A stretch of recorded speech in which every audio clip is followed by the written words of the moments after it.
stories unfold, and the chat's got soul. From the gavel to the gas, we're watching it all. Covering the courtroom, big case or small. Laugh when we can, cry when we must, but it's all real talk, you can count on us. We're not the pros, just fans who care, with popcorn in hand and a comfy chair. And every twist, we're right there, together like we're all in the witness chair. This is the Broken Baker, where the trials come alive, where the chat is wild and the vibes survive. We're watching the worst of what people do, but we keep it light, yeah, that's our truth. It's the only place for crime, and it feels just right. We bring the justice talk into your night, so hit that stream, don't miss the call.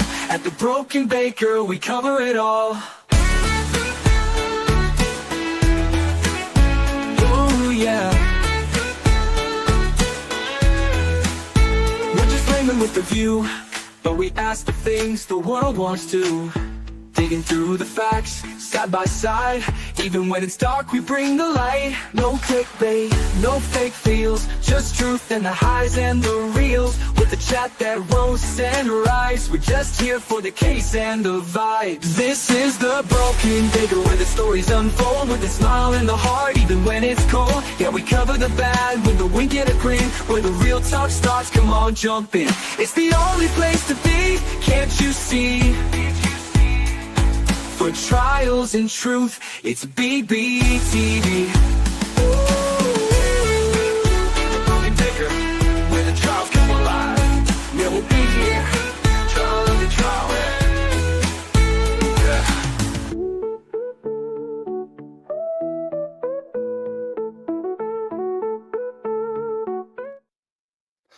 Good morning, good evening, good afternoon, wherever you are, whoever you are, what if any you might be.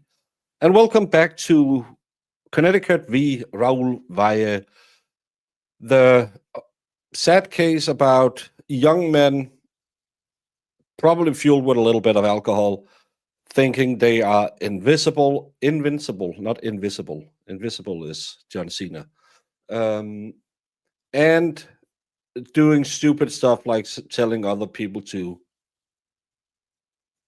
pull up. And sadly, a kid ended up unalived. Everyone was young. Everyone was dumb. Yesterday, we saw a video of the fight where it happened. I couldn't see much.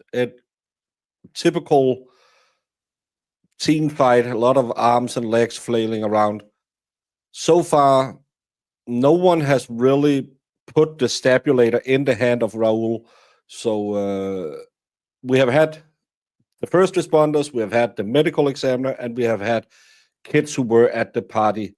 So it's going to be interesting to see if we are going to get closer to he did it.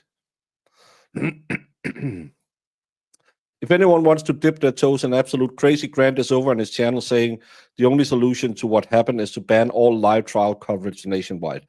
I disagree wholeheartedly. There should be a camera in every single courtroom everywhere. Because without cameras, without Turtle Boy, Karen Reed would have had a way worse chance to get her innocence proven in court. Grant is, I'm sorry to say it, all these people who tell you weed doesn't hurt you, look at Grant. He has no cognitive ability. He was sitting the other day, well, Alan Jackson did this sign. It wasn't this sign, but he did this sign because dark magic came in from the sky. And yesterday he was talking something about the CIA made some deal with Juror 11's father-in-law to attack Iran and put her on the jury, and I lost my mind trying to I do those they lost their mind videos. I was about to do one on myself, just watching Grant and slowly turn into craziness. That's optimistic. Okay. Oh. Yeah, and this guy got caught up arguing with somebody on YouTube this morning. Yeah, he's an idiot. I'm sorry to say.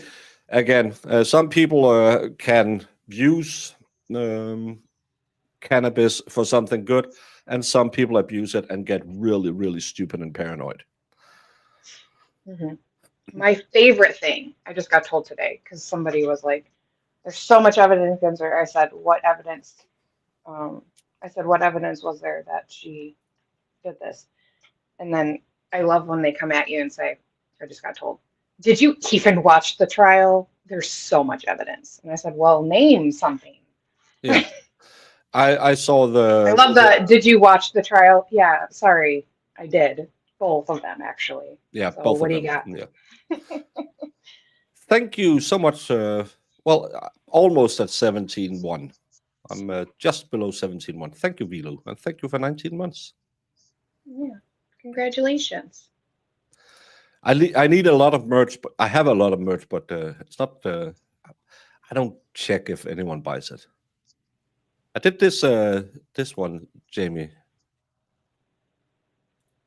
Can't really see it because Born Broken need me anyway.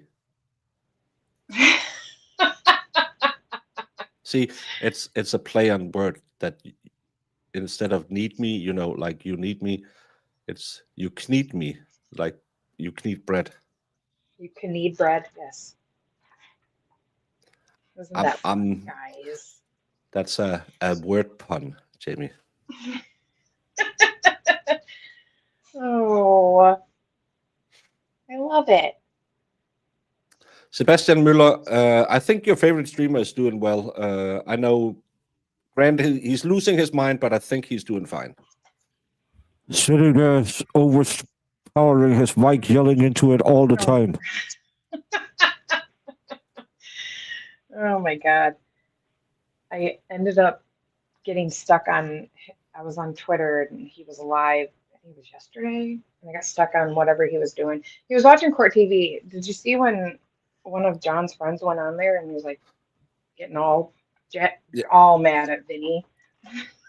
Good morning. Good morning, everyone. You may be seated. Thank you. 11 months of Brandon and Zach. Where's my price? Holly Mac, the price is so far no Zach and Brandon today. I'm glad you posted that video about your 11. It's amazing how when people don't get the answers they want, they try to discredit others. As I just said, I was on with Tom and Mike. They sent their love. 23 other people reached exactly the same decision that juror number 11 did. 23 other people. But because she is from Brazil, let's talk about her accent and ask if we need a Spanish interpreter. I think a Spanish interpreter for Brazilian is probably not the right choice. I know I'm not the smartest person in the world, but I believe that Brazil speak Portuguese because of the way when they settled in South America and which part went to the Portuguese and which part went to the Spanish, declared by Pope. Can't remember what number he was, but I think I think if you're going out there making fun of other people's accents, I make fun of the movie Southern accent because that's the only accent I can do, and an Irish. But I would never sit here and say, well, you can't listen to someone who talk like this because that not the smarter. Again, if you don't even know what language they speak in Brazil, and if you're too dumb to even speak American, you should probably just slow down on the xenophobia. That's just my hot take of the moment, Jamie. Stop. I love it. Is everyone hearing starting? Thank you, Money G. Money G hears everything fine. Maybe you need to refresh the page. Love, she said, I didn't ask for a dictionary. Yeah. Thank you for 3 months, Inspire. That's, again, it's just... That was funny. It's just a hatred of people who are not American. But who is American if you look at it? I never Really, met an we're all American. mutts. We're all a But bunch I never of- met an American. Jamie is Swedish Canadian. Lefty is, well, his cousin, father and mother are cousins and brother and sister. It's weird. That's why he's like he is. But every American always tells me, well, I'm Irish American. No, you're American. You lived there for 4 generations. You're not Irish. I'm pretty sure that, the Emerald Isles, you wouldn't be able to find your way around on them. But No. now someone comes up here, raises 4 kids, have a life, gets picked for jury duty, do her civil duty, and she has to connect with racism. I just love all the morally superior people turn to racism as soon as it's not going their way. It's kind of like when people call me a misogynist when they have a hot take, and that's an easy out. No, it just proves you can't argue. Yeah. Even if you did speak a form of Spanish, the dialect can vary. I learned this from one of my buddies from the South America. Yeah, of course it can. And Spanish and Mexican Spanish is way different. Hey, I Jemima. wish I knew a bunch of different languages. Yeah, I'd be speaking it all the time, everywhere. I've seen parts of it. I'll do a video on it later.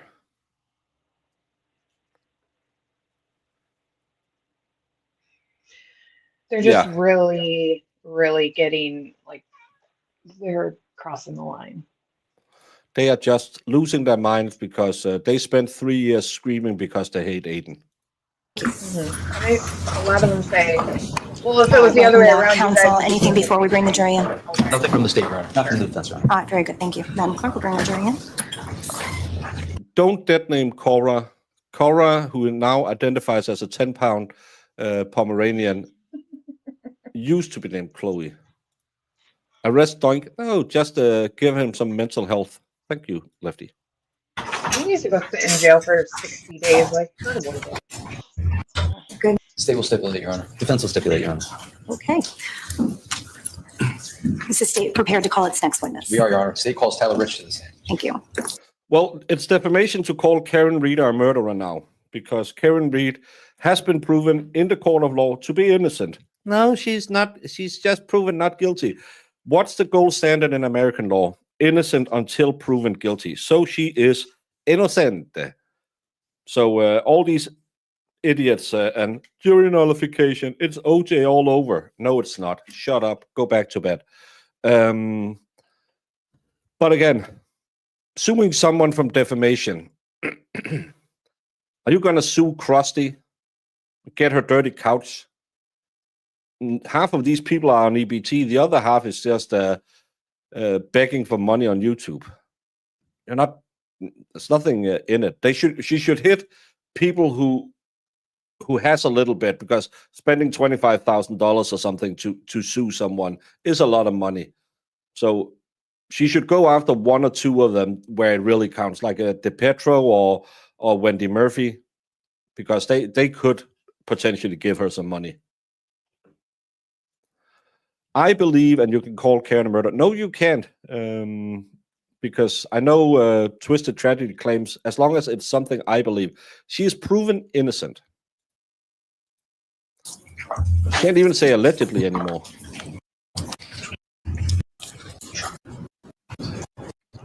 Good morning. Please come on up into the witness box. You remain standing. Madam Clerk is going to put you under oath. Thank you. Please raise your right hand. I hate mullets. Laurel Glen Drive, Shelton, Connecticut. Good morning, Tyler. Do me a favor. Keep your voice up. The acoustics are a little bit bad in this because we have an AC unit. that's Tyler is one running, of so the just ones sit who close to was that microphone, okay? stipulated. No problem. Tyler, how old are you? I'm 21. And do you work? I do work. And what do you do for a living? I am a plumber. And how long have you been doing that? Since I graduated high school, I've been full time. And who do you work for? I work for a family business. And do you know why you're here today? I do. And why you're here today? Because of events that happened on May 14th 2022. And have you and I met before your testimony today? We have And why did we meet? to go over those events. And I'm going to direct your attention to May 14th of 2022. How old were you back then? I was 18 at the time. And what school? Were you in school? Yep, Shelton High. And what year were you? I was a senior. Were you a graduating senior or a rising senior? No, I was graduating. And I want to direct your attention to your house, okay? Showing you State's Exhibit 4. Are you familiar with State's Exhibit 4? Yes, I am. And what is State's Exhibit 4? That is my house. And on May 14th of 22, was there, did you have people at your house that evening? I did. Can you please explain to the ladies and gentlemen of the jury the circumstances surrounding having people at your house earlier that night? How did it start? It just started with a couple buddies at my house. As time went on, a couple more of our buddies ended up showing up, and some of our older friends that were home for like the first weekend from their freshman year of college ended up coming by, and they kind of just stuck around, I guess. What time would you say you had friends initially come over? What time of day was it? I'm not exactly sure. I'd probably say somewhere around like 7, 8 o'clock. And when you had people come over the house, what kind of things were you doing at the house? We were just hanging out in the basement, having normal conversations, maybe drinking a few beers. And that night, were you drinking beer? I had 1 or 2. And I want to ask you, are you familiar with an individual by the name of Faison Teal? Yes, I And am. how are you familiar with him? I went to school with him. I played football with him, and I actually used to give him a ride to school every morning. Showing you State's 54. Do you know who this individual is here? Yes, I do. Who is that? That is Faison Teal. Are you familiar with an individual by the name of Tommy Conner? I am. How are you familiar with Tommy Conner? I went to school with him. We have mutual friends. He's a year older than me, but we used to hang out before he graduated. I'll show you State's Exhibit 55. Can you tell us who is that in State's 55? This is Tommy Connery. Are you familiar with Ryan Hines? I am. How are you familiar with Ryan Hines? I went to high school with him. He played football, and I was actually one of his captains senior year on the football team.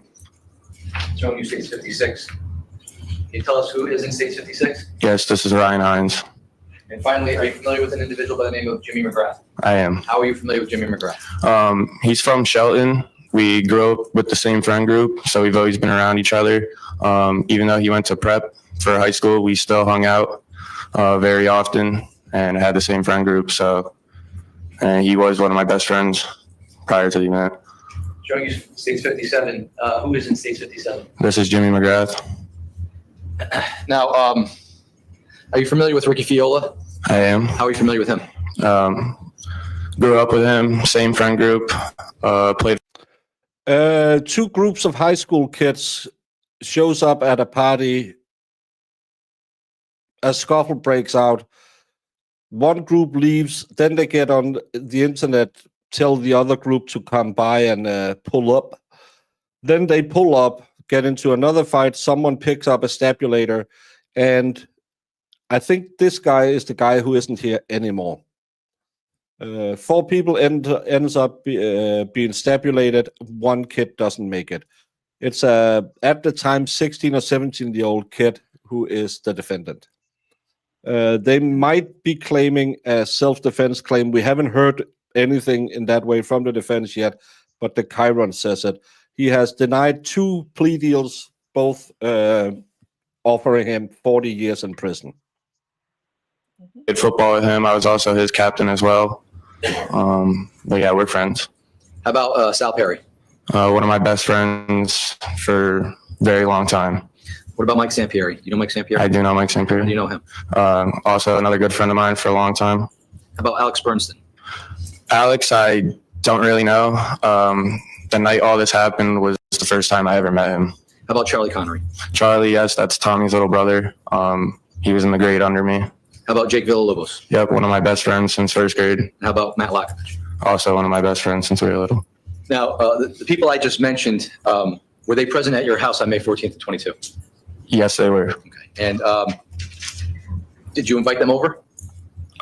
Yes, I did. Now, directing your attention to later on in that evening, was there an occasion where Ryan Hines and Griffin Marcintic. Do you know Griffin? I do. And how do you know Griffin? I was also his football captain my senior year as well. I played football with him. Was there an occasion that night where Ryan and Griffin came to your house later on in the night? So they did show up there. They told me that Hines had been jumped. And my response to them was, I have too many people here already. If you guys need to hang out here until you could get a ride, that is all right. But you cannot stay. So what time of night was it when Ryan and Griffin showed up? Do you recall? I don't know exactly what time it was. Was it light out or was it dark? It was dark. And at that point in time when Ryan and Griffin showed up, about how many people would you say were at your house? At the point they showed up, everybody who had came that night was already there, besides for Tanner and Alex, because I was told that the only reason they were coming was to give them a ride from my house. So I would say there was probably about 30 people total. And they're having withdrawn. When you had these 30 people at the house, were people drinking at your house? Yeah, a little bit. What kind of things were people drinking? There was just some beer there. Maybe some of the girls had some seltzers. Nothing crazy. It wasn't an open keg, open cooler party as it was made to be by the media. But yeah, there was definitely people having a few beers. Now, at some point in the evening, was there an occasion where people showed up to your house uninvited? There was. Can you please tell the ladies and gentlemen of the jury the circumstances surrounding that? So after Hines and Griffin got there and I told them they couldn't stay, I'm not sure exactly how long after, somebody came up to me and said, supposedly, Excuse me. Did you want to be heard on that? I can rephrase the question. All right, so I'll sustain the objection. I didn't think we didn't get out. Thank you, Sammy, Sammy, for being a member. And everyone enjoys Sammy's little avatar, the friendless firefighter, the lady who will sit with you in a hot tub but don't know you. Every time I try to do that with ladies in a hot tub, they call the police. But the friendless firefighter can sit and hug people in a jacuzzi without getting thrown out of it. And don't say it's because she has titlets. So do I. Stop creeping on people in hot tubs, Baker. I'm just living the McLaughlin life. It's Show up at and an image of that, and it just made it. Oh my god! That's when people go to the Cape, I'll just show up and say, this lady was an acquaintance in school, but I don't know any of you. So I'll stay at the party. Anything that was actually said, so I don't think there's anything to strike. Thank you. So without telling us what people said, we made aware that somebody showed up to your house. yes, it came to my knowledge that there was a car full of kids outside. Let me show you State's Exhibit 30. What kind of car was it? It was a green Honda Pilot SUV. State's 30. SUV. Is that the vehicle that you recall seeing that night at your house? Yes, it is. Now, when that vehicle showed up to your house, State's Exhibit 49. I don't know. It looks like I thought it was just a car. When you were made aware that this car showed up at your house, where were you at that moment? I was still in the basement So along with pictures next everybody to else me at the and Boston, time. Mike, and And at some point in time, did you exit the basement? We did. How did you do that? Through the Bilko doors, which are on the right side of my house, and kind of in front of the driveway, but it's on the right side of the I'll house. show you Stage 5. Can you kind of pinpoint where these Bilko doors would be? So if you can see on the right side of the house, there's a AC unit. Just to the right of the AC unit, there is Bilko doors that go into the basement. So Bilko. I'm showing Stage 5, and the record can reflect. I'm pointing to what appears to be an AC unit on the right side of the house, just in front of, which could be located in front of the blue pickup truck in a clearing through the trees. Is that right? Yes, that's correct. All right, so noted. Thank you. So when you came out the Bilko doors, what did you do when you came out the Bilko doors? I walked down the driveway and we went across the street. The first thing I noticed when we got near the car was I was able to see through the windshield Tyler De Silva.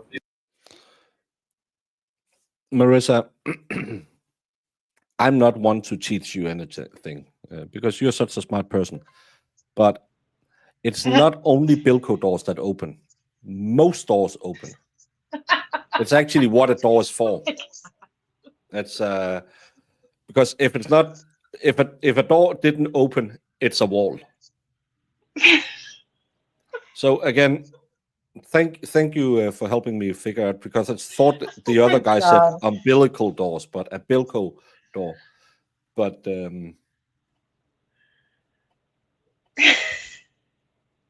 He's such an a-hole.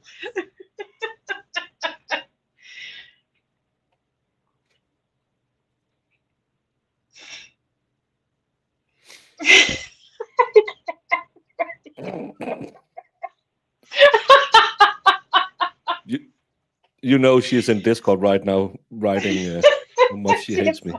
She's gonna come after you. Yeah, she's gonna go be a mod for the Petro over on Twitch. He's asking for mods. If anyone wants to sit and listen to him and moderate his chat, or maybe moderate his chat and allow all the funny comments in, he is looking for moderators. Oh my god! Please, somebody go join that. Just F his stuff No up. question there. So I'm going to show you stage 49. Do you know where this car was parked when you came down the driveway? Yeah, so it was on the lower right-hand side across the street. Yep, right there where you're pointing, in front of those trees. The record could reflect, I'm pointing to the lower right-hand corner where there are some trees on, looks like the Laurel Glen on the right side and the curve of Laurel Glen. I'll double her pay.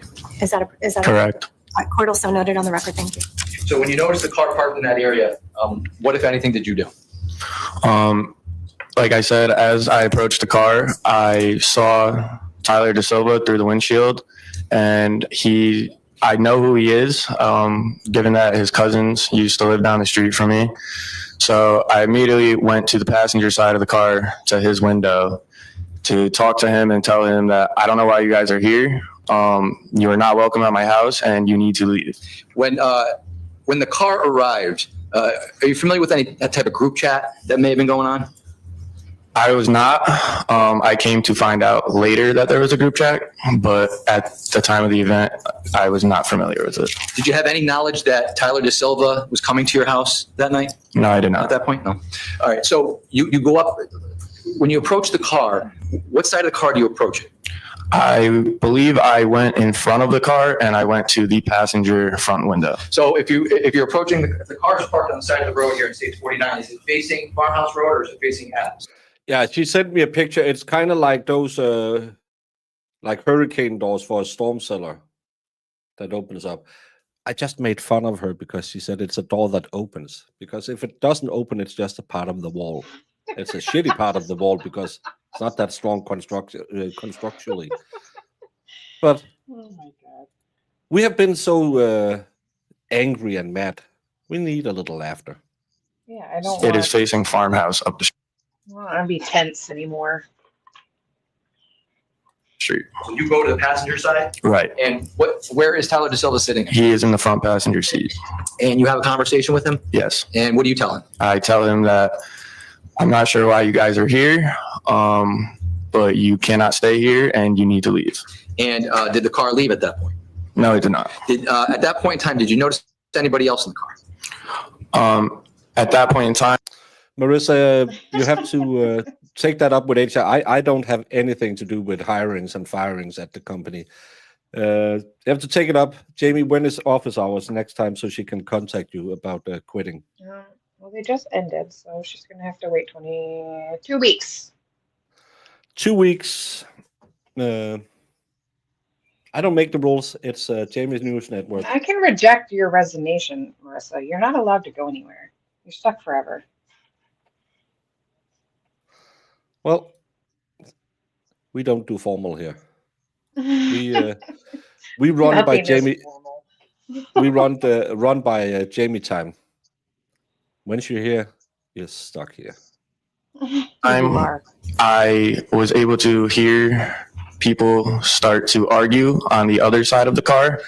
So I kind of looked through from the passenger window to like the back driver's side of the car, and I was able to see Mackenzie Traficante and Raul Valle in the backseat. Now, are you familiar with Mackenzie Traficante? I am. How are you familiar with her?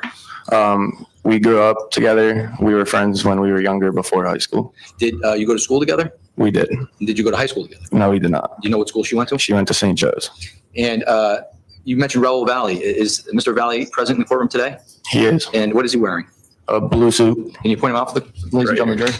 You want me the record reflect the witnesses identified the defendant in this case? All right, court will let the record reflect that. Thank you. And when you noticed Mackenzie and the defendant, did you notice anybody else in the car at that moment?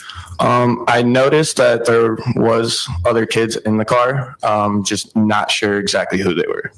But there were more kids in the car? Yeah, probably 2 or 3. And when you're talking to Tyler Da Silva and you're telling him to leave, tell me about the arguing that goes on the other side of the car. Withdrawn. When you notice Mackenzie and the defendant in the car, where were they seated? I believe she was in basically the middle of the back seat, and he was to the driver's side window of the back seat, from what I recall. So he's seated behind the driver? I believe so. Okay. And you indicated there was some arguing going on. Do you know who was doing the arguing? No, I do not. When you heard that there was arguing going on the other side of the car, what, if anything, did you do next? I walked around the front of the car again to see what was going on over there. And at that time, as I came around the front of the car, I saw something like get swung out the window.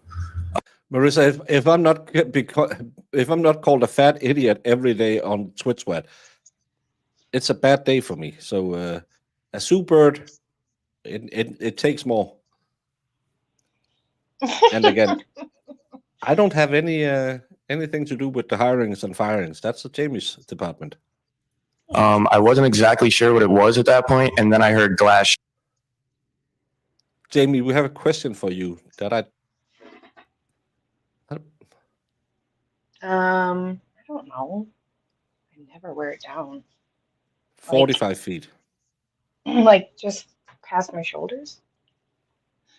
No, that's not that long. No, it's not very long. I just bun it up. In summertime, well, most of the time I never wear it down, but yeah. Shatter, so I knew it was a glass bottle. Recall what side of the car that came out of? That came out of the driver back window. And when that happened, what, if anything, happened next? After that happened, some of my friends started yelling things and rocking the car. How many of your friends were near the car at this moment in time? Probably a good 15 to 20 of us. When this interaction is going on, what's the lighting like out? It was dark, but there's lights on the house and the house across the street, so I was able to see everything in front of me, no problem. When you and your friends approached the vehicle, did you have any weapons on you? No, I did not. When your friends started screaming and shaking and kicking the car, tell us what happens next. So at that point, I knew it was getting very chippy, and I was trying to prevent anything else from going on. So I kind of got in Jack Schneider's window, who was driving the car, and I was telling him, you need to leave. You need to drive out of here right now. And he wasn't listening to me. So I kind of proceeded to reach in the car towards the shifter and telling him, put your car in drive and leave now. And what happened when you did that? He just started rolling his window up on me. So I kind of had to pull my arms and stuff back out. And then finally we heard the car click into gear and they drove up the street going very fast. And as they were going up the street, we noticed that they were throwing cans and anything it seemed like they could find in the car out the window. And they were actually throwing it at other cars that were parked on the street. So they went up the street doing that, and we kind of took a step back, and I was able to take a breath and relax, thinking that they had left. Show you stage one. When you say that they drove up the street, can you show the ladies and gentlemen of the jury where, which way they drove? Now, do you recognize stage one? I do. Okay, and this house here with the red dot on it, do you know whose house? Yes, that's my house. Okay, can you tell the ladies and gentlemen of the jury which way they drove up? Well, I see myself naked all the time. It's not just. I'm normal size boned. There's no fat skeletons. So they went from here up the street this way, and as they went up the street, there was some cars parked here and here maybe. Things are getting thrown at the cars there, and then they continued up the street. And when they continued up the street, what, if anything, were you thinking at that moment as to with regards to where the car was going? My first thought at that moment was, okay, good, these kids left. Did they leave? They did not. Maybe a minute later, we saw the headlights coming back in the other direction, and all the stuff that they had thrown out of the car was being picked up by my friends.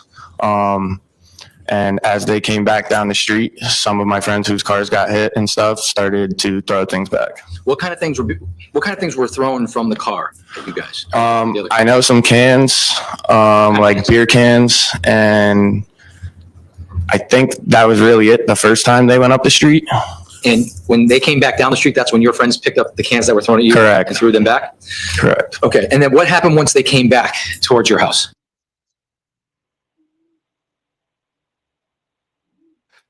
Now you fixed What? it so the audio is in stereo. Now you can lower it a bit because, oh my God, that blew my ear holes. I thought I had the boost on. There's no boost on. It's just raping my little ear holes.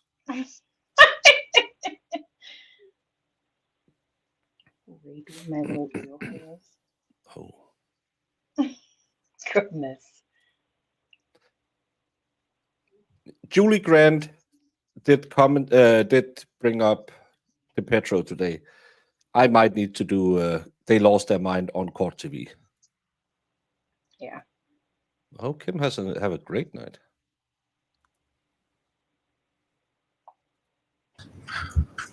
Okay. So they went up, they came back the second time. Same way? No, the first time they went up the street, they went that way. They came back the second time. Some of my friends started throwing things back. Then I believe they actually made the corner onto Adams, and they went up Adams. And then there was a third time they came back by again. And what happened when they came back a third time? They were still throwing stuff out of the car. It kind of seemed like they were like going through the trunk of the car to find whatever they could to throw. And there was a can of WD-40 and a few other things thrown out of the car that time. And when those things were thrown out of the car, what, if anything, did you do next? I actually picked up the can of WD-40 and noticed that as the car went down the street, it kind of stopped right here on the corner of Laurel Glen and Farmhouse Lane. And when you picked up the can of WD-40 and noticed the car stopped down the street near the corner of Farmhouse Lane and Laurel Glen, what did you do? Me, Ricky, and I believe somebody else ran down the street. And as I ran down the street, I yelled, "Let's go, you pussies," and threw the can at the back of the car, and then proceeded to tell them, get back in their car and please to leave my house. Did you notice anybody outside Yeah, he has that stupid mohawk mullet that kids have these days. It looks horrible. the car when you went down the street? I did notice a couple kids outside the car, but I wasn't really paying attention exactly who it was. When you went down the street, how many of your friends would you say went with you? You said you, Ricky, and another individual? I believe that was it. Okay. And when you went down the street, did you have any conversation with any of those kids that got out of the car? Besides for just kind of yelling to get back in their car and get out of here, no. When you went down the street and you were screaming down the street, did you engage in any physical altercation with anybody from the car down the street? No, we did not. When you went down the street, aside from throwing the WD-40 can back at the car, did you have any weapons on you at that point? No, Do you know if Ricky Fiola had any weapons on him? he did not. After you threw the WD-40 can at the car, what, if anything, did you do next? Yeah, just admit you were spoiling for a fight. We know they were fighting. We know these kids were egging them on. But Yeah. again, is it okay to bring a stabulator to a fist fight? That's what this case is about. But you just come off as lying, and everyone who have seen teenage boys knows they were hyping each other up and getting ready to fight. You don't have to do that. Well, we are running at them, but really just to tell them, hey, can you please leave? They were not, though. We saw that video. They were calling them MFers and Yeah, shaking the car. Like, come on. yeah. Well, I can't see why you should sue the parents. If you didn't arrest them that night for the party, why should you sue them? I know America is weird that you can sue other people for what other people did, Yeah. and that's a part I never understand. It's We a don't do it personal here. thing because, like, my parents let us have a few when they were there. Like, if we stayed there. I mean, But I again, think- it's the same with that you can sue a bar if they overserve someone. yeah.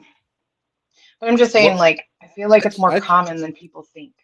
Yeah, but I chose to get drunk. Yeah, of course, young people are drinking, and as I said back when my kids were starting to go out, I would rather have them if they wanted to party, they could party at my house instead of going to some random people's house. Because I feel like at a least lot of parents did that yeah, because And they again- wanted to. They felt like, oh, if I keep my kid here and their friends here, then they'll be safe. You know? Yeah. I don't know.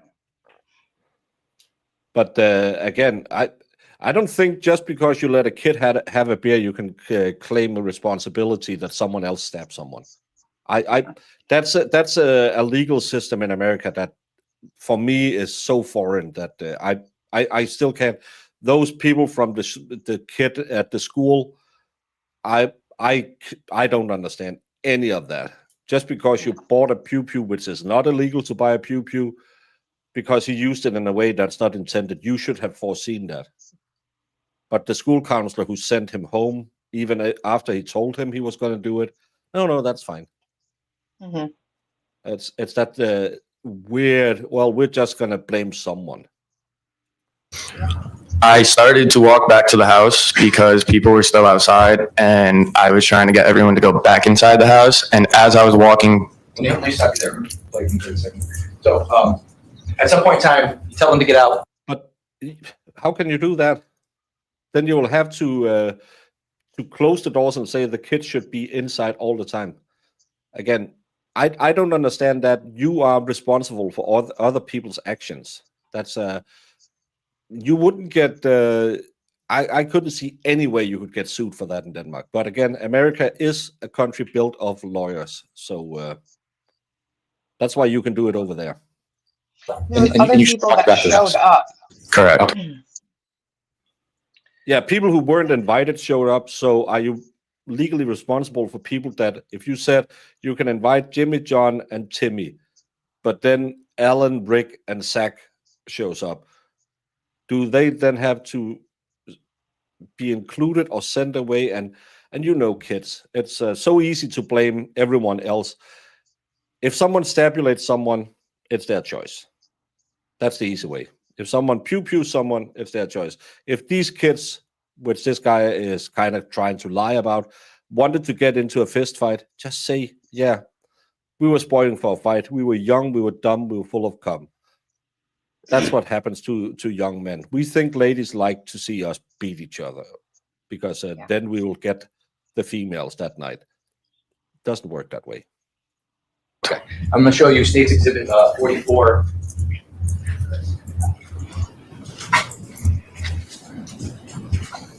Watch out, Tom. Brandon might sue you for that driver.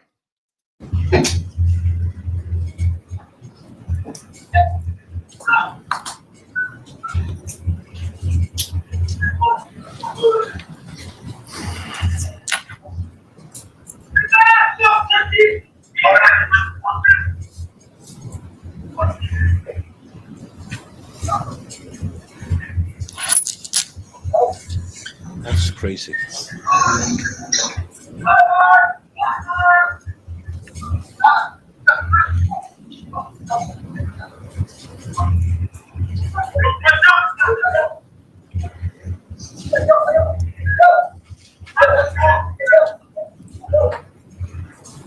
So you heard the individual yelling. That was you? That was me, correct. And at some point, well, withdrawn. That video only captured a certain section of what occurred down the street. Fair? Is that Yeah, correct? correct. After you, A case out of Connecticut where two groups of young men egged each other on, and at some point after they had got into a few scuffles, one pulled out a stabulator and stabbed 4 people. One of them isn't here anymore.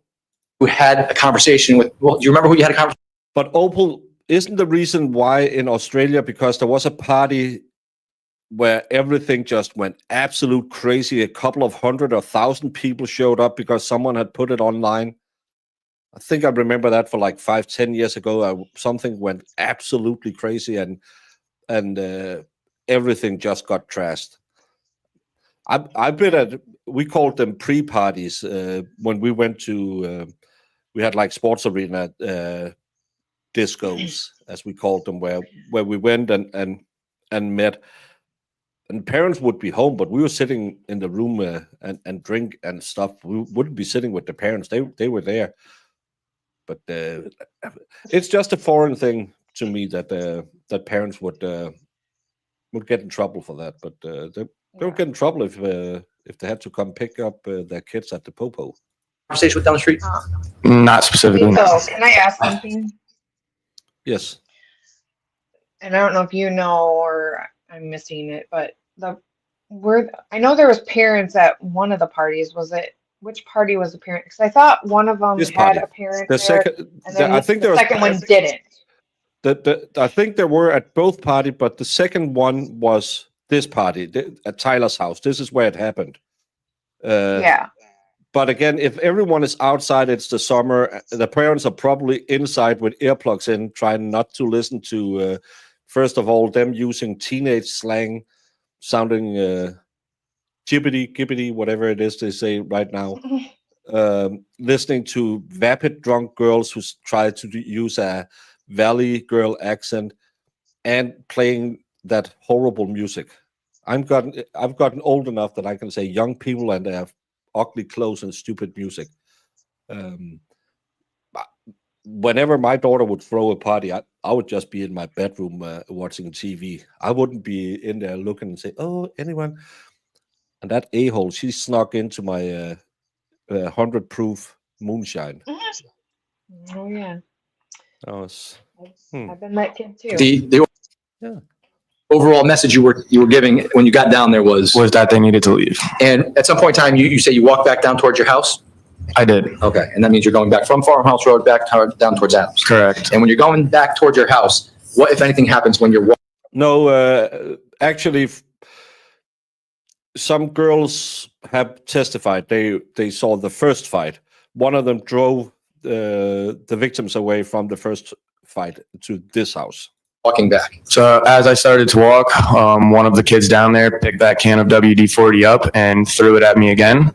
So I picked the can up and continued to walk towards the house, which is when the defendant came off the side of the bushes and was approaching me. And I told him to get the F out of here. And then I proceeded to tell him not to come near me. And instead of saying anything, he kept approaching me. So I used the can of WD-40 to distance myself and kind of just started spraying it in his direction. Someone picked it up, threw it at the car, and then now it's become a thing. And this guy used it as a form of mace, which stopped him in his tracks. And then I didn't engage anything else with him. I continued walking back to the house and telling everybody else that they needed to go back inside. Now, when you say he came out of the bushes, do you recall where on the street he came out of the street? Yeah, so like he came from these bushes right here on the edge. He like came off the side of them, and as I was walking, I like heard a stick or something break, so I had turned my head, and that's when he was approaching me. And how was his demeanor as he was approaching? He was just walking towards me with a straight face and not saying anything, but as if he was approaching me to try and start something. And how many times did you have to kind of tell him to? Multiple times. And at some point you sprayed him with the W? I did. And his reaction to that was what? He kind of just stood there, and I proceeded to walk away. Did you engage in any physical? Marissa, when things get older, that happens.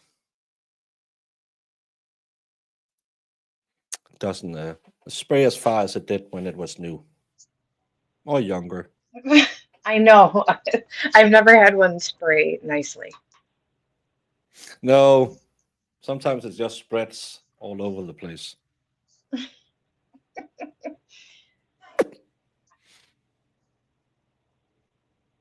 That was a sex thing, Jamie.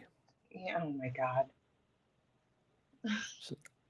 RVA caught that one. Yeah, it's too thin. I heard you complain about that. Mhm. Physical altercation with the defendant. No, I did not.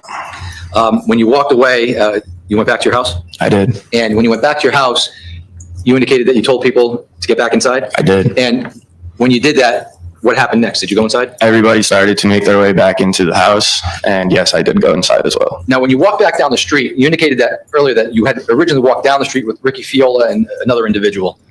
Do you know whether or not Ricky Fiola or that other individual came back before you or after you? So I walked back first, knowing that Ricky was still down there, that he was going to make sure that they left, which is what I figured would have happened. I never thought that they were going to keep coming back when they had every opportunity to leave.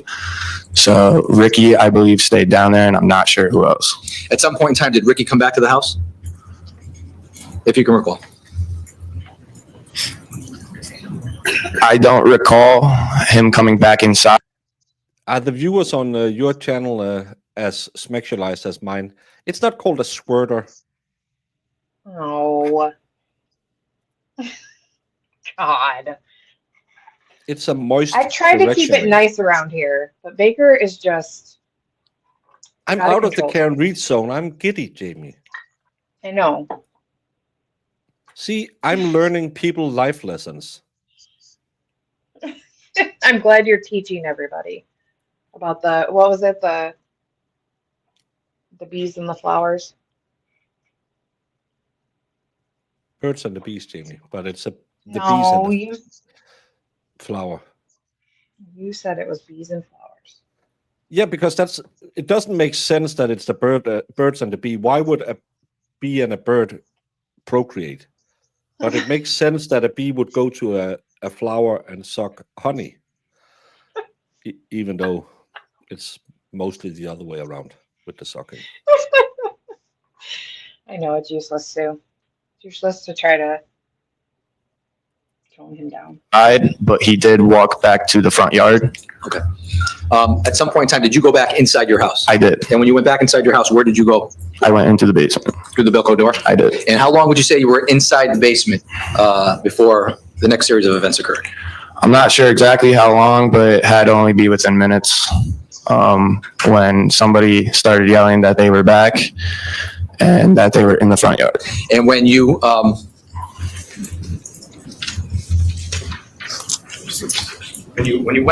when you heard that they were back and they were in the front yard, what did you do? I proceeded to walk back outside the Boco doors because it was made to my knowledge that they were now on my property. And I walked straight outside and saw the defendant and Mr. Da Silva standing on my yard. And the car was in the street, still running, with the driver in it still. Now, in space 49 here, can you indicate where you saw the car parked when you came outside? Yeah, so it was, if you're looking from the front of the house, it was kind of like to the right of the mailbox, but there was a few cars parked there, so it was like in the middle of the road. So probably about right here. Yeah, about there. Okay, so I don't know if the record can reflect that I'm space 49. I'm just to the right of the mailbox in front of 43 Laurel Lang, pointing towards the center of the street. All right, court will allow the record to so reflect. So when you noticed the car there, when you came out the Belco door, what path did you walk out? Which way did you walk out? How did you get to where you? I went in this picture here, basically what would have been behind the black truck or in front of the blue truck under the tree line, and stayed on the grass and came down the side of the driveway. If I show you state 6, did you come out and walk kind of down this way, down along the cobblestone here? That's correct, yes. On the grass? Yep. So if the record can reflect, I'm pointing towards the, to the left of the red bush on the left side of this exhibit, just to the right of the passenger side of the blue truck, walking along the cobblestone on the grass. All right, court will reflect it on the record. Thank you. And when you got there, where did you notice Tyler Da Silva? He was kind of in front of that cement box, near the mailbox almost. Show 52, this will help you. Can you show on 52 where you noticed Mr. De Silva? He was about somewhere in this area here, I would say. Okay. And you noticed the defendant on your front lawn as well? I did. And where did you notice the defendant at that point?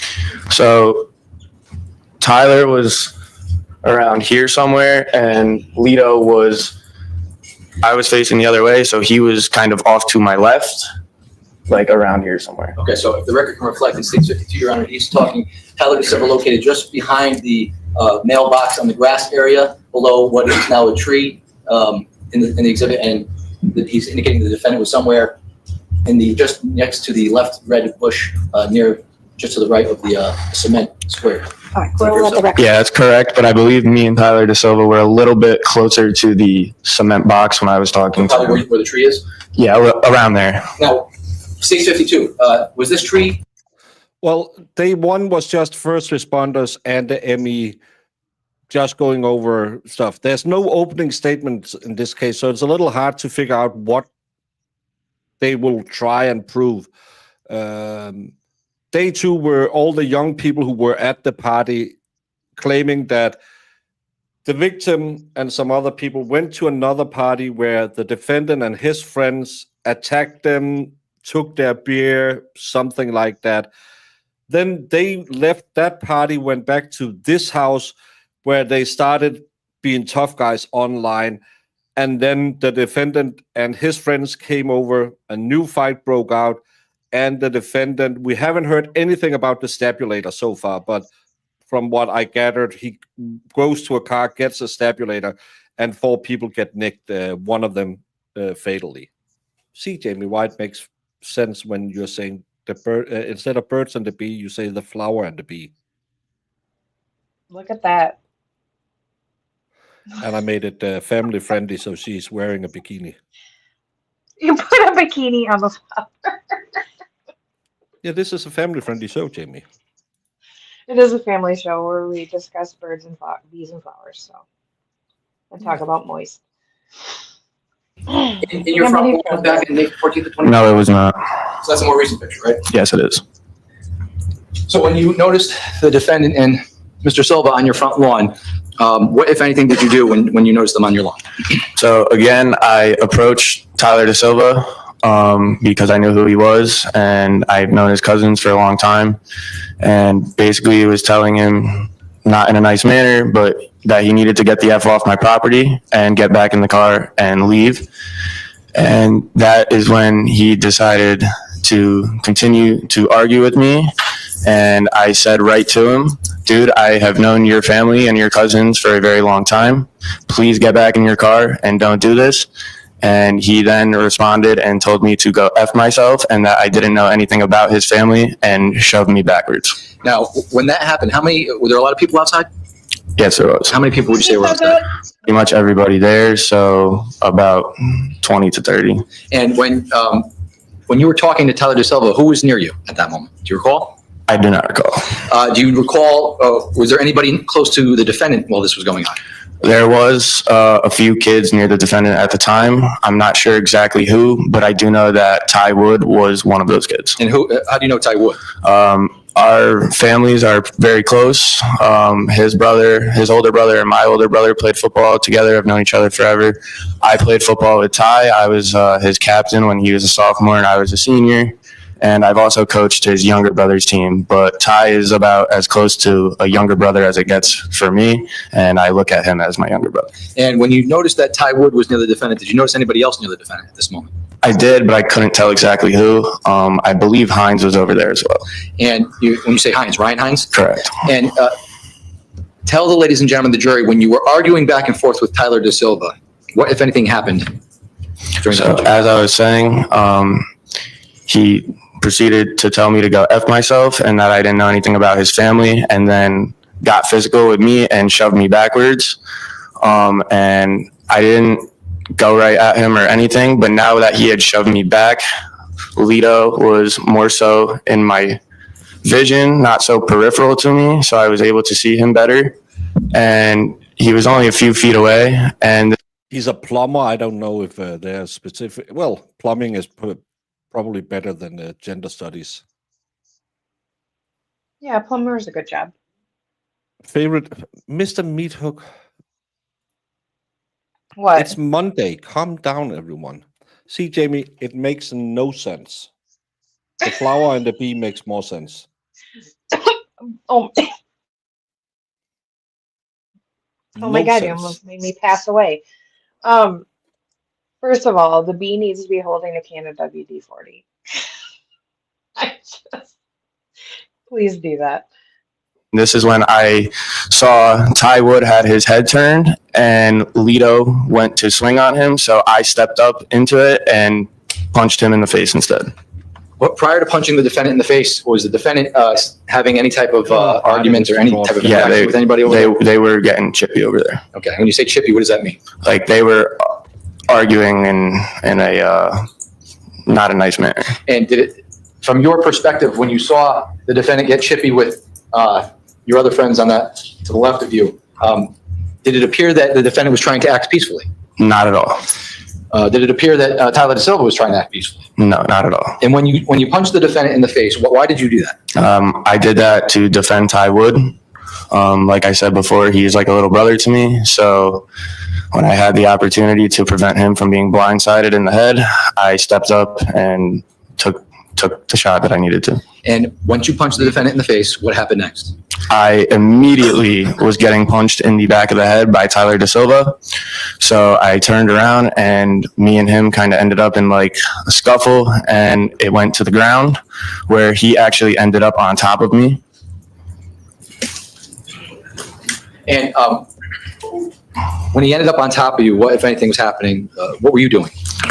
When we first got down on the ground, he was throwing shots at me still. So I kind of tied him up and like held his arms so that he couldn't swing at me. And that was kind of the only thing I saw from there on out. I don't know what skippity toilet or chippy or whatever young people say these days means. So I don't know. It sounds stupid. The only Chip, chop, chippy chip. I allow is Lord Chippy because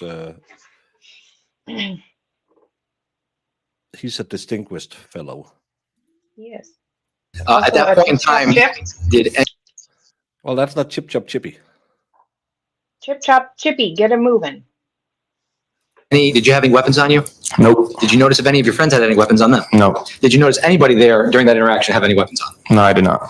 And at some point in time, did the fight end? Yes, it Tell us did. how it ended. So I was on the ground with Tyler from that point forward. Eventually, he was pushed off of me into the street. And at that point, I had gotten up. And that is when Tommy Connery came and approached me and told me that he was bleeding and needed stitches because he had just been stabbed. How would you describe the fight? It was very quick. And it was just chaotic. But like I said, from my perspective, I couldn't see much because of how fast I ended up on the ground. Do you know how many people were fighting with Tyler De Silva? when you were fighting with him? It was just me on the ground with him. And then I believe some kids were standing over watching and a few kids may have thrown a few punches as well. Once the fight started and you punched the defendant, did you notice what happened to the defendant or any of your No, I did not because I was immediately being hit in the head by Tyler De Silva. So my focus kind of went to him. Okay. Have you seen the video in relation to this case? I have. State's exhibit. Yes, sir. Make sure you still have Lord Chippy up. Sorry, I was painting you a bee. Sorry, I just looked at the screen. I'm like, why do we still have Lord Chippy there? Once the fight started and you punched the defendant, did you notice what happened to the defendant or any of your? No, I did not because I was immediately being hit in the head by Tyler De Silva. So my focus kind of went to him. Okay. Have you seen the video in relation to this case? I have. State's exhibit. Yes, sir!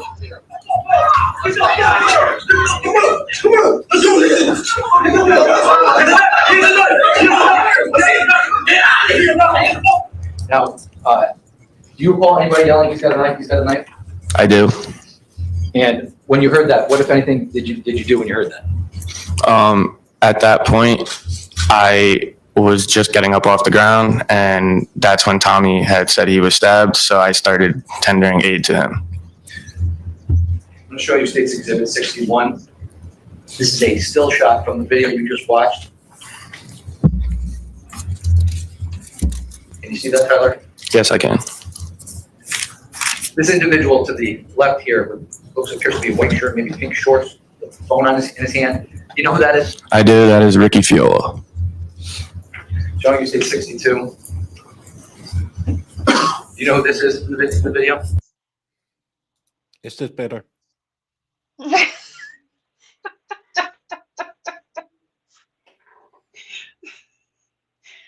Right, lube her up. God. I do. That is the defendant. Showing you State 63. I'm going to point to this individual here with the green shirt, black shorts with white trim. Do you know who that is? That is Ryan Hines. This guy here with the white shirt and the black shorts to his immediate right. Do you know who that is? I believe that is Sal Perry. And the guy with the green, with the no shirt on and the jeans on. Do you know who that is? That is the kid Alex Brunson, I believe, that came with Tanner. Who you met that night? Yes. This guy here with the black shirt, jeans on, and red hat. Do you know who that is? That is Mike Samperi. This individual with the kneeling on the ground with what appears to be their shirt pulled up. Do you know who that is? That is Tyler DeSilva. And if that is Tyler DeSilva, can you see yourself in this picture? Not really. Maybe a little bit. Just to the left of like his lower back, you might see a little bit of me, but that is me on the ground. And he's on top of you. Correct. Showing you State 64. Do you know who this individual is right here with the white shirt, black shorts, to the right of that? I believe that is Charlie Connery. And again, 65. Same individual. Charlie Connery. I'm going to show you State 66. Do you know who this individual is right here with what appears to be a white shirt and tan shorts? That is Jacob Villalobos. How about this guy here with no shirt on with what appears to be camouflage shorts? Matthew Lokovich. And do you know who this individual is here with the blue shirt and white shorts? Yes, that is Jimmy McGrath. State 67. Again, this individual here appears to be pushing Tyler DeSilva. Jacob Villalobos. State 68. This individual with what appears to be their shirt pulled up with jeans on. That is Tyler DeSilva. Who is this individual to the left? You know. And that is the defendant to the left. And lastly, 69. Person in the street here. Tyler DeSilva again. Who does this appear to be with the dark shirt and white shorts? That is Jimmy McGrath. Now, when Tommy indicated to you that he needed stitches, what, if anything, did you do next?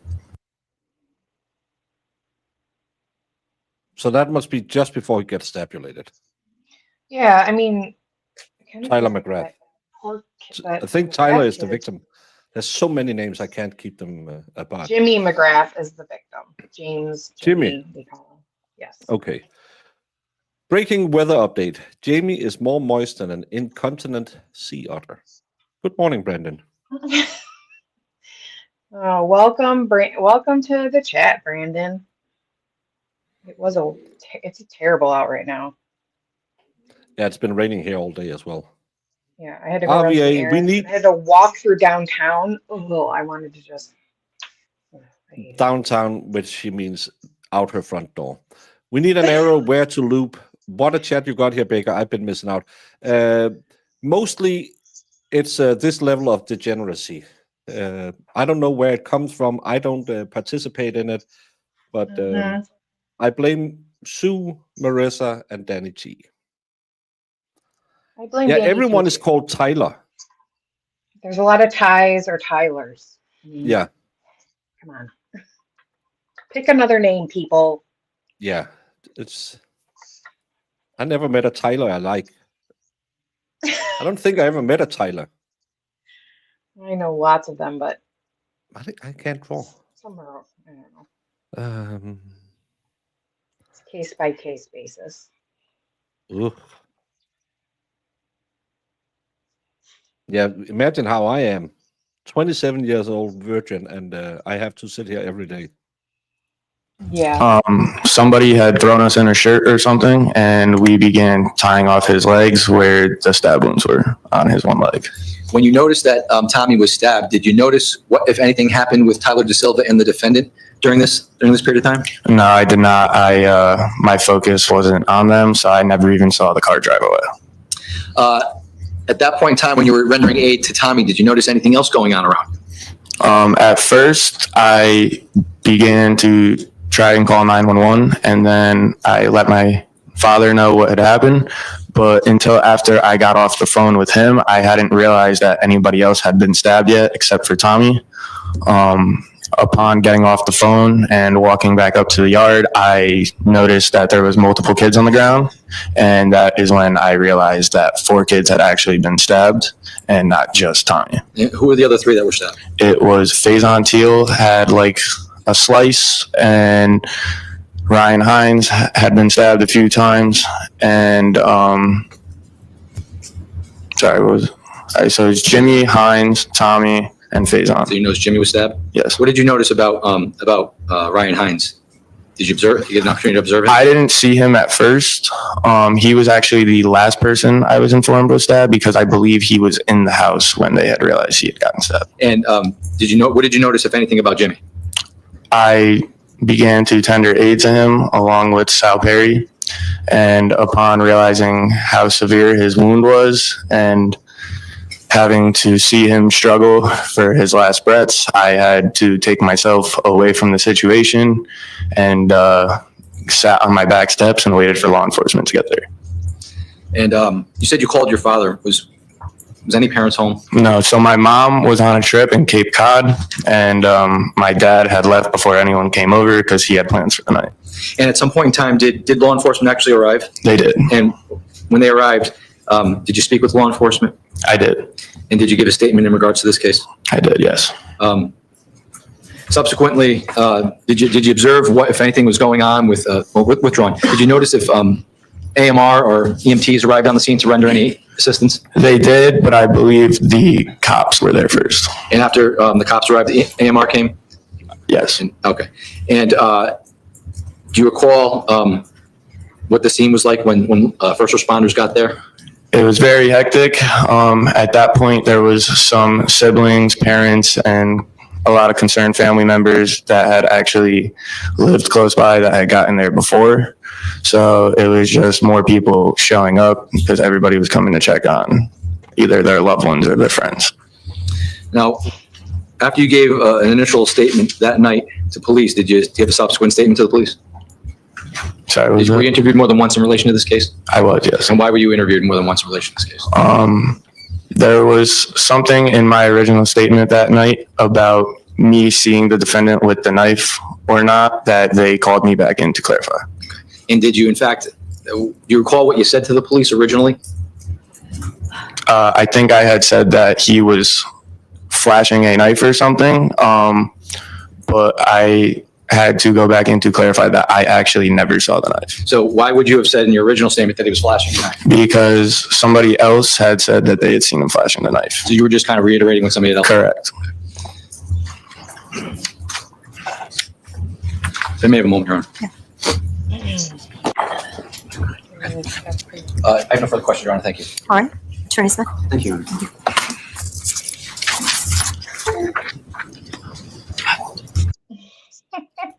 I think that's the best I can do. Not that sexy.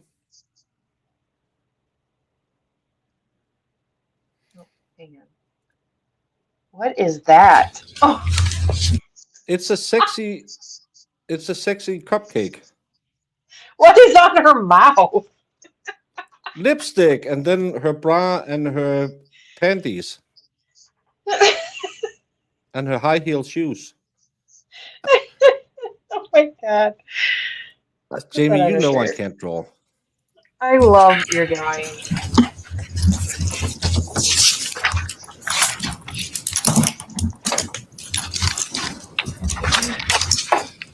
That's what I look like in a bikini.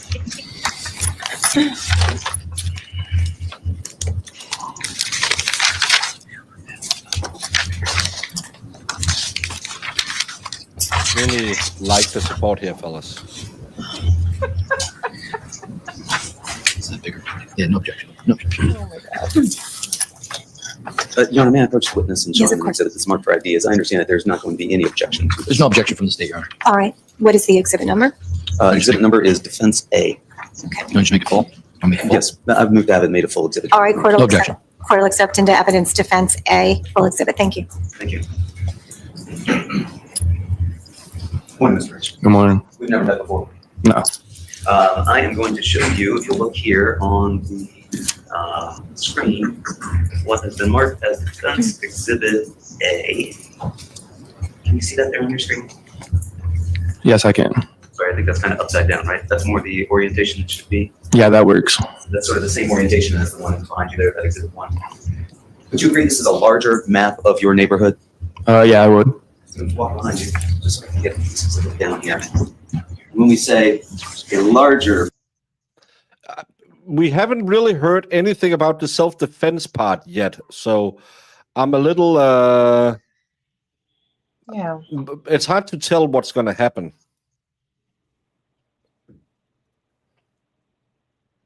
I don't have that. I am very, very. This is why I am one of the leading law tubers. I'm very, Yeah. He's so prestigious, guys. very, very. I hit 17,000 yesterday, Jamie. Thank you very much. Very, very.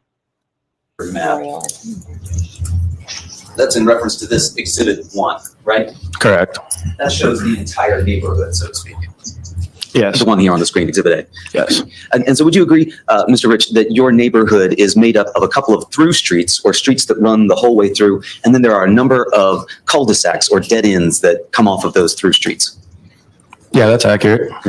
Is Adams Drive one of those through streets, or is that a cul-de-sac at some point? No, it's a cul-de-sac at the bottom there. Okay. Is Laurel Glen Drive also a cul-de-sac on the either end? Yeah, on the very end of it is. Is Farmhouse Lane a cul-de-sac, or is that a through street? No, that's a through street. Now, you know that because you're familiar with this neighborhood and have lived there for how long? Since I was about 4 years old.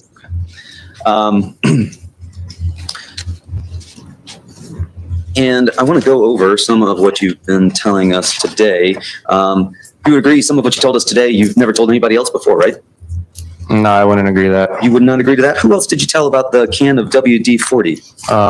I have told the state's detectives, and whenever it has been asked about, I have been telling them about it. Correct. Whenever it has been asked about? No, so that was something that I couldn't fully remember the night of, having the trauma of everything else. It was more so the main event of what happened on the front yard. That was something that had come back to me later on, but as soon as I had remembered it and was in any kind of interview again, I had brought it up and told them about it. Would you be surprised to learn, sir, that that did not ever appear in any of the statements that you gave prior? No, I would not, because as I said, those statements were prior to me being able to remember that. Gotcha. So you've remembered it now today? Yes, and prior to this. You didn't remember it when you gave a statement on May 15th at 12:43 a.m. that you wrote in your own hand, right? The following day? 12:43 a.m. on the 15th, that's right. No, I did not. And that was your own handwritten statement, correct? I believe so. Didn't mention the can of WD-40 then, did you? No, because I hadn't remembered it. Right. You spoke with Officer Nimhart. You didn't tell him anything about the WD-40 can, correct? When was that? Also on the 15th of May. No. And then again on the 15th of May, when you spoke with Officer Giddon, you didn't mention anything about this can of WD-40, did you? No, so on the 15th of May, that was not something I had recalled.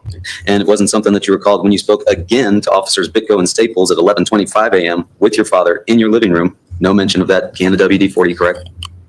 Not that I recall, but what day was that? The 15th. So yeah, anything on the 15th, I had no recollection of that on the 15th. And then again, when you spoke with Officers Bango and Iannotti on the 18th, because they wanted to clarify, as you said, your statement, you didn't mention anything about the WD-40 at that date either, did you? No, I did not. But you're telling us about the can of WD-40 today. Correct, because once I recalled it, I have not tried to hide it or anything at all. Okay. So you were telling us that this party at your house began sometime in the area of 7 to 8 o'clock that day on the 14th, correct? Yeah, around that time. You were hanging out in the basement, correct? Correct. What was going on in the basement was maybe drinking a few beers, right?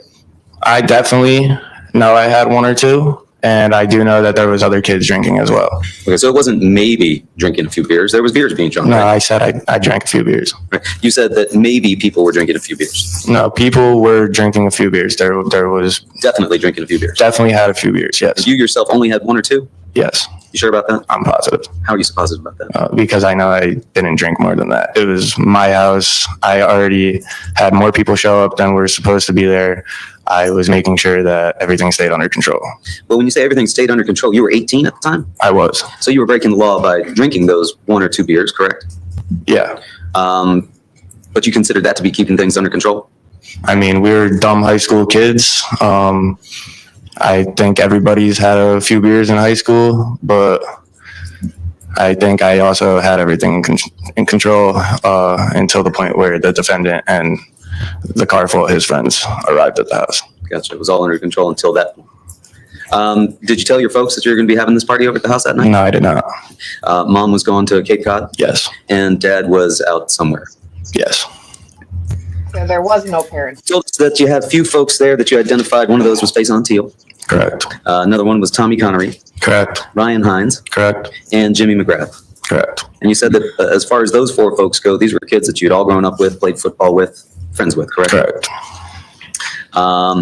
And the same goes for Ricky Fiola. You grew up with him. He was part of your friend group and you played football together. Correct. Sal Perry had been your best friend for a long time. Correct. Someone asked about the charges. The charges are murder and 3 Assault. 3 assaults. Michael Sampieri, just a good friend for a long time. Correct. And then you told us that one kid who was there that you didn't really know was the first time you met him. That was Alex Burnson, correct? Yes, it was. Alex Burnson came with Tanner Chernowski, right? Yes. How did you know Tanner Chernowski? I've grown up with him around the same mutual friends, and we went to high school together. But we are friends, yes. You were due to graduate that May, correct, or that June? Yes. And Tanner Chernowski, he'd already graduated? Yeah, he's the year above me. Alex Burnson, he'd already graduated? I don't know. Tommy Connery, he had already graduated? Yes, he did. You told us that you also knew Griffin Marcinza, correct? Yep. And you learned somehow, If he gets convicted, it's 60 years in prison. you told us that Ryan Hines had been, as you described it, jumped earlier that night, correct? Correct. But you told us you hadn't learned anything about a group chat that was going on. Correct. I had no idea that there was any text messaging being sent back and forth. All I knew was that they had come to my house, Ryan and Griffin, and I was told that they were having Tanner come get them with his friend Alex. And that everybody was already there except for Tanner and Alex, correct? So Tanner. No, we don't know what. There's no opening statement, so we don't know what he's claiming. He just claims he's not guilty. He can be not guilty by way of self-defense or by way of defending others. But all we know is that they put in a declaration of not guilty. That's all we have. We don't have, and I don't hear any question from the defense attorney trying to say it's self-defense. He's trying to show that these kids are lying and didn't tell the police the full truth, which is okay, but it's not like, so he was jumped or he had to go protect his body, which should be what he's trying to get into the mind of the jury if he's going for self-defense. He's going with a standard, the witnesses are lying, but they're not lying about things that is important to a self-defense claim. They're lying about who threw a WD-40 can or who yelled for the culture. So if they're going for self-defense, I would go more to the way of you were 30 people, they were 2. You were attacking them. You attacked the car. That's the route I would be going into. They don't have openings in Connecticut. He's thrown a couple times out there that there's 30 to 40 people there, but he's not really digging into it. And I agree. Like, he needs to start digging into that stuff if they're trying to prove self-defense. Alex were the last 2 that showed up, and no, he never said there's multiple kids on few kids. He said there's a lot of people at the party. The 30-40 people is at the party. He never said when the fight happened, the defendant and his friend was attacked by 10 people or 15 people. He just asked about how many people were at the party. That's why I'm thinking, why isn't he bringing up that video showing 5, 6, 7 people punching one guy? I would be bringing that up and say, you can see, and because we see Raul's body get pushed out, and then Raul goes in. You could use that and say, so he goes in to protect his body, right? You were all attacking his body. Raul steps in. If you want to go for a self-defense or protection of others, but that's just, I don't know where they're going. Yep. I heard it as 30 to 40 people at the party, not 30 to 40 people at the fight. Mm-hmm. Obviously, Right, before that's that, it was Griffin and Hines. And so at that point, before Tanner and Alex show up, there were about 30 people at your house. Total, yeah, there was about 30, but I would say probably only 18 to 20 of them were boys, and there was probably about 10 to 12 girls who obviously didn't partake in anything that happened that night. Okay. 18 to 20 boys, and then we also have to add in Tanner and Alex when they get there, correct? Well, that 18 to 20, I would say, is with them, but if you want to say another 2 on top, I guess that's okay too. Well, fair to say you didn't count the folks that were there, right? Not that night, no.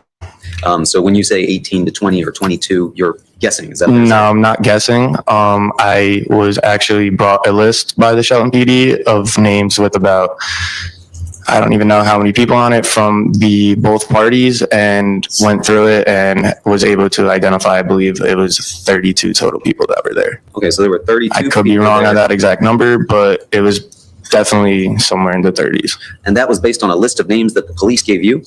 Correct. You didn't give them the names? No, they had names from statements and other names that have come up through the night. And then you said, yeah, there may have been a little bit of drinking, just beer and seltzers, but not what it was made to be by the media. What did you mean by that? Correct. This wasn't a alcohol-fueled 70 to 100 person party. This was just a big group of friends catching back up, and we were casually drinking a few beers. We weren't. I never go back and review any stuff. I'll have to listen to myself. I'm like Jamie. I don't watch this show. Well, I don't remember too Can't- much of like them talk. I mean, I guess. I guess just they don't could've, get. rainy day. I remember that they He's talked not about who pushing it enough. punched. I remember who punched who at the first fight. It's the second fight. It's when you mention it, I remember he couldn't film because he couldn't see because there were so many people standing there. But Raul wasn't on the ground in that fight. That's this guy who is on the ground. Raul was in the street and walks in the end of the video. So to me, it just doesn't make sense if they were talking about you couldn't see Raul on the ground because so many people were punching him. Because this is the guy who was on the ground, apparently. And Raul is seen at the end of the video walking into the fight. So I think that's when he gets the stabulator. But again, if I was the defense attorney, I wouldn't talk about how many people were there, blah, blah. I would say, let's watch the video. Look, you're all ganging up on these 2 small kids, and you're all football players. The guy who passed away was a lacrosse star. I don't know what lacrosse is. Apparently, it's something Wendy Murphy is not a fan of. Brandon played it a lot when he was at Duke. But I don't know. I just don't feel there's a good self-defense put on so far with the questions asked. Around and drinking bottles of vodka and all that. We were just casually having a few drinks. But initially, you didn't tell the cops that there had been this drinking going on there, correct? I'm not sure. Well, when you spoke to them that night and gave them your handwritten statement, you didn't write anything in that statement about drinking going on at the party, correct? I do not believe so. Why not? Like I said, the main focus that night was 20 minutes after a traumatic event where I just watched 4 of my best friends get stabbed, and I had unfortunately had to watch one of them bleed out in my front yard. So at the given time of that statement, the main priority was to get the key details of what happened in the front yard down. Or to shape the story, right? To protect yourself and to protect your friends. No, sir. You weren't afraid that anybody might get in trouble if there was an admission of drinking going on that evening? No, sir, but that's not under my control. Okay, so you weren't afraid of that possibility, or you recognized it wasn't under your control, and so you didn't I mean, give that up? the cops were there, the law was there. If they felt that it was something that needed to look into, I'm not the law, so I don't know. It wasn't something you were going to volunteer, is that fair to say? When asked about it, I've always said that there was some drinking going on. Okay. And then you said at some point someone showed up to the house in a Honda Pilot, correct? Correct. And you were shown a picture of that Honda Pilot that states exhibit number 30. Remember seeing that? Yes, I do.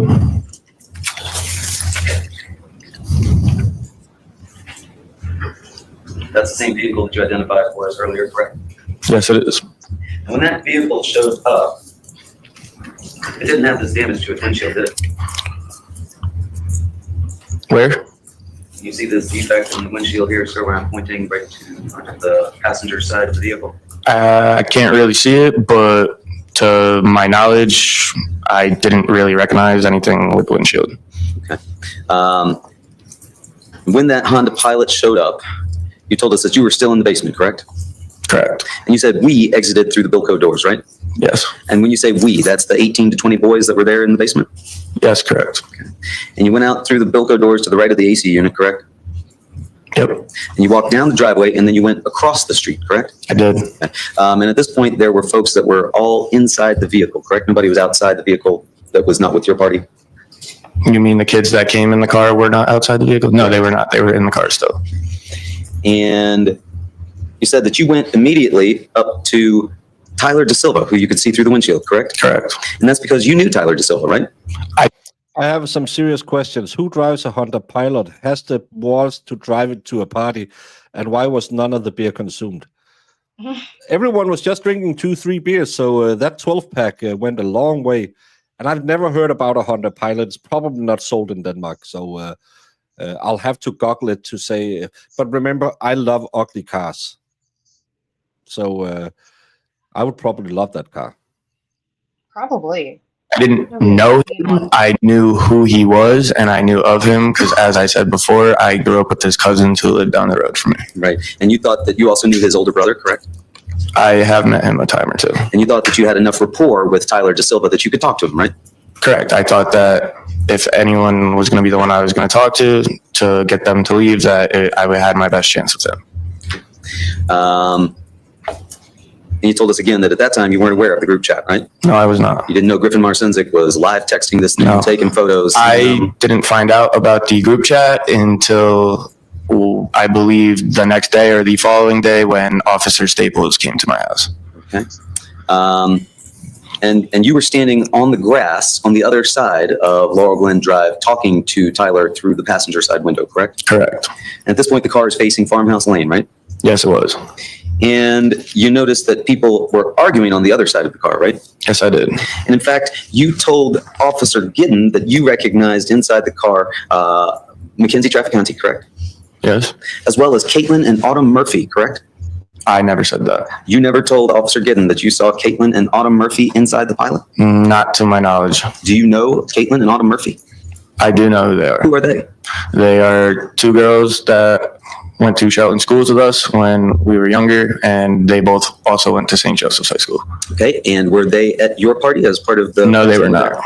And you claim that you did not tell Officer Gidden that you also saw Caitlin and Autumn Murphy in that car? I don't believe I did.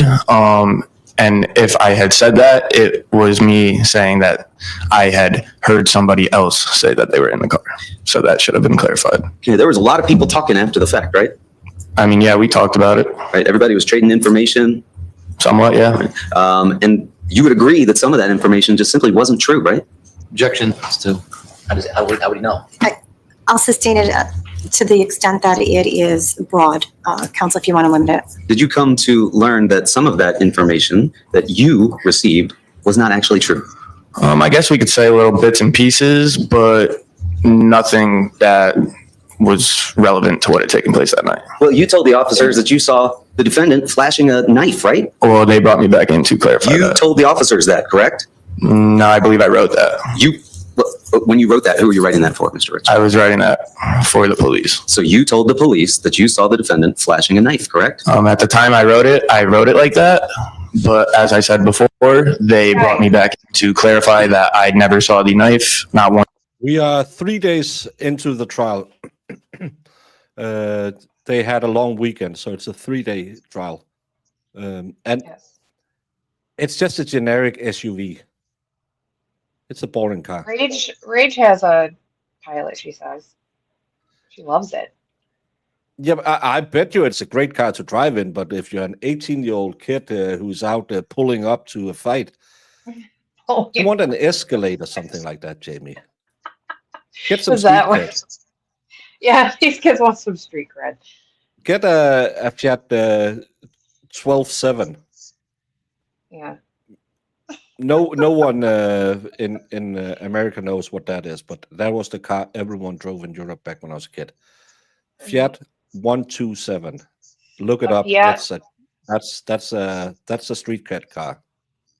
Yeah, and the curry yellow. Make sure you're wearing curry yellow too, because that's a scary gang color.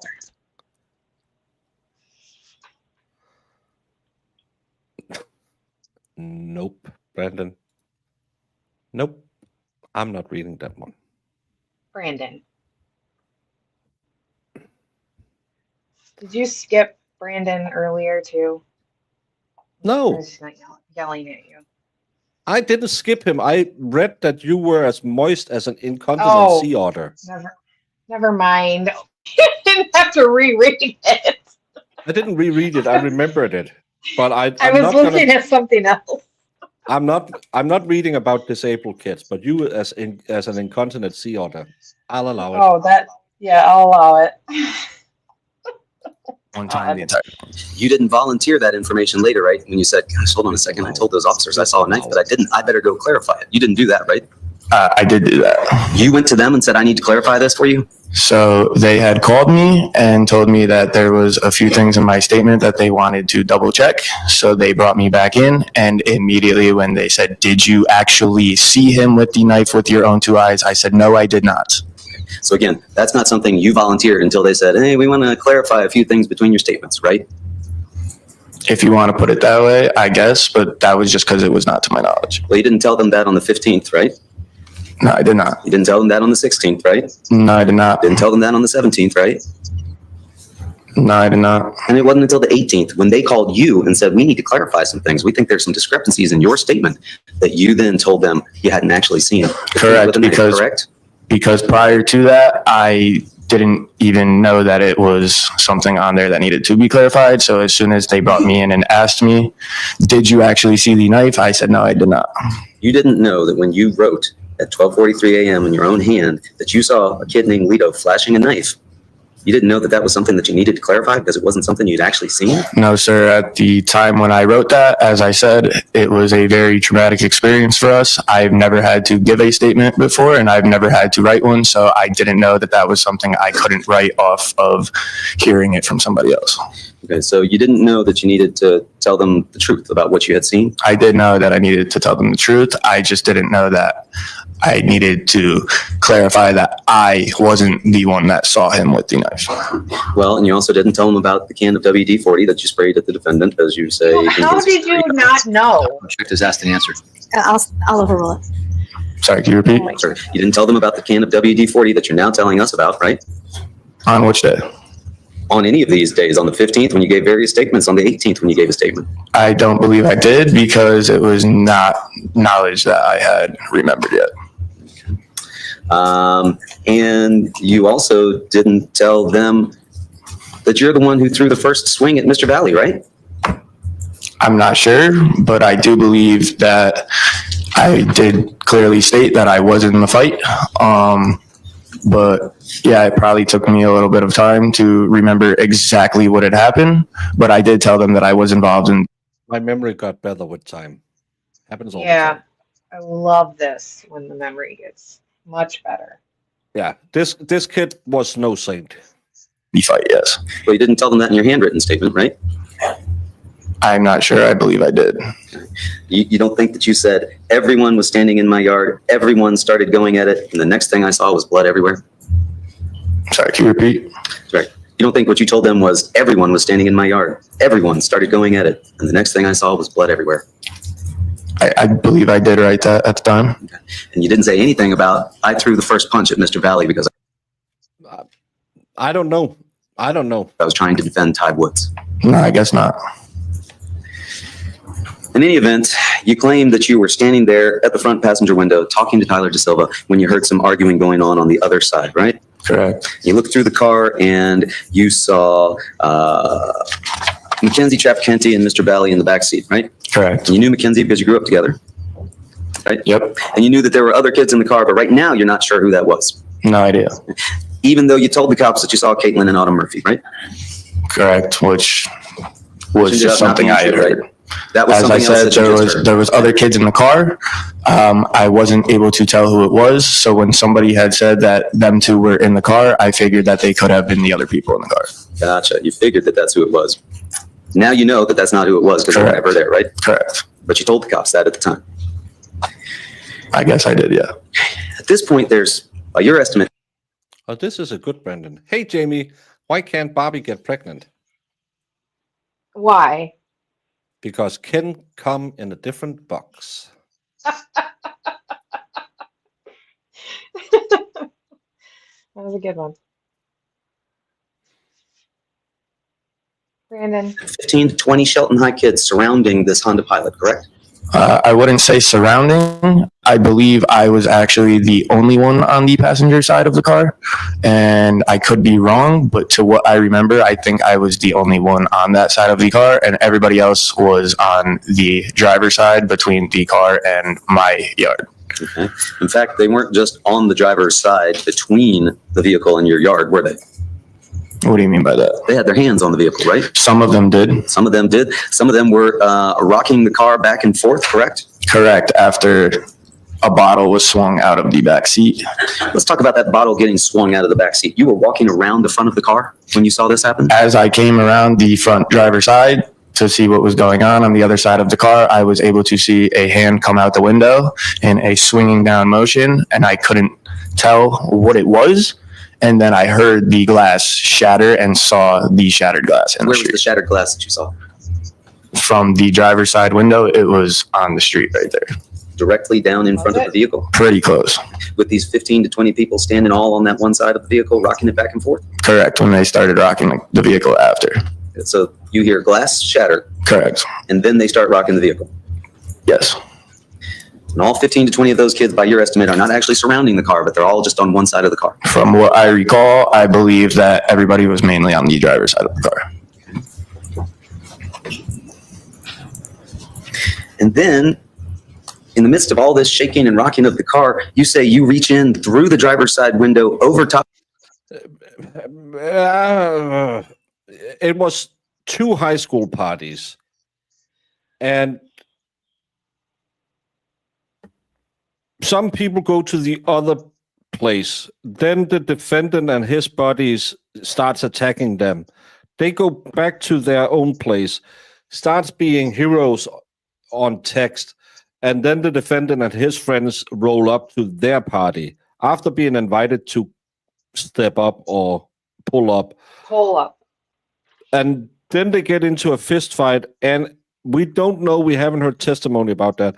But then either the defendant brandishes a stabulator or goes to the car and gets a stabulator. We haven't heard anything about the stabulator so far. Top of Mr. Snyder and grabbed the gear shift. I reached for the shifter. I believe it was by the steering wheel on the column. So I reached towards it because he wasn't even considering when I was telling him to leave. So I made him see that I was going for his shifter, telling him to put his car in drive and go, because at that point when kids started shaking the car, I knew that if they didn't leave there, that this was going to turn into something bigger. So he put his hand in there to try to shift the car to tell him to go? What are you saying? You say you heard the car click into gear, Yeah, and we saw the lights. and then they drove up the street fast, right? They did. And when you say they drove up the street fast, did they drive down Laurel Glen towards Farmhouse Lane? That's correct. And you said as they did that, they were throwing cans and things out the windows, right? They were But nobody from your group was throwing anything at the vehicle. not at that moment, no. How many people were outside at this point? Everybody that was there, I believe, was outside. Okay. So they drive down to the end of Farmhouse Lane. Did they come back at that point, or did they stop and get out what we saw on the video? I don't know for sure, but I want to say the first time they went down the street, they actually went past Farmhouse Lane to the point where we could no longer see the car, which is why I had thought that they left at that point. Then we were able to see the headlights coming back in the other direction, and that is when they came back for the second time after they drove away and could have left. Was that before or after you went down to the end of Farmhouse Lane? And I walked down, that was before. So they drive away. Correct. They drive towards Farmhouse. I believe they went past. Then they come back down past my house again towards Adams, where I believe they make that corner onto Adams. When you say they make that corner, if we're looking at Exhibit 1, are you saying that they take a right onto Adams? They went this way. And then where did you see the car after that? And then after that, it comes back down the way it just came. So I'm not sure if maybe they turned around over here or what, but they ended up coming back from the same direction that the car had just previously gone in and drove by the house again, throwing more things out of the car, including the WD-40. And that is when the car stops by Farmhouse Lane after that. So just want to make sure we've got your series of events down. Car initially arrives. It's parked at the corner near Adams Drive and on the other side of Laurel Glen from your house, correct? Correct. That's when you and the 15 or 20 folks all go outside and confront the car, right? Yes. You claim to hear glass shatter while there's 15 or 20 people there on one side of the vehicle. They're shaking and rocking the car. You somehow get in and lean across Mr. Snyder, correct? Sorry, can you repeat that last part? You get in and lean across Mr. Snyder. No, before that. You have seen glass shatter. There's 15 or 20 people shaking the vehicle, and you lean in across and grab the shift, right? Yeah. At that point, you say you hear the vehicle click into gear, and it drives down towards Farmhouse Lane, correct? Correct. Turns around by your account and comes back towards your house, correct? Correct. Makes a turn, a right onto Adams Drive, correct? Yep. You lose sight of the vehicle? I did. How long before you see it again? Not that long. Like I said, they had to have turned around somewhere close because it came back pretty quick. Did you see who was in the vehicle at that point? At that point, I believe nobody had gotten out yet because at the rate of speed he was driving before, if anyone had gotten out of that car, they would not have just been able to step out unless he had stopped somewhere else and let people out. But If your recollection is accurate, right? correct. But to what I would think that everybody was still in the car at that point. But you don't know who was in the vehicle. I Is that do fair to not. say? That is fair to say. And as it comes back up Adams, you say it turns onto Laurel Glen Drive, goes past the house again, Correct. and down towards Farmhouse Lane. Correct. And is it at that point that you see the vehicle? It's a Honda Pilot, but we don't know what year it is. But apparently, it don't have a steering column, whatever you call it when you can't figure out how to drive a stick shift. Lever, maybe. But like we said yesterday, stop trying to be the good guys. Admit that you were spoiling for a fight. It's not going to make it look worse. Just admit, yeah, we were looking for a fight. We were young men. We had some beers. They were looking for a fight, but no one agreed that we would bring tools. We all were in for a fist fight. This asshole brought a knife. Yeah. It would be so much better in my eyes in front of the jury than this. Well, actually, I was reaching in to give him a Bible and show him that the good Lord says, turn the other cheek, which is weird and something Brandon keeps telling me when we're at a bathhouse together. And then he says, well, this is just a prostate exam. But admit you were bad guys. Admit you did stupid stuff. Admit you punched him first. It doesn't give him the right to stabulate someone else. Stop. Correct. And it's at that point that you and what you describe as a group of three, yourself,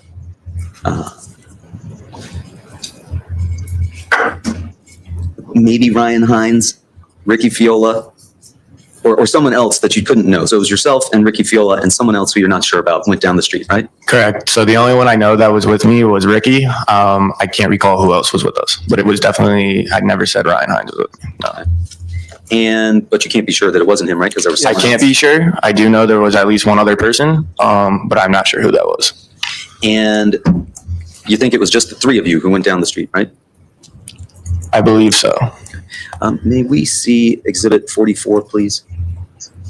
Yeah, and in that case too, if they had just admitted, yeah, we were assholes, I think they would have gotten the same, because he ran away, which ruined his self-defense in the eyes of the jury. Even though I believe that he had some reason to fear for his life, but this kid and the other kids, they want to be saintly, and when not the Commonwealth, I've been too used to say it. When the state prepped them, they should just have told them, you're going to be cross-examined on this, so you can just be honest from the get-go. Yeah, you were looking for a fight. Because we have all been 19 years old. And we have all gotten hit in the face. Jamie used to run an underground fight club where she said she liked to fight at least 2 years younger than her, so because they had a little more brittle bone than she liked to crack. Which I thought, that's weird, Jamie.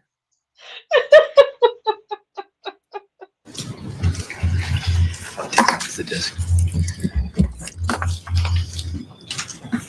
Yeah, I'm going to ask you to watch this video with us, Mr. Rich.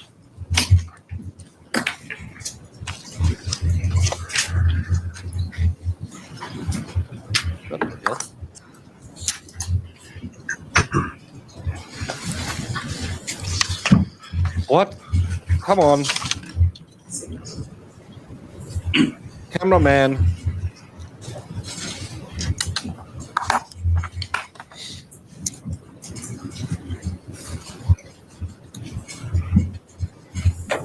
Can we pause it right there? You recall seeing this video just shortly ago? Yes. And this is shot from the Ring camera on 36 Laurel Glen Drive, which is the house down Laurel Glen Drive there on Exhibit 1 by the corner of Farmhouse Lane, correct? Yes. Now, in this video, Mr. Rich, do you see somebody already walking ahead of this last illuminated tree that we see there? Over here on the corner? I'm going to point over here. See this last illuminated tree to the far right? Just past one of the columns? Yeah, do I see anyone over If there? you see somebody walking right here ahead. I can't tell. Okay, can we start that from the beginning? And I'd ask you to focus your attention to see if you notice that this person's walking.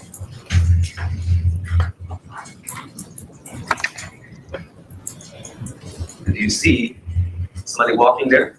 I do. Do you see that there's a vehicle? We just heard doors and cars stop. And we see somebody else walking Correct. by the vehicle, in front of the vehicle, correct? I do see that. So those folks are already out of the car, and now we're hearing some yelling, correct? Yep. And from the left, we're starting to see your group, right? Correct. I count 1, 2, 3, 4. Would you agree 4 people so far? Right. Now I see a 5th person coming. Do you see that? I do. You see other folks coming as well. 6, 7. You see those other folks? I do see more. Brandon, it's really hard to tell, but yeah, I've seen a lot of people running across out here. But I need a Ring camera, because then I could figure out what just fell down outside of my house. But imagine if the McAlberts had, yeah, but imagine if the McAlberts had connected their Ring camera that he got for Christmas, but he just didn't have the time to do it, Jamie. Yeah. I mean, Imagine if the neighbor weren't so cheap that he only filmed this part of his entrance because he didn't want to waste bandwidth on the road outside. so stupid. Could have helped a lot in the Karen Reed case. Or yes. And those people are all coming from the direction of your home, correct? So as it appears, yes. You would agree that there was at least 2 people that were out of that vehicle, correct? Prior to us walking down, prior to you walking down, I would agree.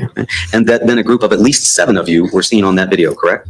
That's how it appears, but as I said, to my knowledge, the only one I knew was with me was Ricky, and I thought there was at least one more of us. Clearly, there was more than that. And in fact, you walked past and had some interactions with people that had already gotten out of the vehicle, correct? I did. But you don't recall any of that, fair to say? I didn't say I don't recall any of that. I just don't recall who was actually out of the vehicle. Well, you told us that you didn't have any interactions with people in the vehicle at that point, correct? Other than telling them to get out of there and that they needed to go, not really, no. Okay.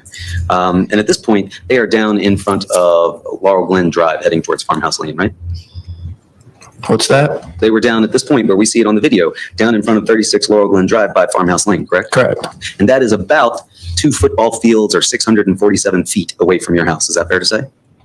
Yeah, that's probably pretty accurate. And you followed that vehicle all the way down there, right? When people started to get Yeah, I don't like where he keeps pulling up these minor mistakes. Just get there, say, you clearly underestimated how many went there. And then say, could you potentially, if you had been in the car and seen this group of people, would you have felt scared? Get into why this big group of people made your defendant scared. He just keeps asking he's like Brennan, he asked the same question 45,000 times. And it's annoying me because I could put on a decent defense claiming self-defense out of this, that they were so afraid of this big group of people coming at them. But he just you didn't say that, did you? Did you say that? Did you write that? Did you ever say it when you read it, or did you go back and reread it or write it? Just hammer him with you started the fight. You made my when they tried to get away, you chased them. This would be way better. get out, yeah, we walked down there. Okay. And you told them, let's go, you pussies, right? Correct. And that's when you say you threw the can of WD-40, right? I did. You later picked that can back up, you're now telling us, right? After it was thrown at me again, I didn't want to leave it in the street in front of my neighbor's houses, so yes, I picked it up. We didn't see that can getting thrown back at you on this video, did we? Nope. And you said after that, you were just walking back to the house trying to get everyone back inside, right? I was heading back towards the house with the intent to get everyone back there into the house, yes. And did you call the police at that point? No, I did not.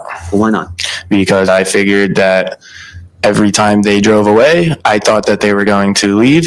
I guess thinking about it now, knowing that they had the first two opportunities to not come back when they drove away and they didn't, I probably should not have made the assumption that they weren't going to leave, but never in a million years did I ever think that this was going to happen, so I did not call the police. You didn't call the police and say, hey, there's unwanted people at our house and they're throwing stuff at us, because you didn't want the cops to come and find out that there was underage drinking, right? Can you rephrase that? Well, you didn't call the cops to report what you're now telling us was a crime at that time, did you? No, I did not. And it wasn't because you didn't want the cops to come and find out that there was underage drinking going on, right? I'm confused what you're asking. So you're asking if the reason I didn't call the cops was because there was underage drinking at my house? Right. No, the reason I didn't call the cops was because I figured these kids were going to leave at any of the given 3 or 4 times they had the opportunity to. And I never thought in a million years that they were going to come back to my house, trespass on my property, and stab 4 of my friends. Are you done? And it doesn't work that this kid is kind of a douche as well. But you let him say multiple times, stab 4 of my friends. Yeah. You don't want a witness say that in front of the jury. You have to be better defense lawyer. Yeah, I'm done. Is there a question pending, Your Honor? There was not at that point. Counsel. So it wasn't because you were afraid of underage drinking going on at the house. That wasn't the reason that you didn't call the cops. No. The reason was that you thought you could handle this yourself. I thought that they were going to leave any of the 4 times they could have. And like I said, I guess thinking back now, knowing that the first 3 times they could have left when they had the opportunity, they didn't. Maybe I should have handled it different. But again, who would have ever thought that 3 juniors were in high school from St. Joe's were going to come back to my house, trespass on my property, and stab 4 of my friends. And then you told us that as you're walking back to the house, someone threw a can of WD-40 at you, correct? Correct. They threw it back at me. And that the defendant came off the side of the bushes, correct? Correct. You told him not to come near you, right? I did. And then you used the can of WD-40 to spray it in his direction, right? I did. What you actually did was you sprayed it right in his face and his eyes, right? I'm not sure. Like I said, I was spraying it in his direction. He kept approaching me, so I can't tell you where he was getting sprayed. I aimed the can at him and I sprayed it to use it to distance myself. And you just saw yourself in that video pass by him while he was standing on the street, not in that vehicle, correct? Probably, but I'm not sure if that was him or where he was at that time. And you never told the officers in any of your prior statements about the defendant throwing this WD-40 at you and coming off the side of the bushes, right? Well, one, I don't know if he threw it at me. I'm not sure which one of them threw it at me, but given where he was when he came out of the bushes, when they threw it back at me, I don't believe it could have been him because he was obviously already down by those bushes for me to have walked by him over there. So you don't and it think came was from him? behind me more towards the car. So you don't think that it was him throwing that I can of WD-40? don't think he's the one that threw it back at me when I had picked it up to walk back to the house because he was already obviously down in that direction somewhere for him to have come out behind me.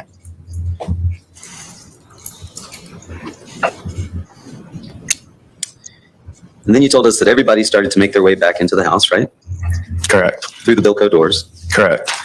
You walked back first, but you knew that Ricky was still down there at Farmhouse Lane. I did. How did you know that he was still down there? Because I walked back by myself and he's the only one I knew went down there with me. And if he didn't come back with me, he had to still be down there. Where were these other 5 or 6 people that we saw here in this video? They must have been down there as well, but I'm not sure. You don't recall Ricky coming back inside, but you're certain you went back inside. I 100% went back inside. Who else went back inside with you? I'm not sure exactly who. There was still a large crowd out in the front. And I kind of was just motioning everybody to get back inside the house. What was the large group out in the front still doing? Probably standing there. Honestly, I'm not sure. I was down the street, but as soon as I got back to the house, I had everybody go back inside. Even the folks that remained in the yard that you just described? I'm sorry, what's that? You told us you went back into the house, but the people remained in the front yard. Now you're telling us you had everybody go back inside. Who remained in the front yard? You tell me, sir. You're the one who said people remained in the front yard. I never said anybody remained in the front yard. I said the only people that were still out there was, to my knowledge, Ricky down the street, but I had everybody else around there go back into the house that was still in the front you yard. went into the basement after coming back from Farmhouse Lane. You're saying there was nobody else in the front yard. I do not believe so, no. And then you heard somebody yelling, "They're back," right? Correct. And you looked out and you could see that they were in the front yard. Well, we walked back outside, and upon coming up on the front yard, I was able to see the car in the street with the headlights on, and the defendant and Tyler DeSilva were now trespassing on my property. Okay. And at that point, you go out into the front yard, correct? Correct. How many people were out in the front yard with you? I believe everybody had followed me back outside.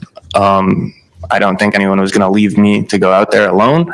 So eventually the entire basement did make its way back outside, and I believe everyone did make their way back out there. About 30 of you out there in the front yard? Yeah, including girls too. And you described your position as being near the cement box and the red bush, right? Relatively, yes. And that Tyler DeSilva was in front of you, correct? Correct. Near the mailbox. Towards the mailbox. And that Mr. Valle was off to your left, by the left of the bush and the right of the cement box, right? What was that last part? To the left of the what? To the left of the red bush and to the right of the cement box. Which way are you looking at that? From the street or from the house? I believe you described it as being Valle was off to your left. He was off to my left, correct, with my back to the house, so yes. So you couldn't really see where Mr. Valle was, right? He was peripheral to me, so I was able to see him and the couple kids over there and know where their position was because they weren't that far. They were only maybe 2 steps away from me. But until the fact where Tyler DeSilva shoved me backwards is when they came into my full sight. And you said that, again, you approached Tyler DeSilva because you knew him and his cousins, right? Correct. And you said, dude, I've known your family and cousins for years, right? Correct. At this point, where are the other 30 people? I wasn't paying attention to that, but I believe some kids were still coming out of the basement at that point, and I believe that there were people behind me and also to the side of me. Could you see anybody in front of you near the street? I don't recall anyone being over there. Could there have been? Maybe, but I do not remember. And it is your recollection that Tyler DeSilva told you to go fuck yourself and shoved you backwards, correct? Correct. With these other 30 kids behind you, Correct, which he knew. which he knew that there were 30 kids. They have obviously seen the amount of kids there were. The minute we walked out to the car the first time, they proceeded to keep coming back, knowing that there was 30 kids or 20 dudes standing there. Okay. And you said that there were a few kids near Mr. Valle, right? I believe so, yes. One of those you knew, and that was Ty Woods. Correct. And you described him as close to a younger brother for you as it gets, right? That's right. And after the shove, Yeah, but he needs to plant the idea of self-defense. And I'm just not feeling he's doing it, but maybe I'm hearing it wrong. you've now got Mr. Valle in your vision, and you say that he went to swing on Ty Woods. Correct. I watched him take a backswing like he was going to hit him in the back of the head, and Ty had his head turned. I was only 2 steps away. I pretty much stepped into it to get between it and punched him in the face. Okay. And then after that, you say that Mr. DeSilva punched you in the back of your head. Correct. How do you know that was Mr. DeSilva punched you in the back of your head? Because nobody else that was at my house was going to be punching me in the back of the head. And he is also the one that just pushed me from the direction where the punches were coming from to the back of my head. It wasn't because the group of 20 to 30 people was stampeding forwards and people got shoved into one another. You would have to ask him that, not me. But to what I know, I didn't see any of that going on after, because after I had hit the defendant, that was the last time I ever saw him that entire night. Because as I said, when I was getting punched in the back of the head, my focus had turned to Tyler DeSilva at this point, who I ended up on the ground with instead. Now, again, you're telling us today that you swung and hit Mr. Valle in the face that evening, but you didn't tell that to the officers when you spoke to them on the 15th a couple times, or the 18th, correct? I guess not. I had told them I was in the fight, and there was only 2 kids that I could have been fighting with, so You didn't tell them that you threw the first punch. I guess not. At the time, I guess not, no. And you say that you went to the ground and that Mr. DeSilva was on top of you, Correct. and that he was swinging and you tied up his arms, right? Correct.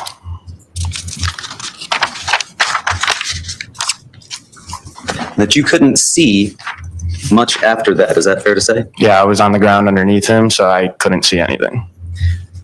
And despite having told officers originally that you'd seen Lito with a knife, ultimately what you told us here today is that you didn't see the defendant with a knife, correct? I had never seen the knife that entire night with my own eyes at all. Thank you, Wendy and Trevor. And- Welcome. You would agree, and you've described for us, that this fight was a chaotic scene, correct? It was a chaotic scene, yes. And there were only 2 kids that got out of the vehicle that were from the St. Joe's party, correct? Correct. 2 of them got out of the car. And there were roughly 30 of you, 20 of which you've described as being boys, correct? Correct, which they knew. In fact, you continue to tell me that, sir, which they knew. How do you know what they knew? Because they were in the car when we all came outside. They saw how many of us there were. They drove up and down the street 3 or 4 times and saw that there was that many of us. And even when he came on my property, nobody immediately got physical with them. I was still trying to talk to Tyler DeSilva and get him to leave. And they saw with their own eyes how many of us were standing there and decided that he was going to get physical with me. Still befitting this trial is occurring in June. Yeah. This defense lawyer gives him the opportunity to constantly put the blame for the attack on the defendant and his buddy. I don't understand his tactic. I really don't understand his tactic of letting him say over and over and over again, they stabbed four of my friends. They started the fight. We did nothing. We tried to de-escalate it. He did the same with the other kids. He wants a gotcha moment. He's not going to get it. But what he opens up for is over and over and over and over again, they're shifting the blame to the defendant. Yeah. I don't get this tactic. Am I wrong, Jamie? Am I? Yeah. No, he's like, he keeps going over these really pointless points over and over and over again, and then he keeps asking these open-ended questions so the kid can just say over again that I didn't expect him to come in, you know. Yeah, and kill my person. Well, screw you, Lefty. That is true, though. Screw you, Jamie. But my problem is, because yes, this kid comes off as a smug asshole, but he keeps saying the words. If this is the Jen thing, if that's why I like what Alan Jackson did this time. Last year he let Jen do all the we were harassed, we were hunted, oh, we are victims. This year they cut her off, so she couldn't sit there and try and get sympathy. This kid gets to say 20 times he stabbed four of my friends. We know, especially in self-defense cases, it's so important that they don't see the defendant as an asshole. And this defense lawyer allows him to just paint him as an asshole. I tried to de-escalate it 20 times, and he just kept escalating. He better be one of those female body readers and get sense from the jury that this is going well. Otherwise, the ponytail in question needs to go. Yeah, he needs. Again, we don't know the jury and can't watch the jury, but for me, I wanted him to because he's wasting so much time and he gets the wrong answer constantly. Yes, this kid lied to the police. Yes, this kid minimized his involvement. Yeah. But you allow him to say the other guy killed my friend. You're putting a face on the victim. And don't take it this wrong way, but that's not what the defense should do. The defense should remove the victim, should put all of the blame on all of these kids talking about how they attacked him. And in reality, he's running around corners with him. Who are the Sharks? That's not an NFL team. I think isn't it from Every Given Sunday? I think so. I don't know. No, this guy is the one where the house party was at. You're getting better. West Side Story. I wasn't allowed to watch that movie, especially the new one. No, the problem is he allows the witness to take control. He should cut him off. We talked a lot about that especially with Jen, because Jen was trying to do the same constantly. She wanted to talk about harassment. She wanted to talk about Aiden, and they cut her off constantly because they need to do that. When you have a witness who runs around corners with you, you need to get them in check. So, yeah, they knew how many of us were there. So it's your recollection that Mr. De Silva is the one who decided to get physical with you? Correct. He shoved me. Was Mr. De Silva at any point holding a phone or filming any of this as it was going on? I don't think so, but I'm not sure. Did you ever see Mr. Valle with the phone filming or recording anything of what was going on? Nope. Did you see, however, a video of the fight itself? I did.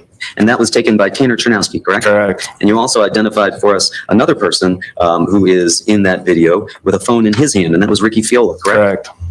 And was there anybody else that you saw that was filming that evening? I was on the ground. I didn't see anybody filming or holding a phone until I saw the video after, which I still am not even sure if there was a recording going or if those were just flashlights. But yeah, I didn't see anybody else recording now. Well, you did see the video, correct? I did see that video Tanner took, correct. So you know that one video. I do know was that taken, correct? video was taken. And did you tell any of the officers that video existed? No, I did not. They actually showed it to me first, and that was my first knowledge of it. You didn't know about that video until it was shown to you by the officers? Correct. Are you friends with Tanner Chernowski I am. on his Snapchat stories? Yeah, I am. And you weren't aware that he had posted it that very evening? I was not aware that he had posted it ever, and I had never seen it, so no, I was not. Isn't that hard to believe?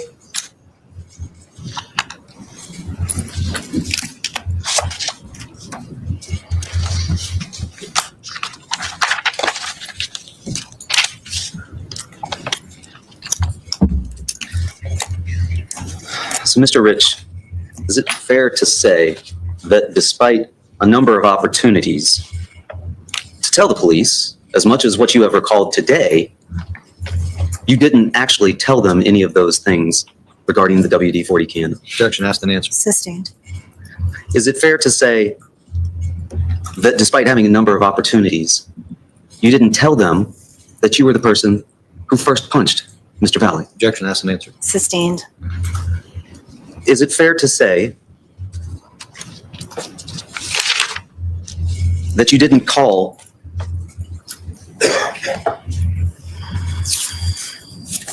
the police that night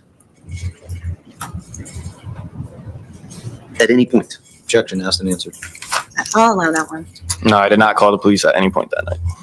You talked to the police that night.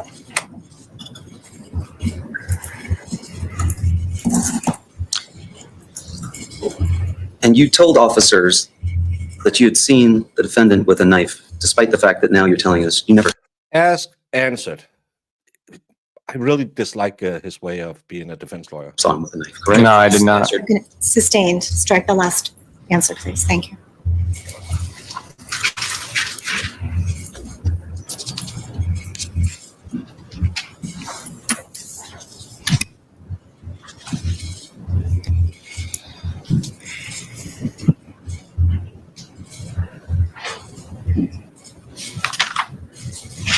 Just one, Your Honor. Mr. Rich, there were essentially two fights going on in the front yard, were there not? As far as what I'm aware of, I can only speak for what was going on with me and Tyler De Silva at the time I was on the ground with him because I could not see anything else. How many people were engaged with Mr. De Silva when you were also on the ground with him? To my knowledge, just me and him. Do I think people could have thrown a couple shots at him? It's possible, but from what I could see, just me and him were on the ground. But When you say it's possible that other people could have thrown shots at him, you viewed the video of the fight, correct? Correct. You see people throwing shots at him, correct? Correct. It's not just possible, that happened, didn't it? Yeah, so a couple kids did throw a couple shots in after, but I could not see that from where I was on the ground. Okay. And you would agree that there was a separate fight going on involving Mr. Valle, correct? I'm not sure.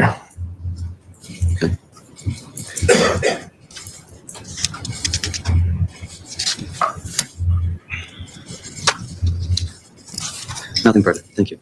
Can you rejoin? Briefly. Sure. Yes, everyone is named Tyler.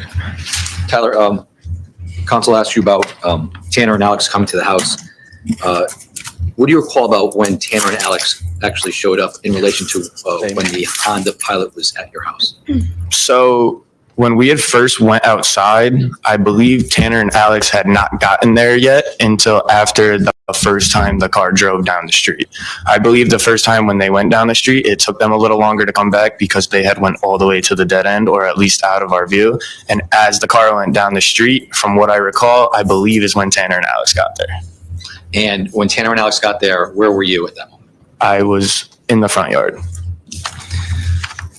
Now, counsel asked you a little bit about your statement to police initially. You had indicated that you had seen, well, at least according to your statement, You indicated that you had told the cops that he was flashing a knife. Where did that information come from? Did you actually see that happen? No, I never saw that. So why would you tell the cops that a kid named Lito was flashing a knife? It was something I had overheard that night, and as a 18-year-old kid who's never had to go through something traumatic like that, I didn't know that I couldn't write something in my statement without physically seeing it. So I was brought back in to clarify that. I didn't see that. So based on the fact that you have 4 of your friends that were stabbed on the front lawn, what was your immediate what was your intuition? What was your reason for telling the cops what you did at that moment, with regards to what you saw at that moment? Did you have a reason why you didn't recall the WD-40 can or anything like that? Why did you say what you did? Yeah, of course. I mean, in that time period, like I've been saying, I was an 18-year-old kid who just watched 4 of my best friends get stabbed in my front yard where I grew up at my own house. And having to go through that, I believe that there was just certain things that my mind was putting out of my head, and I was more focused on the events that took place during the actual fight itself. Now, on a subsequent occasion, did you eventually tell somebody about this WD-40? I did. And on a subsequent occasion, did you eventually tell somebody about you throwing a punch at Lito? I did. Now, you saw States 44, which is the 36 Royal Blend video, the ring video.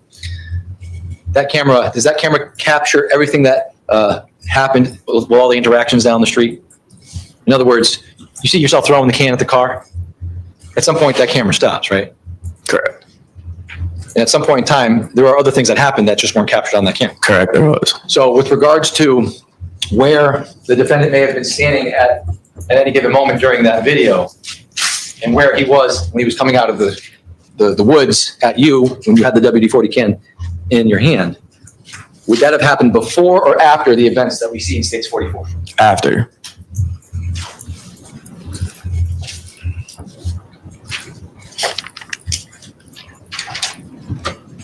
And with regards to the number of people that were captured on States 44 from your group that go down the street, to the best of your recollection, you only recalled Ricky Fiola and maybe one other person. Correct. Clearly, there were more from your group down the street. Clearly, yeah. Now, when you came back from down the street, were you by yourself? I was. And when you came back from down the street, you indicated that Ricky Fiola was still behind you down the street? Correct. So when you got to the front lawn and you were ushering people back in your house, you went down the basement with people that you ushered with back inside your house? Correct. But that didn't include Ricky Fiola, No, it did not. So if there were at least 7 people down the street, you being one and Ricky being another, there's at least 5 other people that are probably still down the street and coming back down towards the house, right? Correct. So when you go back in the house, some of your friends could have still come back and been on the front lawn. Right. You just wouldn't know who it was. Correct.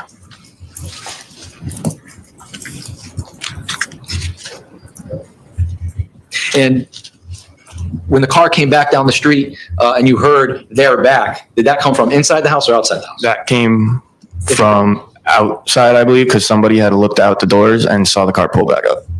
But you don't know who said that? No. No further question. Any additional cross?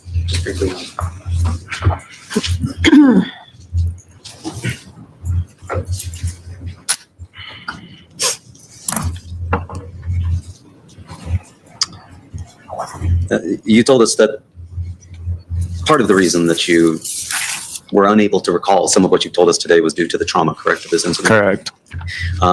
So it wasn't that you wanted to minimize the involvement of your friends on that evening. What do you mean by that? As far as why you weren't able to recall these things when you were talking to police officers beforehand, it wasn't because you wanted to minimize the involvement that your friends had. You mean like try to hide things my friends did? Correct. No, I wasn't trying to minimize anything. You weren't trying to protect your friends from any sort of police investigation. I mean, no, that's nothing that's inside of my control anyways. And then you had been asked about telling that to folks on a subsequent occasion about the WD-40 and about throwing the first punch. Do you recall that question? Can you repeat that? Sure. The state's attorney asked you that about not telling folks about the WD-40 or about the throwing of the punch, right? Yeah. And then he asked you, but you did tell them that on a subsequent occasion, correct? Correct. And that subsequent occasion was today, correct? No. Nothing further. Nothing further, Your Honor. All right. Never end You're on a all no. set. You can exit the witness box. Please watch your step. Counsel, I am going to go into the morning recess, all right? Court's going to stand in recess for 15 minutes. Ladies, Thank you, Your Honor. Say we call Aiden King to the stand. thank you. Look at that. Finally, someone who's not called Tyler, and he's called Aiden. Now Masshole Media is going to come in here and cry about someone called Aiden. Which one was Aiden? I really thought we'd have done some damage to this this kid. He was not. I He know. was too cocky, but this constant asking the same question over and getting a no every time, it's really not good. Maybe we have just been spoiled with a great defense team for 3 months, and now we have to sit and listen to this guy. Yeah, when you listen to Alan Jackson for 3 months, it's hard.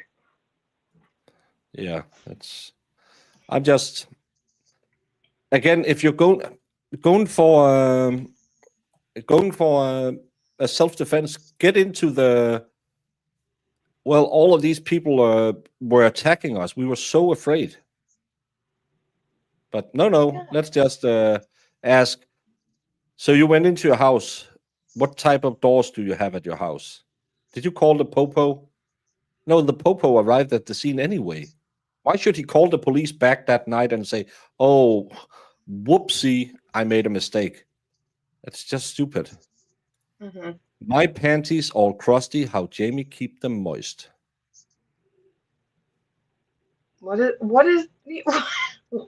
you saying, Brandon? That's going to be your biggest complaint with crusty panties in here. Yeah, that's she comes to get moisture advice from Jamie. Oh. Ponytail is the defense lawyer. No. Yeah. And he reminds me so much of. I said yesterday that I'd watched that mini wargaming channel, and this is one of the presenters. He reminds me of him.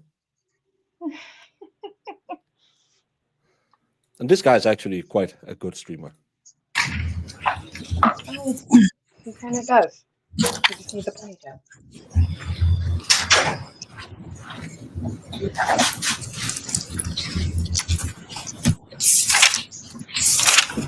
Hi there. You step into the witness box. Madam Clerk is going to put you under oath. Okay, she's right here to my right. Good afternoon. How you doing? I'm good. How are you? Good. A little nervous to be here? Yeah, Aiden, how old are you? I'm 20 years old. And do you work? I do. What do you do? I work at a dog daycare in Shelton. How long have you been doing that for? A little over a year, almost 2 years now.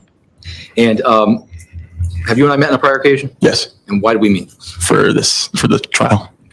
And I want to direct your attention to May 14th of 2022. Do you recall that day? Yes, And why do you recall that day? it was a traumatic day. Now, I want to direct your attention to this. States 9.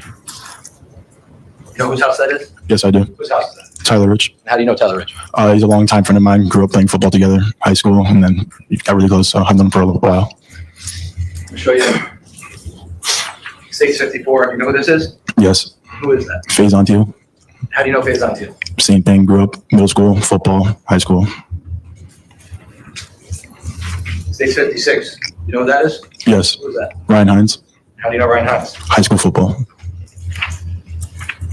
States 55. You know who that is? Yes, Who is that? Tommy Connery. How do you know Tom? Went to school with him, middle school, high school. Finally, States 57. You know who this is? Yes, Who is that? Jimmy McGrath. How do you know Jimmy? Met him through Rosie, who I'm friends with. He's just become a good friend of mine through Who's Rosie? years. Rosie's his sister, older sister. Did you go to school with Jimmy? No, I did not. Do you know where Jimmy went to school? Yes. Where did he go? Fairfield Prep. Faison, Tommy, and Ryan. Did you go to school with those individuals?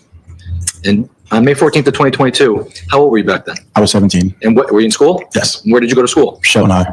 And you went to school with Tommy, Ryan, and Faison? Yes, Did you go to school with Tyler Rich? yes, Did you go to school with Ricky Fiola? yes, How about Sal Perry?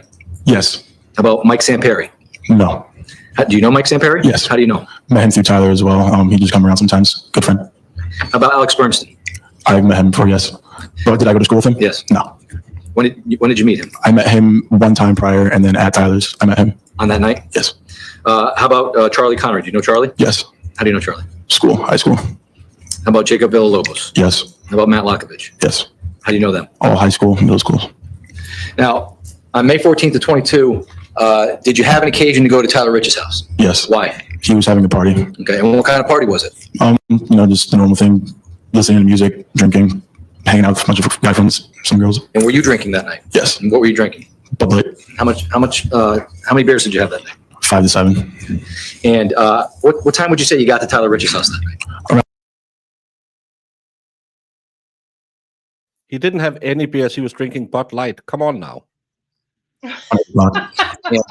Did you start drinking before you got to Tyler Rich's house or when you got there? When I got there, And when you were there, do you know whether or not the individuals we just spoke about were present at Tyler Rich's house that night? they were. And when you were there with those individuals, what were you doing? Hanging out? Hanging out, listening to music, talking, drinking. Are you familiar with Griffin Marcinzik? Yes, And how are you familiar with Griffin? high school.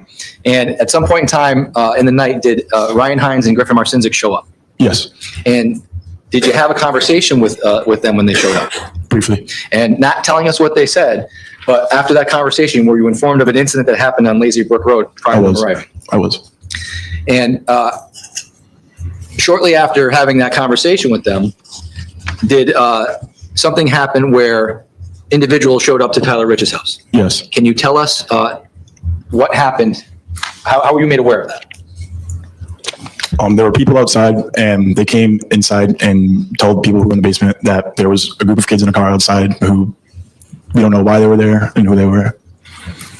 And when you got this information, did you exit the house? Yes, And where did you exit the house? I exited through, so there's cellar doors, and I came up them. They're on the side of the house, and proceeded to walk outside towards the driveway. So I'm going to show you State's Exhibit 5. Can you see in State's Exhibit 5 where the cellar doors would be? They would be right in that little space you can see in the trees, a little off to the right. Yeah, right around there. Okay. And you came out this way? Yes, And when you came out this way, what did you proceed to do? I proceeded to walk down the driveway. I'm going to show you State's Exhibit 49. When you walked down the driveway, how did you walk? If you could describe it in State's 49. In between where those, like the blue truck and the white truck, it was kind of that path. Okay. And when the individual showed up, Where did you observe did they come in a car? Yes. What kind of car was it? I don't recall. okay. And when they came, well, you don't remember was it a four-door car? Do you remember? It was a 4-door car. Now, when they came, do you recall, can you tell us in this State's 49 where, if at all, the car was stopped? On the right side of the street, just about in front of the driveway, but also near like the across the street's house is like little sidewalk. So right around this area? Yes, And when you came out of the house, How many people were with you? If you can recall. around 10 to 15. And do you know whether or not Tyler Rich was with you? He was. Do you recall anybody else who was with you at the time? I do not. When you came out of the house, what time of day was it? It was nighttime. Yeah. Was it pitch black out? No, there was light surrounding, so you could see, but it was dark out. But you can notice people in front of you? Yes. Don't, Kamala Harris, breathe war. I'm gonna this shite out of them. Race crusade, read jokes. What? Did See, Brandon get into his puppy's Xanax today? he might have.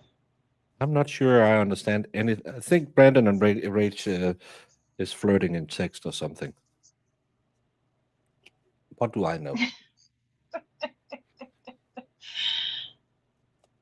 I didn't ignore it. I just didn't understand it. But hey, ask Jamie. I don't understand anything. At some point in time, did you approach the car? Yes. Okay. And when you approached the car, how was the car facing? So if we're looking at 49. I know Kamala Harris was a president candidate, but did she say don't? No, she said don't come, but that had nothing to do with war. So Did she you're say wrong. no problem? Thought it was Yes, she said don't come about illegal immigrants. Oh. We get agree this house here is Tyler Rich's house. Yes.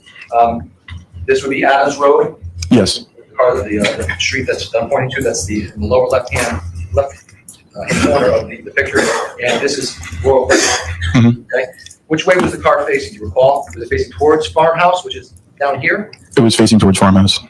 And did you approach the car? Yes. What side of the car did you approach? I approached the rear side behind the passenger. I mean, the driver. So if this is the car here, and this is the driver's side here, you're She sounds like my last date.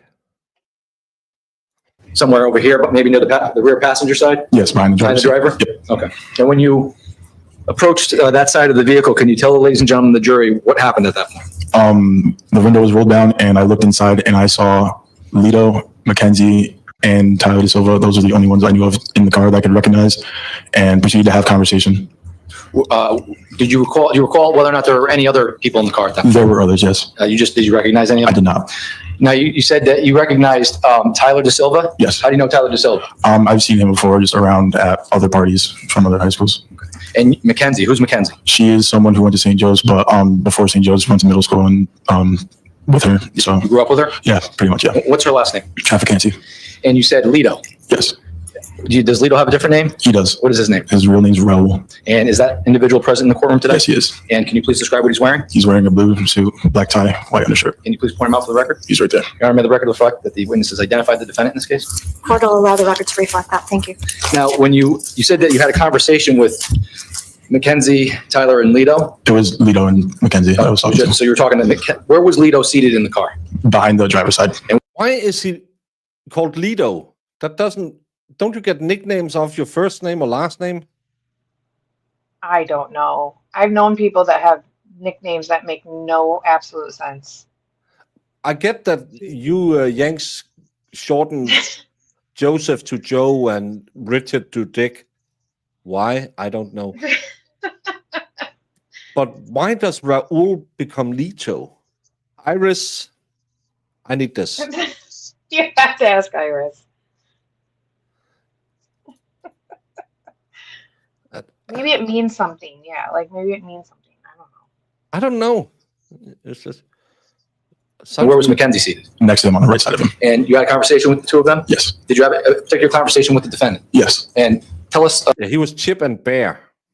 tell the ladies and gentlemen of the jury, what happened? What was said? So there was just a lot of back and forth going on. When you say back and forth, what does that mean? Like people were yelling outside, for him to leave, but I was having a direct conversation with him, talking normally at first, but then he proceeded to threaten to smash a bottle on someone's head if they didn't back away from the car. And after the defendant said he would smash a bottle on somebody's head if they didn't back away from the car, what if anything happened next? After that, I just said, no, don't do that. And then I backed away. I walked back to the end of the driveway. Did you ever, during your conversation with the defendant, ever tell the defendant or anybody else in that car to leave? Yes. How many times? Like 3 to 4 times. And at some point in time during the interaction with the defendant, after you backed away, what, if anything, did you observe? After I backed away, just more screaming and yelling from groups of people. And then the car just proceeded to take off down the street. And when the car took off down the street, what did you observe about how the car took off? Driving crazy. Prior to the car leaving the area at that time, did anybody kick or shake the car? Do you recall anything? Yes, there was people putting hands on the car. Now, was that your group of friends or the people in the car? It was my group of friends. And when that happened, the car took off? Yes, And where did it go? Did it go towards Farmhouse or towards Adams? towards farmhouse. And when it went down towards Farmhouse, where were you situated in the street or in the area when you observed that? I was at the end of the driveway. And you looked down towards Farmhouse? Yes, And when you looked down towards Farmhouse, what did you observe? I observed the car stop and people proceed to get out of the car. Was that, did that happen more than once? Did the car drive down and back or did it just drive down once? They drove down and back. Okay, so let's start there. Okay. So they drove down the street. Mhm. Were you outside the entire time? Yes, Did the car come back? yes. When the car came back, what happened? Just more driving crazy. They turned around and then drove back towards the farmhouse again. So when they turned around, did they turn around somewhere in the Adams Drive area? Yes, And when they drove back down, did you recall people throwing things at the car at this point? I did not recall. When they drove back down the street, how many times would you say they drove up and down the street, if you can recall? About 3 times. And when they drove up and down the street 3 times, at some point in time, did they stop driving up and down the street? Yes, And when they stopped, where did they, if you can tell from State's Exhibit 49, where did the car stop? Did it stop, where on the street? towards the farmhouse, there's like a light at the end of the road kind of, and it was around that light post. So if I point my finger around here, Yes, that area. the record can reflect I'm pointing to an area to the north, or the top right-hand corner where there appears to be a light pole near the intersection of Farmhouse and Adams. Right in Northland, excuse me. The court will allow the record to reflect that. Thank you. And that's where you observed the car parked? Yes. Makes When the sense. car parked down the street at that point in time, what did you do? A group of us proceeded to walk down to the street, like to the car. Do you know who was with you when you walked down the street? Tyler Rich, Ricky Field, other than that, I do not recall. And when you walked down the street, how far would you say you walked down the street? I'd say to that first light post, just about So somewhere, like the end of the tree line on the left. And yeah, that area. I mean, you're on a record to reflect, there's a light post, looks like on the right side of Laurel Glen, which is before a wood area just prior to 36 Laurel Glen. That's what, the right side. Quarter 11 notation on the record. So showing you States 1 behind you. Can you point on States 1 where you walked up to? Where Can I get up? Use it. Just a pointer. Right around here. To this area. Yes. The record can reflect, Your Honor, on States 1, it's the area on the right side of Laurel Glen, just before 36 Laurel Glen, there's a wooded area again where the witnesses identified he walked up to. All right, so noted. So when you walked up to that area, did you have any weapons on you at that point? No. And when you walked up to that area, what if anything, did you observe at that point? But I saw two people get out the car. My group of friends running up to approach them, and then just continued with more yelling back and forth. And that was it. How long would you say you were observing what was going on from that vantage point? 3 minutes, 4 minutes. And when you were observing what was going on down the street at that point, you indicated there's some light poles. Is there any lighting down the end of the street? Yes. And were you able to observe people interacting? Yes. When you went down the street and you observed people interacting, did you observe anybody from your group get into any physical altercation with the people from the car? No. Do you know whether or not Tyler Rich, Ricky Field, or anybody else you were with had any weapons on them? I do not recall. Now, after about 3 or 4 minutes, what did you do? I proceeded to go back inside the house because Tyler was telling people to go back inside. So I listened and went back inside the house. So you turned around and walked back to Tyler's house? Yes. Okay. And when you turned around and walked back to Tyler's house, how did you get back inside the house? I kind of cut in front of these bushes, the red bushes, cut in front of them, and proceeded to go back the way I left, through back the cellar doors. So in Stage 49, there's two red bushes on the right side of the Rich property. You walk in front of these? Yes. bushes, and did you walk up the cobblestone driveway and back in behind the black truck? Behind the black truck. Okay, so if the record can reflect, the path is in front of these two red bushes, up the side of the driver's side of the black truck, and behind the black truck towards it would be the right side of the house.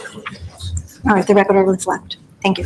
And when you went back into Tyler's house at that point in time, what did you do when you went downstairs? I went back inside, was talking to friends normally, and then was getting ready to leave. I was talking to my friend Jeremy. He was going to bring us all home. Who's Jeremy? Jeremy Oko. Okay, and Jeremy Oko drove you to Tyler Rich's house? No. Okay, but he was going to give you a ride home? Yes. Why was he going to give you a ride home? Because he was sober, and we wanted to leave because we weren't really having fun anymore, so it was time to go home. And at some point in time, did you end up leaving the house? Kid, you're giving me anxiety how nervous you are. Relax. No, and he's blinking so hard. He's constantly shaking. He's drinking. I'm getting anxiety from this kid. I know. Yes. All right. When did you end up leaving the house? You know how hard it is to have done an 8-ball on my bio break and then have to come back and watch this kid. It's really hard. After I came outside and saw friends on the floor screaming and I didn't know what was happening. I came out to a fight. All right, let's back up. So at some point in time, you leave the house and you witness a fight? I leave the house and I witness a group of people, a lot of screaming and people on the floor. So yes. Okay. When you were inside the house, were you made aware that individuals were on the front lawn? No, I was not. Okay. Tell us about how you came to come outside of Tyler Rich's house and witness what you just indicated. So I came out the same way I was going back and forth, and I couldn't see anything until I got to right in front of where that black truck is in the picture. And then that's when I heard all the yelling and screaming and people running to cars. And at the time it looked like there was people fighting, but I would later find out that it was done already. Like the fight was over and there was just my friends stabbed on the ground. So just so we're clear, at that point where you came out of 43 Laurel Glen, you thought a fight was going on? Yes. But in reality, the fight had already ended? Yes. So when you walked out of 43 Laurel Glen, you came out towards the black truck here? Yes. Were you on the passenger side or the driver's side? The driver's side. And where in Stage 49 were you standing? That piece of like cement or whatever right there, like right in front of the truck, and that's on the grass. That's where I stopped and that's when I saw everything. So I'm going to show you Stage 4. See the cement block here? Yes, You were standing somewhere around here? yes. Now, when you were standing there, what did you observe at that moment in time? There's a lot of screaming, yelling, people surrounding people who were on the floor. I couldn't tell who it was at the time, but then I saw individuals run to a car, the car speed off, and then I turned back around, and that's when I realized I saw blood. I saw people crying, screaming, and saying that people had been stabbed. What did you observe about, who did you observe bleeding? Jimmy McGrath And and Faison Teal. Can you tell us in this exhibit here where you observed Jimmy at the moment? Kind of near this bush right here, the front one, the red bush, and that but This area here? yes, in that area. This is in this debris area here where there's shirts on the ground? Yes. Okay, so to the record reflect to the left of the red bush here, where there could be some items on the front. Record can so reflect. And what did you observe about Jimmy when you noticed him? There was just a lot of people around him. I couldn't really see. I didn't get up close to him, but I saw his face. I saw people around him trying to help. And then I just kept looking around and seeing more people on the floor, more people stabbed. Who else did you see that was stabbed? Tommy Connery and Faison Teal I saw. What did you notice about Tommy Connery? He was holding his leg, and then I just saw blood all over his leg. And what about Faison Teal? What did you notice about him? His arm was cut. And when you noticed that your friends were stabbed at this point, what, if anything, did you do? People were just screaming to call the police. I know multiple people were at one time, but I had someone's phone and I called the police. He's Faison Teal. I think his first name is Faison, and Teal is his last name. Sometimes I wonder, could I yeet someone? Like, do I have it in me to take a human life? And then I remember, oh yeah, Debbie. How could you forget Debbie? How can you forget her? Yeah, She Debbie was was the a worst. bitch. She needed to She go. was. She needed to be yeeted into a volcano. Yeah. That's it doesn't count if they needed a little unaliving. Yeah. That's the rule in Texas. Tried to explain what happened as best as I could. To the location and then hung up. They eventually arrived with an ambulance, and they brought people who needed care away. And the cops stayed and asked if anybody wanted to write down statements. And did you, in fact, give a statement at some point in time? Yes, I did. And that night at Tyler Rich's house, how many people, were there a lot of people at his house? There was a good amount of people. Yes, But did you witness how many of those people were actually involved in the fight? I did not.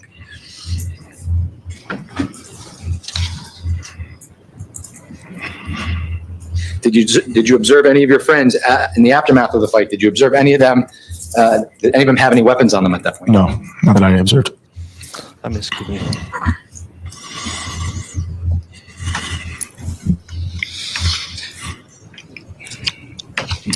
That's all I have. I don't have any further questions. Oh, I can't. Attorney Smith. Thank you. This is gonna be bad. Good afternoon, Mr. King. Good afternoon. We've never met before. No. If you can't just keep your voice up, it's Yep, sorry. hard to hear. We've got fans going. The acoustics are bad. Mhm. I don't think we'll be long. You told us that you knew most of the people at the party that night, correct? Yes, And how many people would you say were there at the party? 30 to 40. You told us that you'd had yourself 5 to 7 Bud Lights. Yes, And that was from the time that you arrived there around 8 o'clock until the time that you left there sometime around midnight. yes, Do you think you stopped drinking earlier than when you left? yes. What time do you think you stopped drinking? Maybe 10:30, 11. So you think you had those 5 to 7 beers in the course of 2.5 to 3 hours? Yes. Was that pretty much the way folks were drinking that night? Not everybody, but some. Had you brought those Bud Lights yourself? Yes. And was there alcohol that was being provided at the party? No. This was a BYOB party, so to speak? Yes. And you yourself were 17 at the time? Yes. Okay. How did you come into possession of that I alcohol? do not recall. Was there anybody that was over Not 21? calling anybody out. I do not recall. There were some older folks that had already graduated, Yes. correct? Yes. Some folks that were as old as 20, perhaps? Yes. And It was clear. Kimmy and Jamie. Who was my girlfriend from Sweden?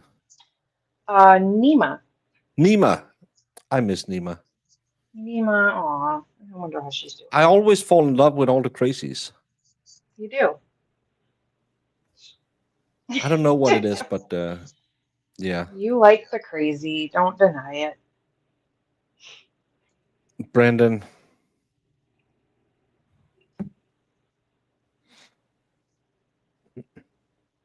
How big a bed does a priest sleep in? Don't ask me. Find. Thank you, Brendan. Brendan.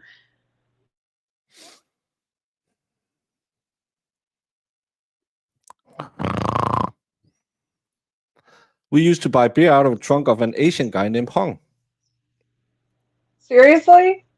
I love that. I love people's like stories when they're young of like where they get it. I walked to the store and bought it, and You're lame. but You didn't have to like stand outside by a liquor store in the alley and wait for people to show up to be like, hey, buy us some alcohol, and then hope that they didn't steal your money and just leave. when I was a kid, there was no restrictions on beer, liquor, or cigarettes. Now you have to be 16 to buy beer, 18 to buy cigarettes, and 18 to buy liquor over 14%, I believe it is. Oh boy. Crazy communist world. Yeah. Oh yeah, you could buy import beer or import cigarettes out of a trunk of a car, but that was because we had so much tax on it. Did you feel, did you notice other people drinking at the same rate that you were? Yes. Were there any drinking games being played? No. No beer pong going on? Did you notice any adults? Said yesterday. No. This was a fairly regular occasion to get together at the Rich's house and party Yes. in this same fashion. Yes. You told us that you knew Griffin Marcinzik. Yes. Were you a part of the basketball group chat? No. Were you made aware that there was a basketball group chat that was going on I that wasn't evening? aware. And that there was some taunting and the sharing of the 43 Laurel Glen Drive address on that? I was made aware of it, yes. And you were expecting at some point that perhaps somebody might show up in response to that? Yes. Object based on the fact that he said he wasn't aware of the group chat. His knowledge is after the fact, so how would he know at the time? Okay, I believe he's answering the question, so he appeared to have knowledge. I'm going to overrule your objection. You weren't a part of that basketball group chat, correct? No. But you were aware that that was going on? I was made aware after. Made aware after, okay. When you say... The co-host, Jay, is Jamie. She's not on screen because she's working. This happened in 2022. 2022. Yes. May 2022. Yeah. After, you didn't know that Griffin Marcinzik was texting people that evening? No, I did not. How close a friend would you describe Griffin Marcinzik? I'm not extremely close, but I've hung out with him before. He also played football, so I've talked to him outside in school for a while, so he's a good friend. And you learned from he and Mr. Hines that there had been some sort of altercation earlier at 5 Lazy Brook, right? Yes.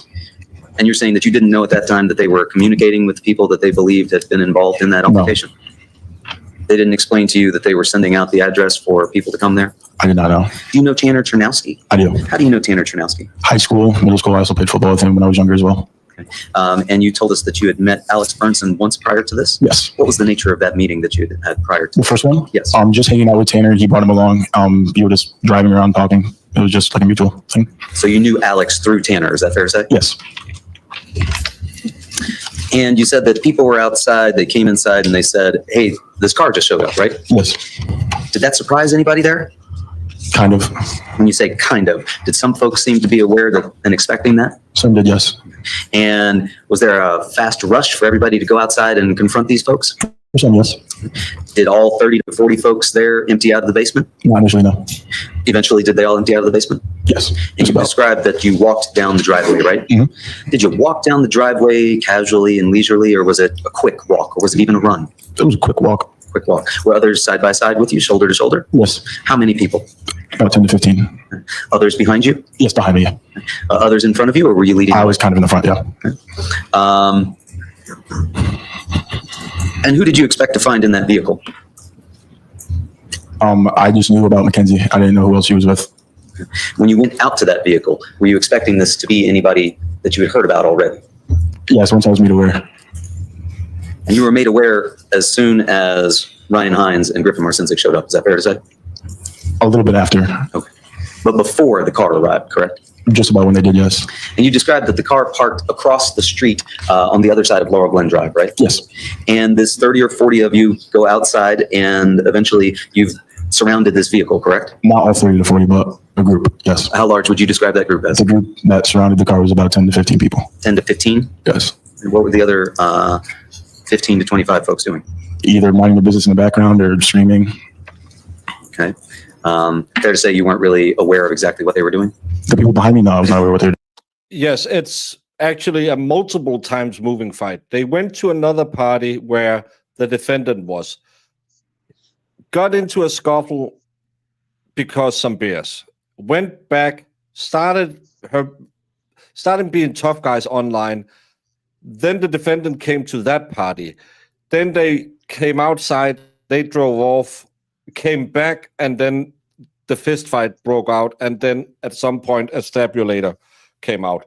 It's a little hard to try and keep track of. Jamie, true or false, you tried an angry raccoon this weekend? I don't know what that is, so that will be a false. And I'm not Googling it for you. Doing. No. At some point you described going up to the vehicle, correct? Yes. The rear passenger door, correct? Yes. And at some point that window comes down, right? Mhm. And you can see inside Raul Valle, correct? Yes. Mackenzie Trafficante Yes. and Tyler DeSilva, correct? Yes.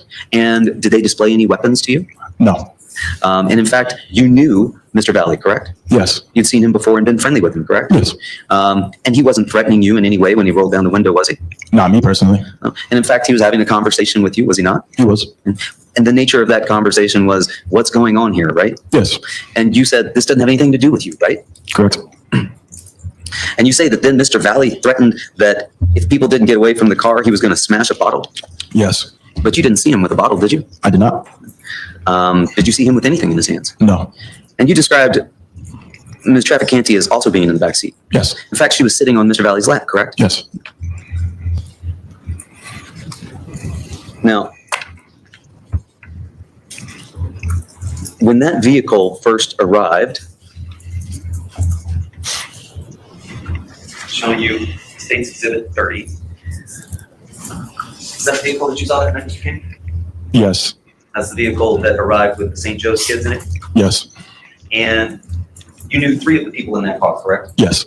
When that vehicle arrived, it did not have this shattered glass on the windshield in front of the passenger side, did it? No.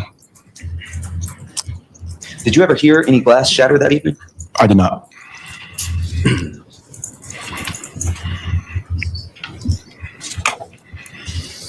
Do you know a Jack Snyder? I had heard of him, but I never met him. Never met him yourself? Yes. You said you knew Tyler DeSilva from other parties, correct? I've met him before one time, yeah. And you knew Ms. Trafficante from middle school, right? Yes, grew up with her. And how did you know Mr. Valle? From parties at like St. Joe's people's houses. You yourself were not at the earlier party at 5 Lazy Brook, correct? No.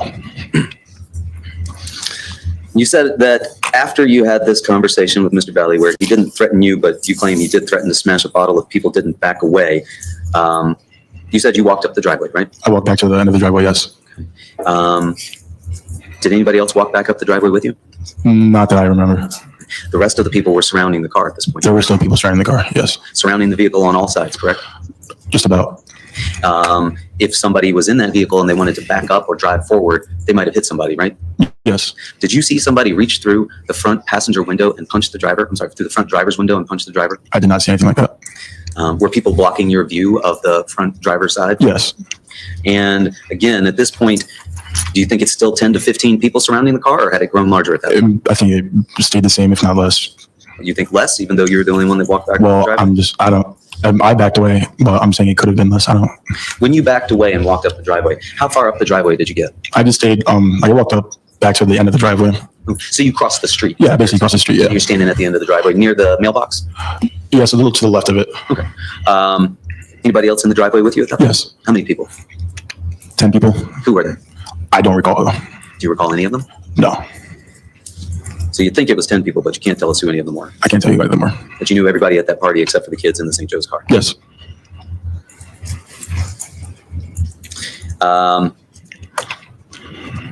At some point you heard more screaming and yelling, right? Yes. And in fact, you saw people from the Shelton High kids start to touch that vehicle, right? Yes. In fact, they didn't just touch the vehicle, they started rocking the vehicle, right? Yes. Shaking the vehicle, right? Yes. You could see physically the car moving, right? Yes. Could you hear it being pounded on? Yes. Could you also see anybody throw glass bottles? I did not see anything like that. At some point, you did see the Shelton High kids start to throw things at the vehicle, correct? I did not see anything being thrown. Ever? Ever. No. Okay. Well, you described for us that you observed the car take off and it was driving crazy, right? Yes. Did you see Tyler Rich at that point? Yes. Where was he? Kind of in the street still. Walking back towards the driveway. Walking back towards the driveway? Yes. Okay. And you said that the car took off driving crazy, and at the end of the driveway where you were standing, you observed the car stop, correct? After driving back and forth. Okay. And you observed the car stop and people got out, right? Yes. And that was down in front of that house close to the corner of Laurel. Hello to the Raiders from True Crime and Wine Time. Thank you for stopping by and watching this with us. Yeah, welcome, guys. Or Couch Court, as they call themselves. That's funny. I like that. Jamie has the Crouch Court. Almost the same. Oh, Nope. Brandon, goddammit, we just got raided by new people and you make... oh my lord. Brandon. Don't blame me for any of this.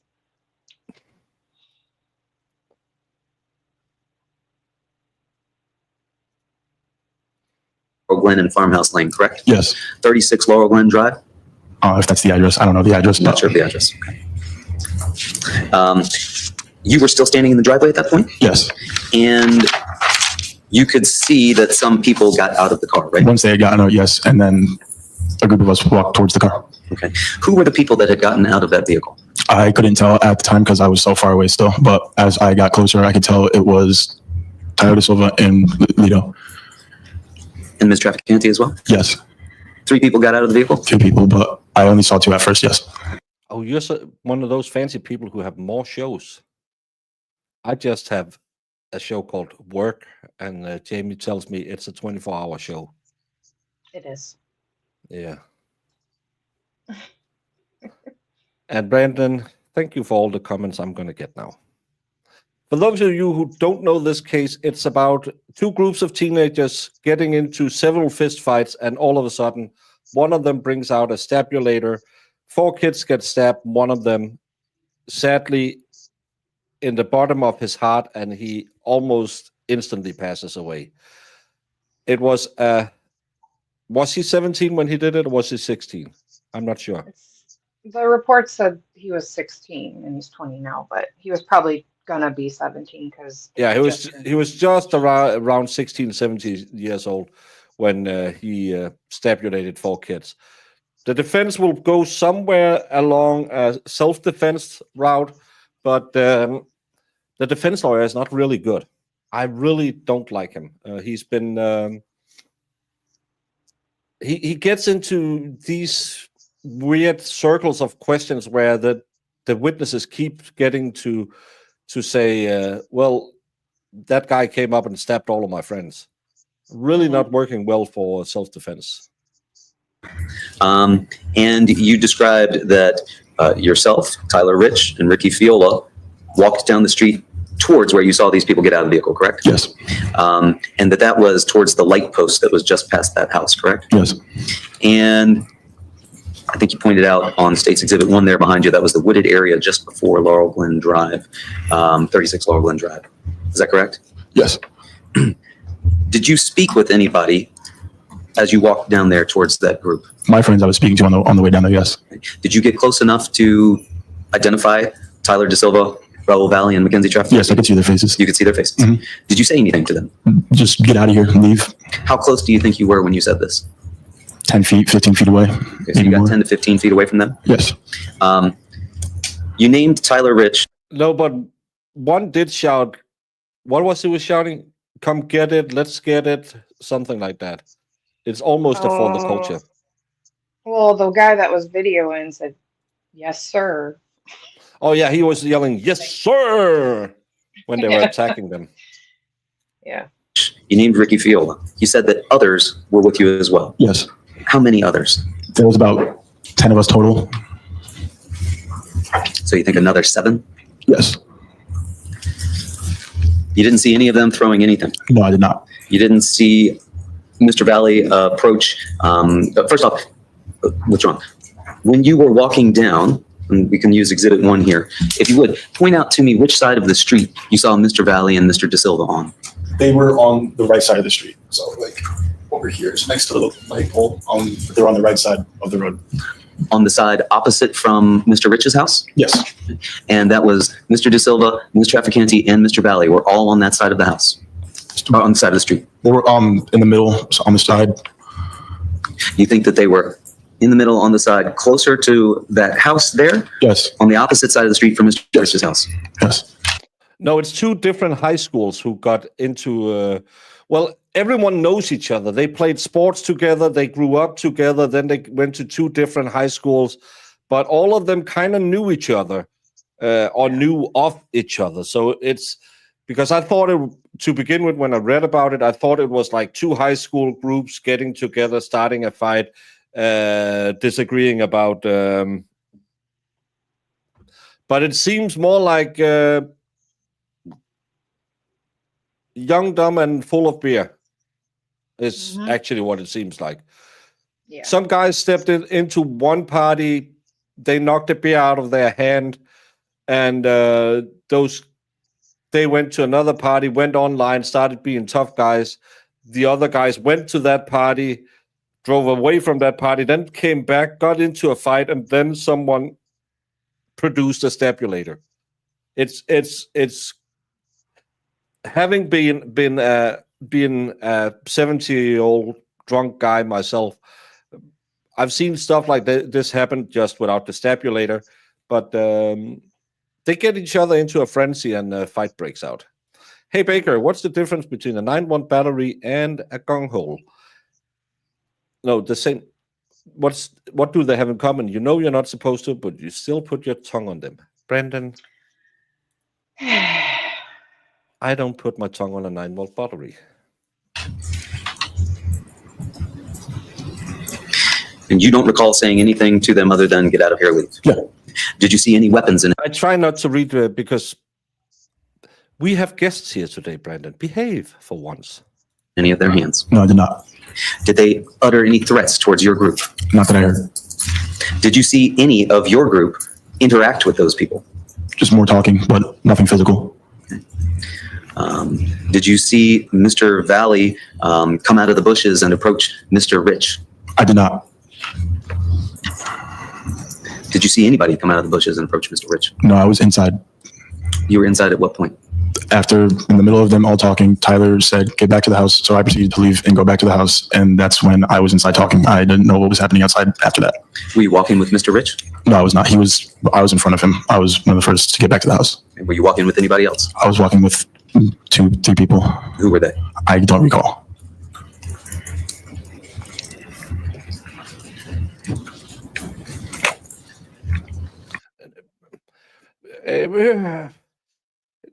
This guy is at the second party, but there was a party before that where the people who started the initial fight at another party left that party, went to that party, came back to, I think, the first party and went over to the party at the Rich House. It's very complicated. But again, It was only the two boys. It was that Griffin boy and the other boy. They went to the party where the defendant was at, and apparently the defendant and his friends tried to steal their beer. or And then they knock got them on into the it. ground or something. Yeah, something like that. And then they started And they drove with the girls crap back to. talking. Yeah.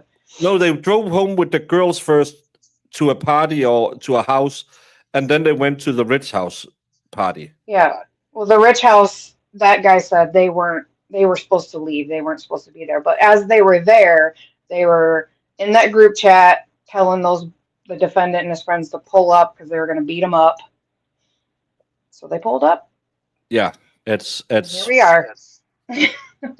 it's a really complicated one. Yeah. When you got back to the house, you went back into the basement? Yes. Through those same Bilco doors? Yeah. And you were in there, you said maybe for 3 or 4 minutes. Is that fair to say?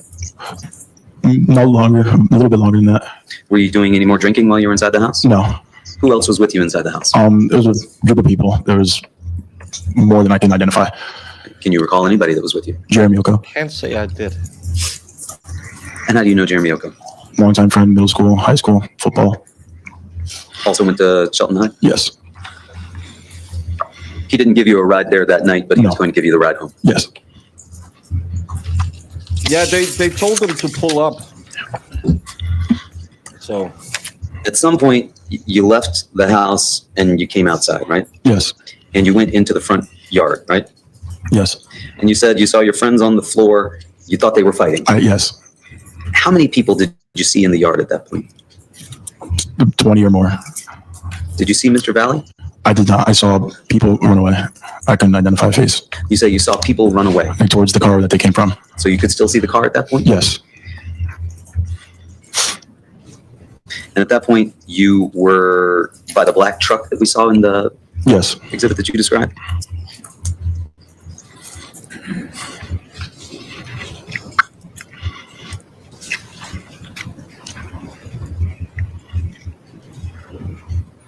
And at no point in that evening did you see a knife, correct? No, I did not.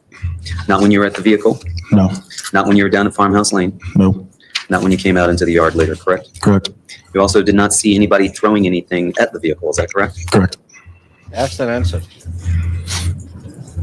Now, initially, you told the cops that there was no drinking going on at the party, correct? Yes. And you did that because you didn't want to get in trouble, right? Yes. You didn't want your friends to get in trouble, right? Yes. And in fact, when did you first learn that there was a video of all of this? I really can't recall when I was made aware. But you did tell the cops about that almost a week later, right? Yes. You told them that Tyler Rich and Tanner Chernowski had videos, right? Yes. I was told. This is what I was telling you what I was told. I knew about the video from Tanner. You knew that Tanner had a video. Yes, I was made aware after. Are you friends, or can you see his Snapchat stories Right now, yes. at the time? At the time, could I? Yes. And did you see that he had in fact posted one of those videos that very evening? I did not. I was not on my phone. Have you since seen a video that he posted that evening? That was posted. Have I seen the video? Yes, I've seen the video. You weren't outside, however, when that video was taken. No, I was not outside. Did you see Enrique or Ricky Fiola that evening taking a video? I did not. Did you see him with his phone out and a light on from that phone? At some point, yes, there was lights on, but a lot of people had lights on their phones. How many people did you see with their phones out and the lights on? Throughout the night, 10 people.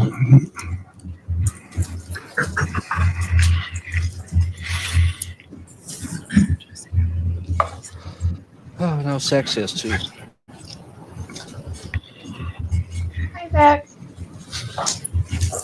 Don't you encourage him. And after this, you told us that folks started talking with one another about what they had seen, correct? Mhm. And some folks were telling you that they had seen the fight, but you yourself had not seen the fight. Is that fair? Yes.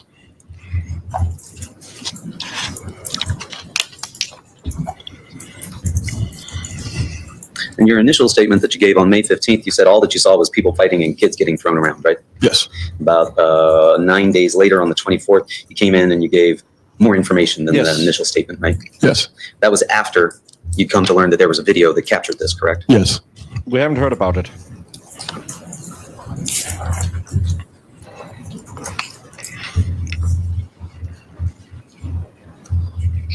And just to be certain about this, you didn't see any of the fight that occurred in the front yard No, I did not see any of it.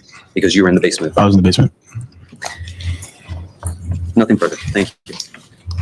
All right, so One quick question.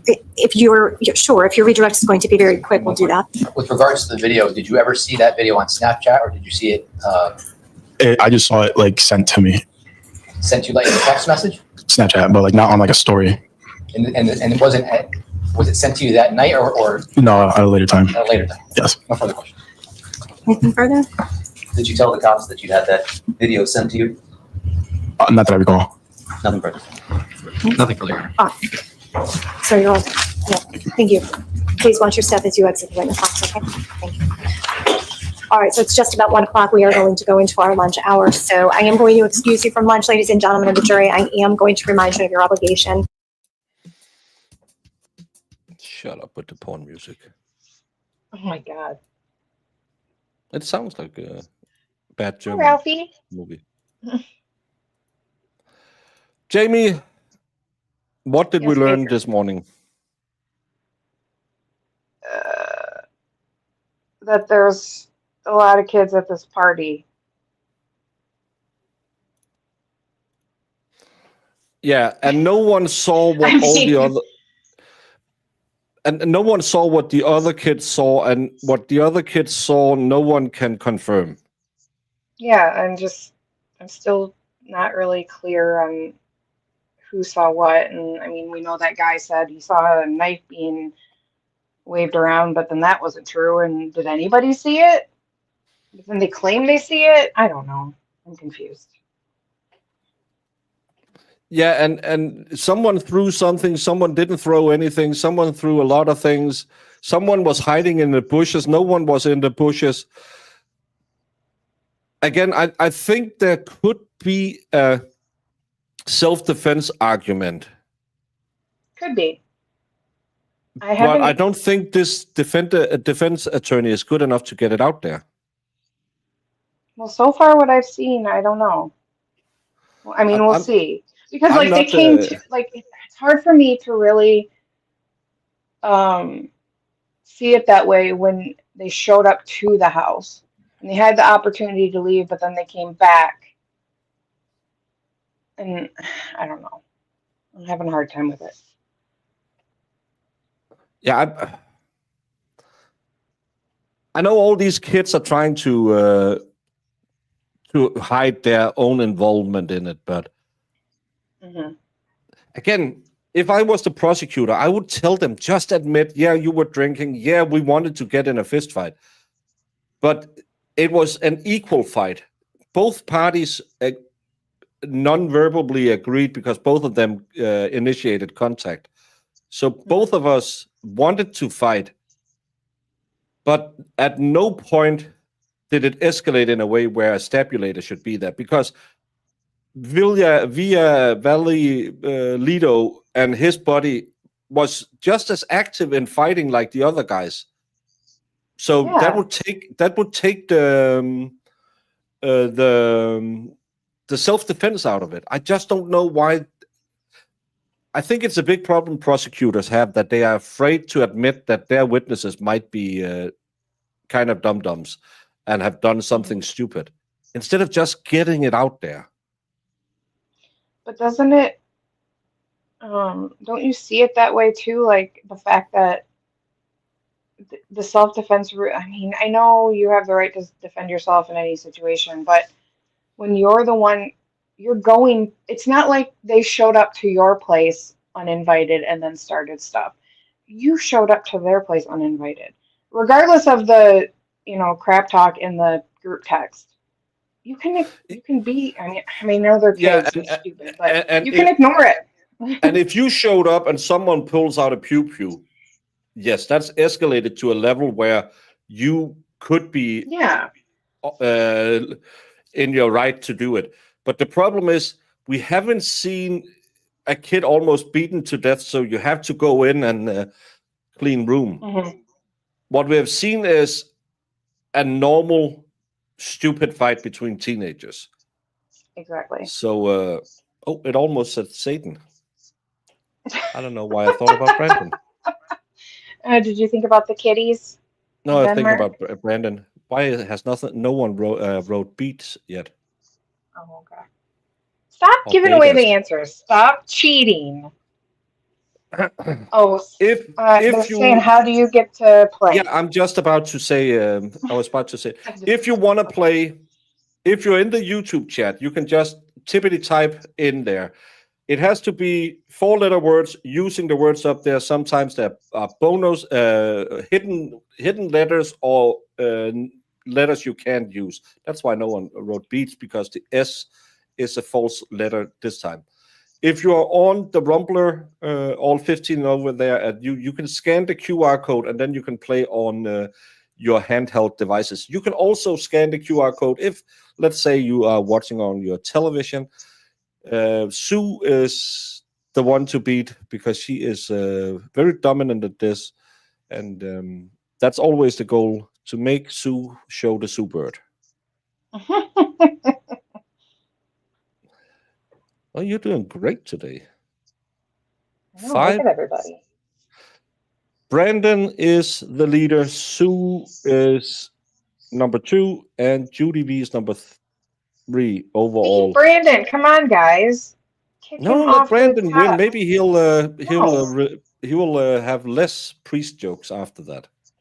No. Come on, Manda, get up there.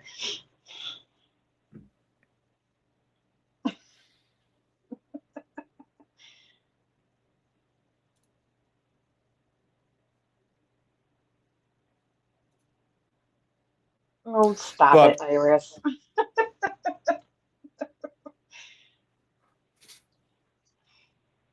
Oh, you're like juror number 11.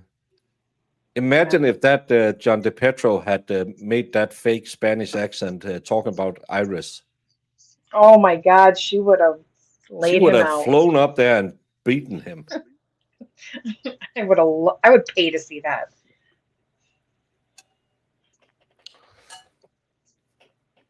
But the rest of you come back at, I think they're back at 2. We play this game sometimes just to keep the stream running because it hurts my ad revenue. Doesn't matter. Those $2 is okay. If you go away and get some lunch, follow on the Discord or on Twitch, where I will update when we go live again. Love to have you hang out and play with the rest of the people. But if you go away, please come back because we miss you when you're not here. Not Lefty, that would be too much. But Zach, sometimes. Not really. But the rest of you we miss when you're not here. I'm going to put on some music and we're going to get something to eat. All right, bye, y'all. We'll be back. I hate Need that.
Hey everyone, and hopefully you got something to eat.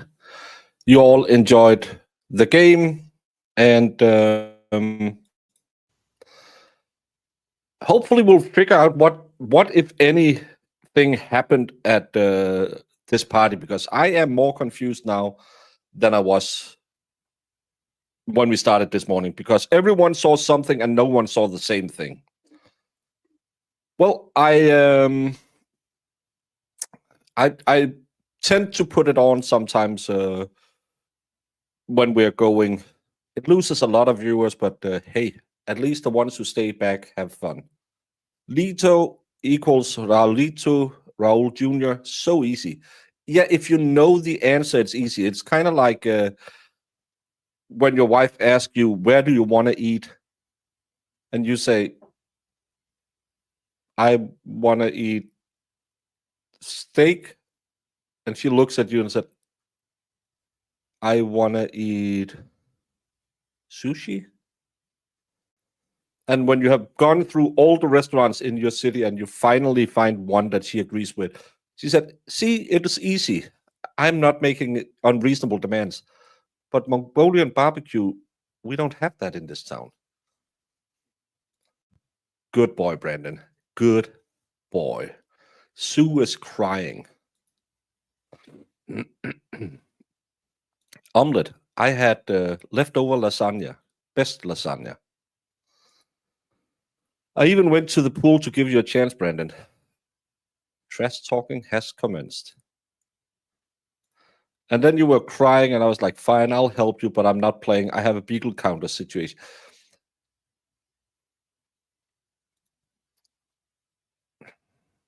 Again, the solution is not to fix that beagle, it's to get another beagle, so you have two beagles, and they can kind of equal out each other's mess. Sue is good at this game. She's my mom always did those crossword puzzles. I tried to do it, and I'm not good at crossword puzzles. Probably because I'm dyslexic, so the words doesn't. 5? I think it's 6. Marissa has already said that she's going to give you a new beagle. No worry about it. Don't dry your dogs in the oven. What is going on? Well, Brandon is getting a new dog. Why? What's wrong with your old dog? Well, it's because he want to fix the old dog, so he's getting Marissa's beagle. Is he really? Yeah. He's adopting the beagle. Oh, I'm so happy.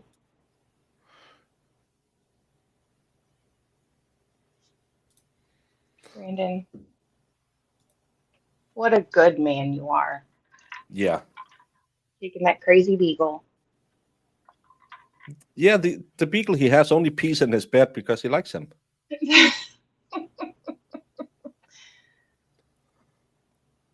I could have made an insensitive joke about how I had a girlfriend who was like that, but I won't do that, Jamie, because it's Monday, and we're trying to raise the level on this channel. Yeah. To what? Where are we trying to go? Well, dial down the priest bed sizes and ovens. And beagles are stubborn, and they became increasingly stubborn in the old age. Yeah, but they're very devoted dogs. I like them. I've always had I beagle wish mixed. I've never had like a purebred beagle. Well, we had an American beagle and a regular beagle, and the regular beagle was my dad got him when he was, I want to say, he lost the American beagle was one my mom used to sell Tupperware, and she was out one day driving around, and someone wasn't treating that dog really nice. I think she was at the neighbor's house or something, having a Tupperware party. Mm-hmm. And she went over there and said, hey, you want to sell that dog? And it was 4 or 5 years old or something. And they went, yeah, it's the worst dog in the world. Rah, rah, rah, rah, rah, rah, rah. Sounded like some weirdo from New Jersey. And my mom bought it. Session, the Honorable Judge Murphy presiding. Good afternoon, Your Honor. Good afternoon. Good afternoon, everyone. Thank you. Holy Counsel, are we ready to crap. proceed? What was that? That was a little loud. Wow. That hurt. Yeah. Well, 30 seconds. no, because Yeah, you is need one everyone to okay? click. Clean version, and then I'm gonna show them this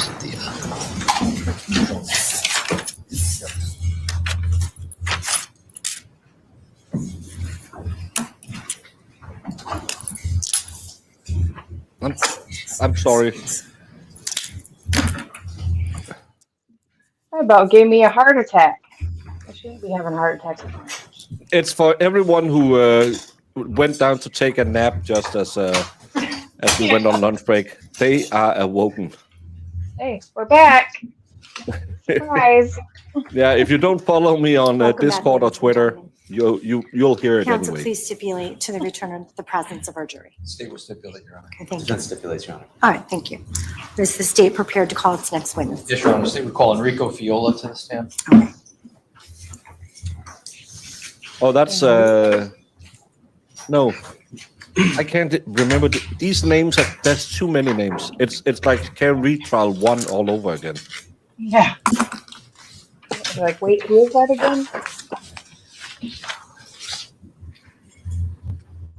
That sounds amazing. Prime burgers sounds good. Oh, Still, I had the second day lasagna. That's a Good great afternoon. meal as well. Please step into the Put witness that rages box. on Please it. remain standing. Madam Clerk will put you under oath, okay? Please raise your right hand. Do you solemnly swear or solemnly and sincerely affirm, as the case may be, that the evidence you shall give concerning this case shall be the truth, the whole I'm truth, sorry, and MG. nothing but the truth, so help you Sorry, God, the MG. questions you've heard you? Thank you. Please state your full name, spelling your last name. Enrico Viola, F as in Frank, EOLA, Thank you, and please state your address. 34 Blah blah blah blah blah blah blah blah Shelton, blah Connecticut, blah blah blah. Thank you. Thank you. You may be seated. they should at least bleep that out or. Yeah, I don't know why they have to give it. Well, actually, no. When we have a witness in Denmark, they'll ask what's their social security number. Really? Well, we don't. We have. Well, actually, no. They ask. But our date of birth is our social security number. Plus, it has like 4 random numbers put at the end of our birthday. So mine would be 21/01/2015, and then 4 random numbers. So it's my birthday and then 4 random. That's our social security number. But Oh, when okay. if you are the defendant, you'll be asked, "Are you John Johnson?" And if they say yes, what's your date of birth? They'll say 21/01/2015, and they said that can't be right because that's Baker's birthday, and then we have their address, but they're never asked in open court about their address. So it's kind of weird. And if we have this rule that if a police officer is called or a prison warden, they'll only have their first name and then their badge number, because we have had a few harassments of law enforcement at homes. Yeah. I cooked a dry-brined Wagyu strip last night. Just put some of that on bread, fried onions, lots and lots of extra sharp provolone. Oh, that sounds good. Extra sharp provolone. Yum. Oh. Mm. Just do me a favor, keep your voice up, Yes, I'm 10 years old. because there's a fan that's blowing, just so we can all hear you, okay? Yes, sir. Well, if you are female, the 2 last numbers will both be even. Yeah. And if you're male, it'll be even odd. So we have even less possibilities. Enrico, do you go by anything else? Ricky, Are you nervous to be here today? a little bit. How old are you? 20 years old. And are you currently in school? Yes. Where do you go to school? University of Connecticut, And what are you studying? psychology. And do you work? Yes, I work 2 jobs for an insurance company out of Ohio, American Income. And then I work for a roofing company out of Watertown, Modern Way Roofing. That's smart, so he can insure himself when he falls off the roof. Yeah. That's Buy his own. that's a Tell him big to brain. his own insurance. But I like that everyone is working normal jobs. There's not a lot of them went to college. We had a guy who worked at a doggy daycare. This is a roofer. We had a plumber. We had a guy, I think, worked with steel beams or something like that. Yeah. So Now, prior to your testimony today, have we met? Yes, we have. And why have we met? Just to go over everything regarding this case. And directing your attention to May 14th of 2022, how old were you back then? I was 17 years old. And were you in school? Yes. What school? Shelton High School. And what year were you? I was a junior. in Denmark, you can digitally change your. I believe you can change your social security number if you identify. I haven't tried that one yet. And on May 14th of 22, did you have an occasion, withdrawn, when you were in school, did you play any sports? Yes, I played football, basketball, and then during that junior year, I actually was playing lacrosse. Now, on May May 14th of 2022, did you have an occasion to go to Tyler Rich's house? Yeah, we're gonna go Yes. through. Why did you go to Do you know Tyler's? this person? This person. This He had person. invited us. We were good friends. He invited me and a couple of my friends over for gathering.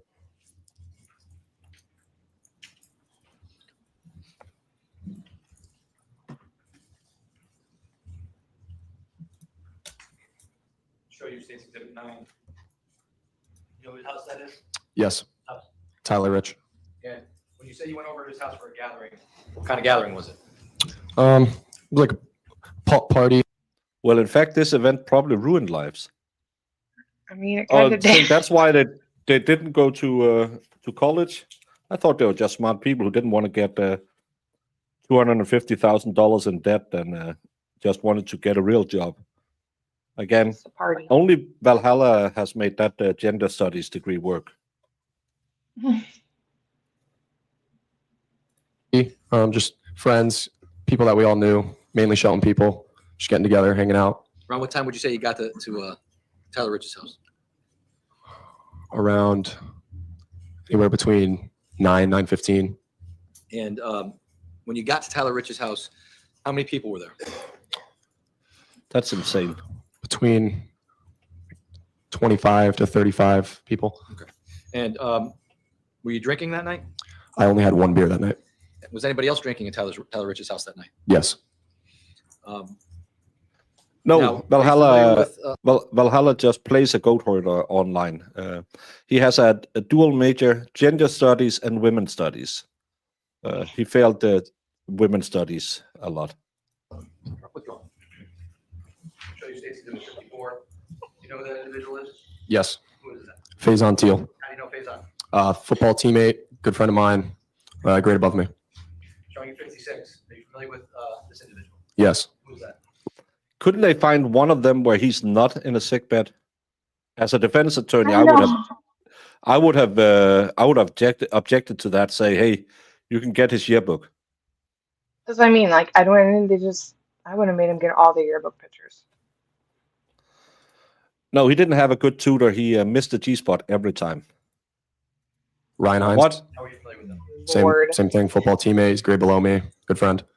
Showing you 55. Are you familiar with 55? Yes.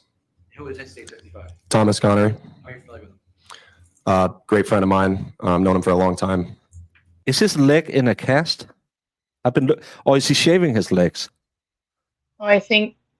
Brandon, you're the expert in this. Is he shaving his legs? No, I thought that was his injuries. Because I thought his leg.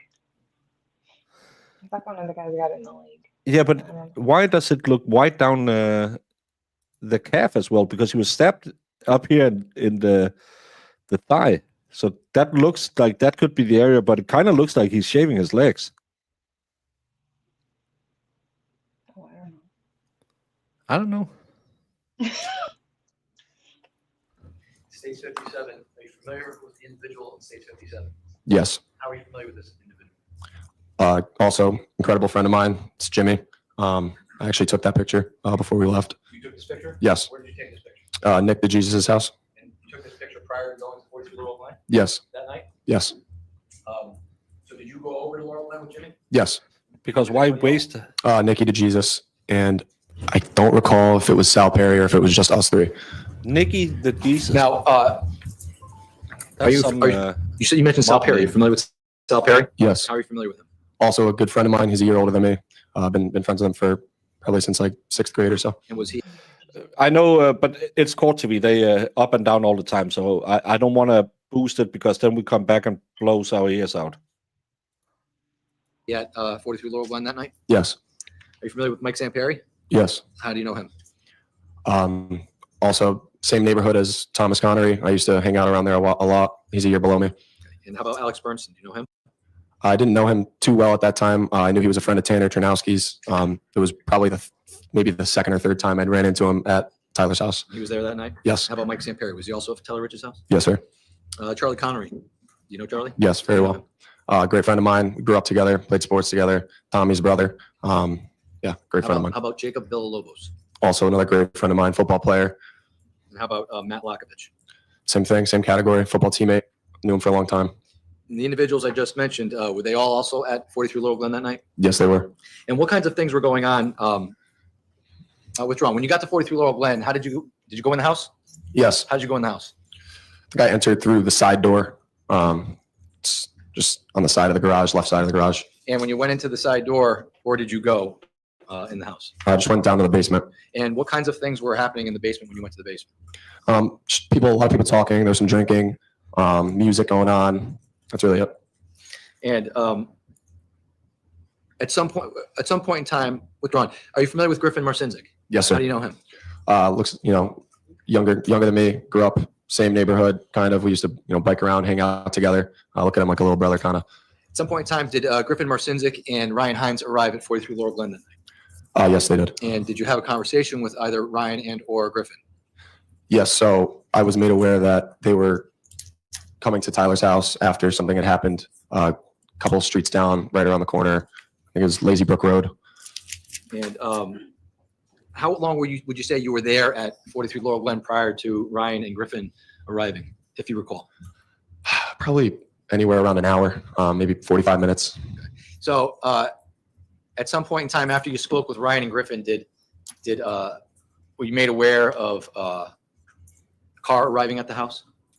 Yes. So it was probably within 5 to 10 minutes after Ryan and Griffin had arrived that a car that we didn't recognize had showed up. I was made aware by one of the people at the house. Now, prior to the car arriving, were you aware of any group message or group chat that was going on? No, I was not.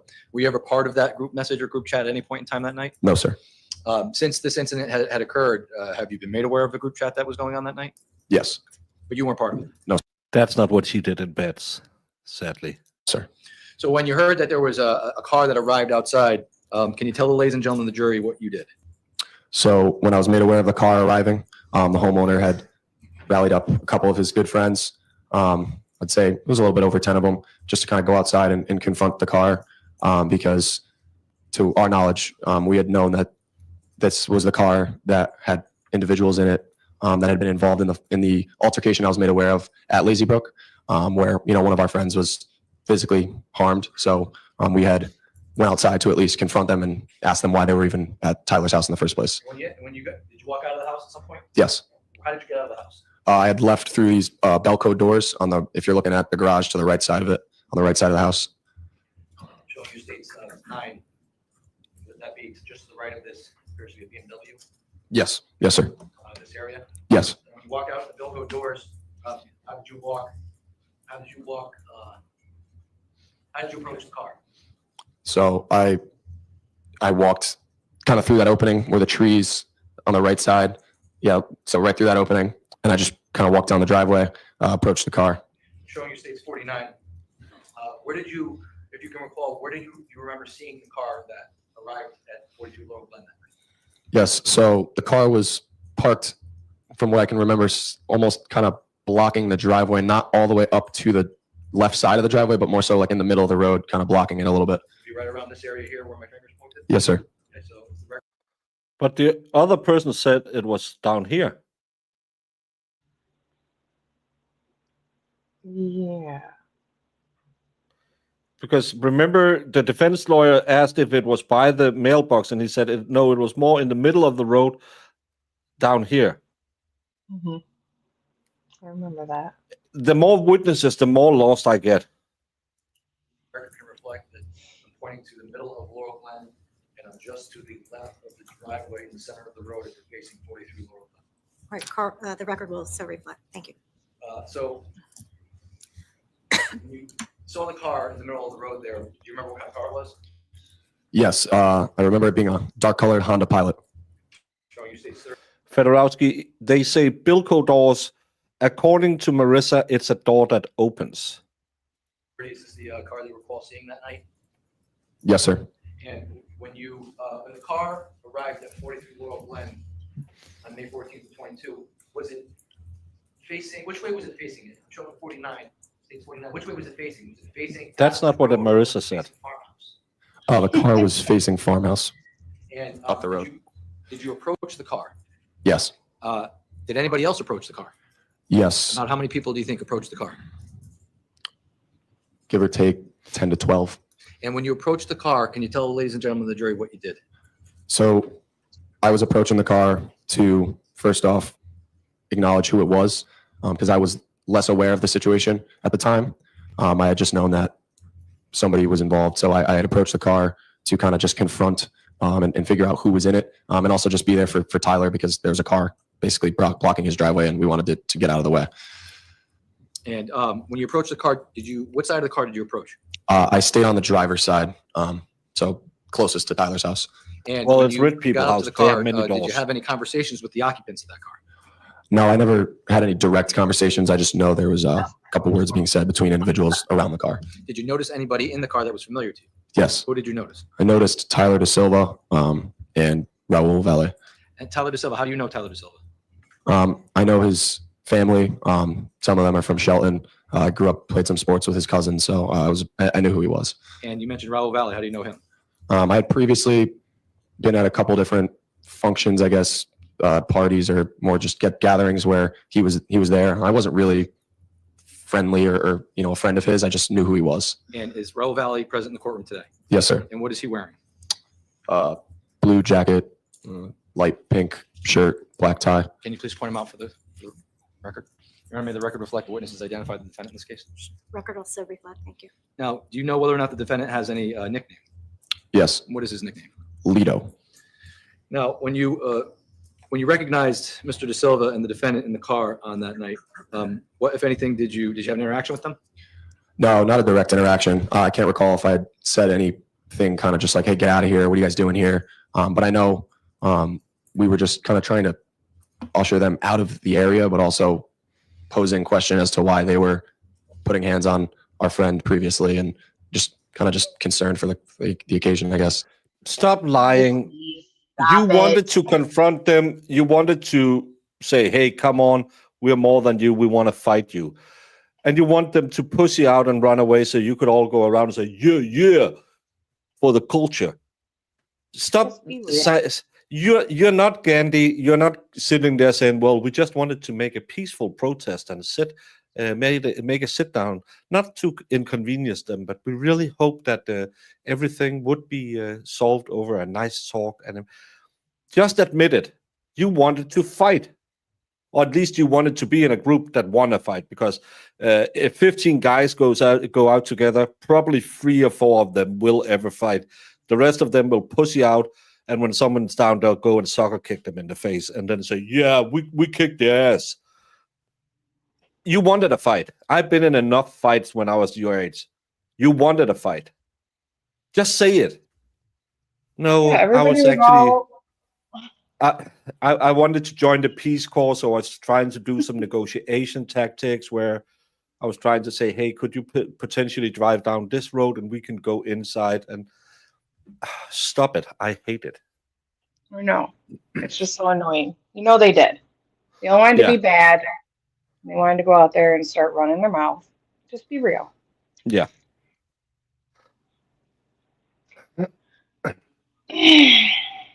Hey, Jamie, what do pools and women have in common? They are both expensive to maintain for the time you spend inside of them. Ain't that the truth? And most of the time, the moisture level is high. So No, that friend that's you're the mentioning, difference. Is that Mr. Hines? Yes, sir. So, at some point in time, that interaction between your group of friends in the car, did that get heated at all? Exactly, Sue. I would say voices might have been raised. I Stop remember it. us kind of yelling a little bit, like, you know, you guys jumped our boy. Like, what are you doing here? Either get out or leave. But we were definitely more so telling them to leave because we didn't, we could foresee possible trouble. So, What time would you say that the Honda Pilot showed up to Tyler Rich's house? You had gotten there, you said around 9:10, 9:15. Could this have been like probably, I want to say after 10 o'clock.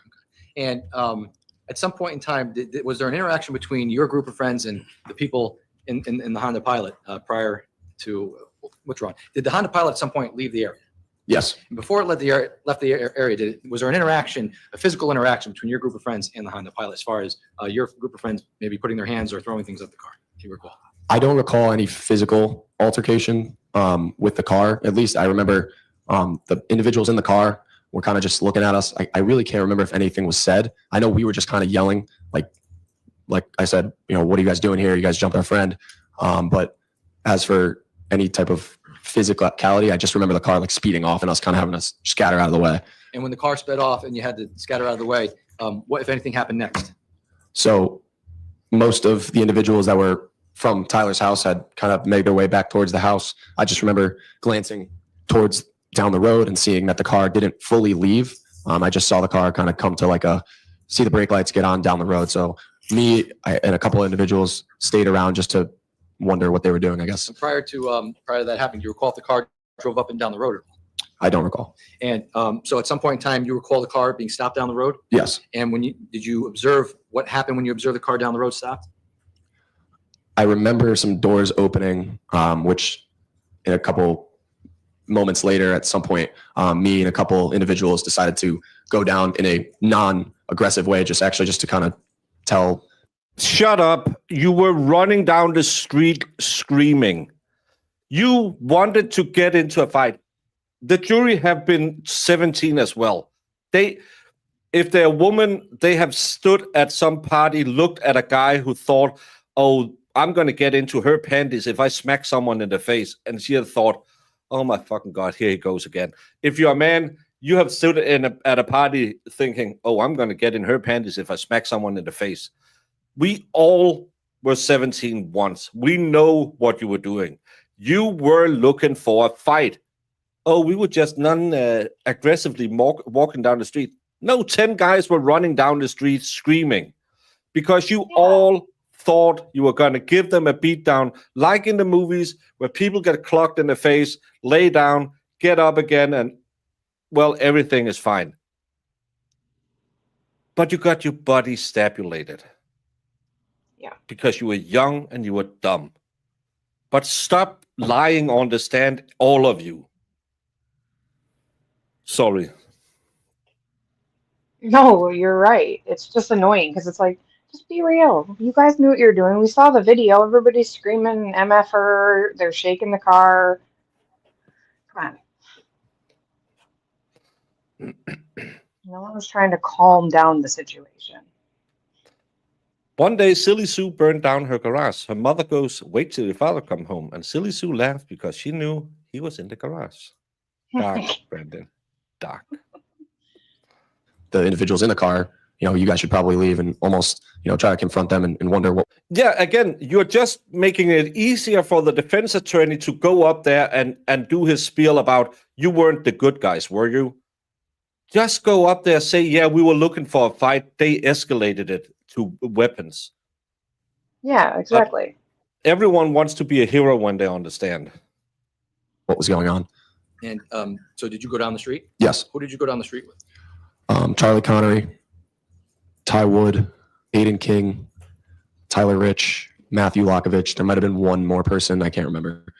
And when you went down the street, which run, did you have any weapons on you that night? No, sir. Do you recall seeing any of your friends, whether or not they had any weapons on them that night? No, sir. And when you went down the street, do you recall if anybody in your group of friends that walked down the street, did they have any weapons on them at that point in time? No, I don't. No. And when you went down the street, did you observe who had gotten out of the car when you got down the street? Not fully. I wasn't necessarily looking at who was getting out of the car. I saw that doors were opening. There were more people in the car than I had thought, I guess. Can you tell the ladies and gentlemen of the jury, when you went down the street, did you all go in a big group, or was it like, how did that happen? No, we weren't all one group. I remember walking down with, I think it was Charlie and Ty next to me, but it was the group that I had mentioned previously, just previously. It was broken up a little bit, but we all went down around the same moment, around the same time. We just weren't in a pack. And when you went down the street, did you observe Tyler Rich do anything down the street? I did not observe him do anything. I was just made aware of a PB blaster can that was thrown from the car that he had picked up and sprayed. PB And blaster so were can? you present when that PB blaster was sprayed? I did not see it. I don't know if what I that was is. present. I don't remember seeing it. Is that the What is PB WD-40 blaster? can? I think it might be something close to like WD-40, just some type of spray, mechanical, something like that. So I don't know. at some point in time, you became aware that someone was sprayed with a PB blaster or WD-40? Yes. And when you were made aware of this, was that down the street, down towards farmhouse? So from what I can recall, when I was approaching Off-brand. the individuals that were down the street, some point in time, whilst I was walking down or around that area, I was made aware that Tyler had sprayed Lito with the PB blaster. And I'm going to show you State's Exhibit 44. Have you seen the ring camera from 36 Laurel Glen before? Yes, sir. Let me play it real quick.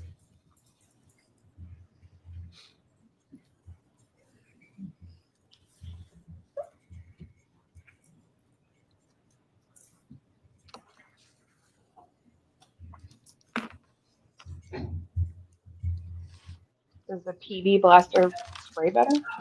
This fella where you saw the car stop, get out. Yes, sir. Do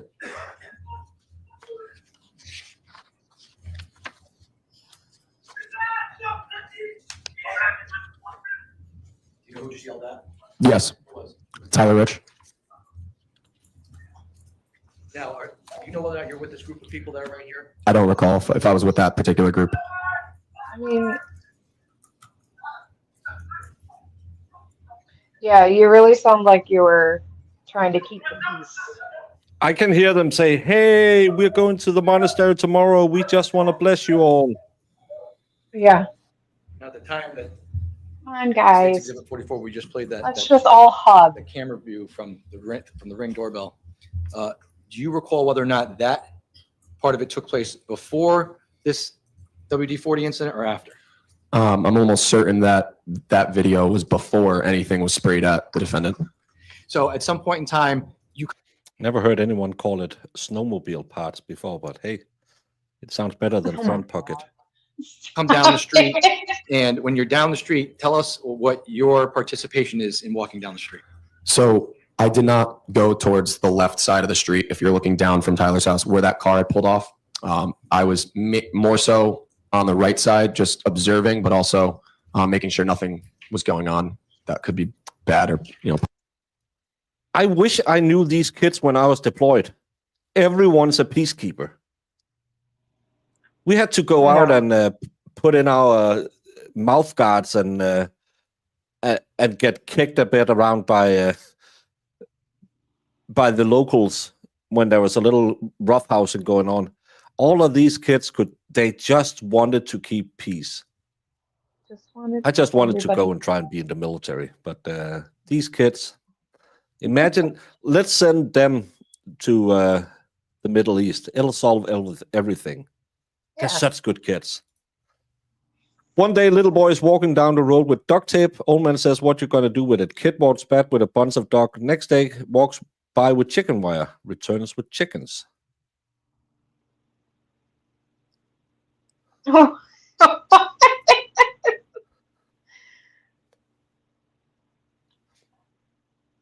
What?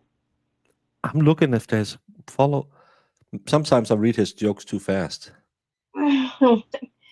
Possibly harmful.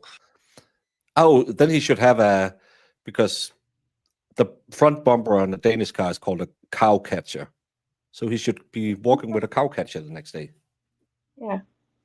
So if we're looking at stage 49, you said you're on the right side down here? Yes, sir. And pointing to the right side of Laurel Glen towards Farmhouse Road, where this first, looks like this first telephone pole is. Is that about where you were in that area? Do you mind moving your finger a little bit? No, just like out of the picture for a second. Yes, that was where I was. And when you went down there, what if anything happened when you were down there? So I didn't interact with anyone outside of one person. When I had walked down, I was made aware that the defendant was sprayed by PB. There was a follow-up. The next day, the boy walks by with a ton of pussy willows, and the old man gets up and runs with him. Good one, Brandon. I didn't see that one coming. Yeah, I didn't see that coming at all. Not that I know what a pussy willow is, but I'll be right back from the garden. Blaster. And in that moment, I decided to approach the defendant. I didn't see him sprayed. It was just moments after I had found out he was. And I approached him with intent to almost take his side so that he would listen to me, at least. And I had said, Almost take hey, man, his look, side. I don't think it was right that he sprayed you. But listen, there's a lot of people back at his house. I'm not trying to fight. I don't think anyone here really is trying to fight. I think you guys should just leave. There's not a lot of you guys. And, while I was saying this to him, he was holding a knife in his left hand. His girlfriend, Mackenzie Trafficanti, was sitting down on the curb to his left, to my right. When I was speaking face to face with him, I didn't notice it right away, but I had glanced down and saw him holding a blade in his hand.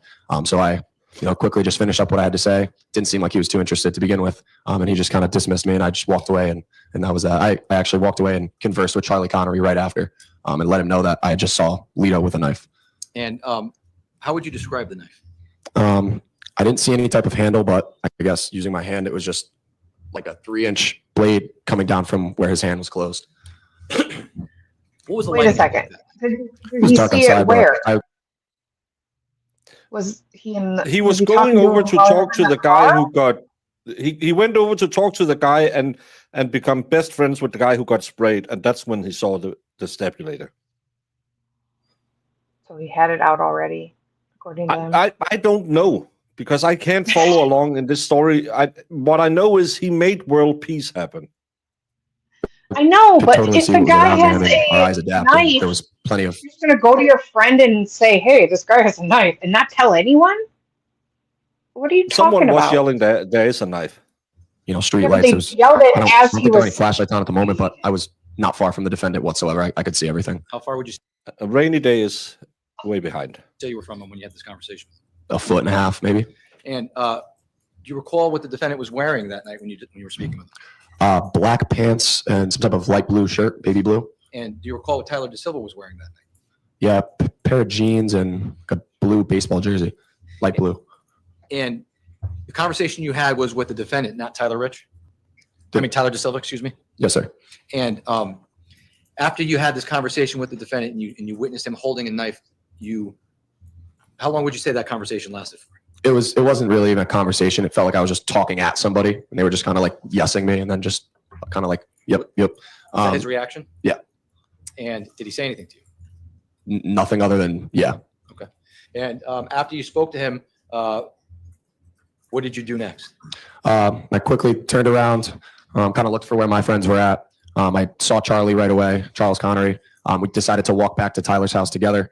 I had let him know instantly, hey man, I was like, hey Chuck, that guy's got a knife, what the hell? And then we just walked back to Tyler's house, where Oh, you just Tyler left? was trying to Everybody? corral anyone left outside back into his basement. So did you in fact go back into Tyler's house? Yes, And where did you go? I went through the Belco doors the same way I had walked out initially. And when you went back down to the basement, were you drinking any alcohol at that point? No, sir. And when you went back down in the basement, how long would you say you were in the basement for? Not even 10 minutes. It was anywhere between 1 to 5 minutes long. And when you were in the basement for about 5 minutes, did you have an occasion to come out of the basement for some reason? Yes, sir. And why did you come out of the basement for some reason? I had heard, I was made aware, but I actually heard somebody say like, hey, they're back, or, they're here, something like that. which prompted me to go back outside. I went back outside because I felt I was doing the right thing. I was at my buddy's house. And I wanted to make sure everything was okay. And when you got outside, did you exit the same way you went in the house? Yes, sir. So he saw the knife before they came back, They and he just didn't tell. He told one guy, and he just kind of like blew it off. That sounds so dumb to me. they chased the car down. They threw the bottle at them. The guy used the bottle to spray the other guy in the face. He walked over to talk to that guy, saw the knife, and tried to corral his buddies into the basement. Apparently didn't get all of them. Stayed in the basement for 5 minutes and then heard commotion outside and went out there. Why, if you see a knife, don't you yell, he has a knife, get the F out of here, he has a knife. Exactly. You just, yeah, hey, buddies, come on, let's go inside. Why aren't you the guy who makes sure that every single one is in the basement? Plus, you're on the horn with the popos saying, yeah, we had a scuffle. Someone pulled a weapon on us. Exactly. I would be No, terrified. I went down. We had a wicked game of beer pong going on. Yeah, he said he told his buddy Charlie or whatever, and then that was just like, then they're sitting down there for like 10 minutes. I'm like, are you kidding me? That would freak me out if I saw somebody with a weapon. I'd be like, guys, let's not F with these people. He's got a weapon. We ain't trying to do this today. I tell everyone. Yeah, I don't get this.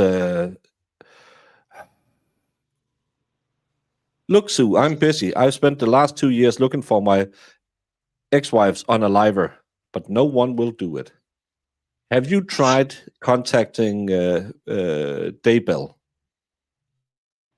Oh, yeah. I think she's up for that.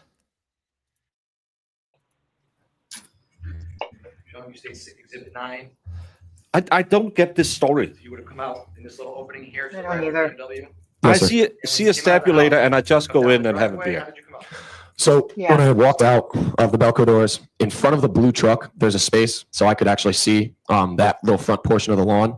So I had saw the two individuals. I hadn't seen anything happen yet, but there was a little bit of people blocking, so I had to maneuver in between the back of the the blue truck, and in the front of that Jeep parked behind it. So I was actually like squeezing by between them. Just so I understand what you're saying. This timeline is worse than Jen McCabe's. Drive a little bit, squeeze in between the blue truck and the Jeep. Yes, that's correct.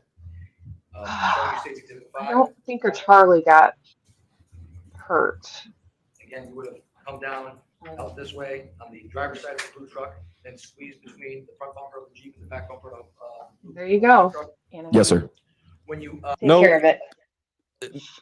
Leading question, first of all. Second of all, no one squeeze in between two cars to get into a fight. You don't do that. You would either go this way or that way around because you want to go in and fight. Oh, you squeezed between the cars. No, you didn't. This is stupid. I went into this and thought, okay, we're going to have a clear case where we can just hate on someone.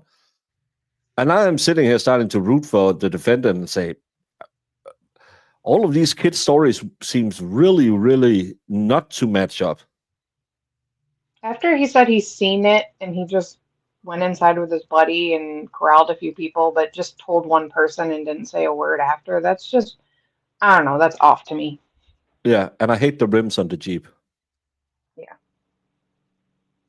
Get some real rims on your Jeep. when you were coming out of the house, what did you notice about where? Withdrawn. Who was there back? Who was on the lawn at that point? I know Tyler DeSilva, Lito, Tyler Rich, Ty Wood, Tanner, Alex Bernstein, Charles Connery, Tommy Connery, Ryan Hines, Faison Teal, Griffin Marcinzik, Taylor Capella, Lily Lombardi. I can't recall anyone else. I know there were more people though. But out of your friends, those was Tyler DeSilva and the defendant, were they part of your friend group? No, not at all. So we know who your friends are. when you came out of 43 Laurel Glen, you noticed the defendant and Tyler De Silva on the front lawn. Correct. Now, are you able to tell in this exhibit that's up where you witnessed the defendant and Tyler De Silva in the yard? Yes. So when I had walked out, you could see that little gap in the front of the truck. You could actually see the AC unit. So I had seen Tyler De Silva and Lito. I don't know if they were just done walking up or they had just been standing there, but they were kind of around that red bush area where our friends were kind of also around. But there was really only 2 or 3 people actually very close to the defendant and Tyler.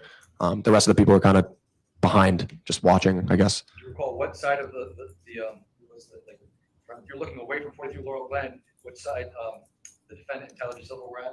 Were they standing next to each other? Were they? Yeah, they were pretty close to each other. I don't recall exactly to a T where they were standing, but it was to the left. If you're looking like from farmhouse towards, they're to the left of this bush, so closest to the picture. Right. So they were. If I may just, were they standing in this area here? Yes. And I'm pointing to the left of the red bush in this exhibit. You're on this exhibit again for the record 5. So noted. Do you recall where? So I have my 2 fingers. Do you recall if like my index finger is Tyler De Silva or the defendant, or my middle? I don't have that level of pull. I'm still trying to get my booker to get Plevin on. Plevin, by the way, breaking news.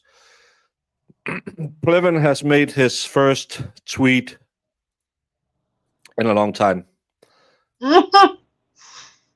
Turtle Boy helped a killer go free and did damage to our justice system. Also, he could get attention and make money. Yes, it's not the fake Plevin account.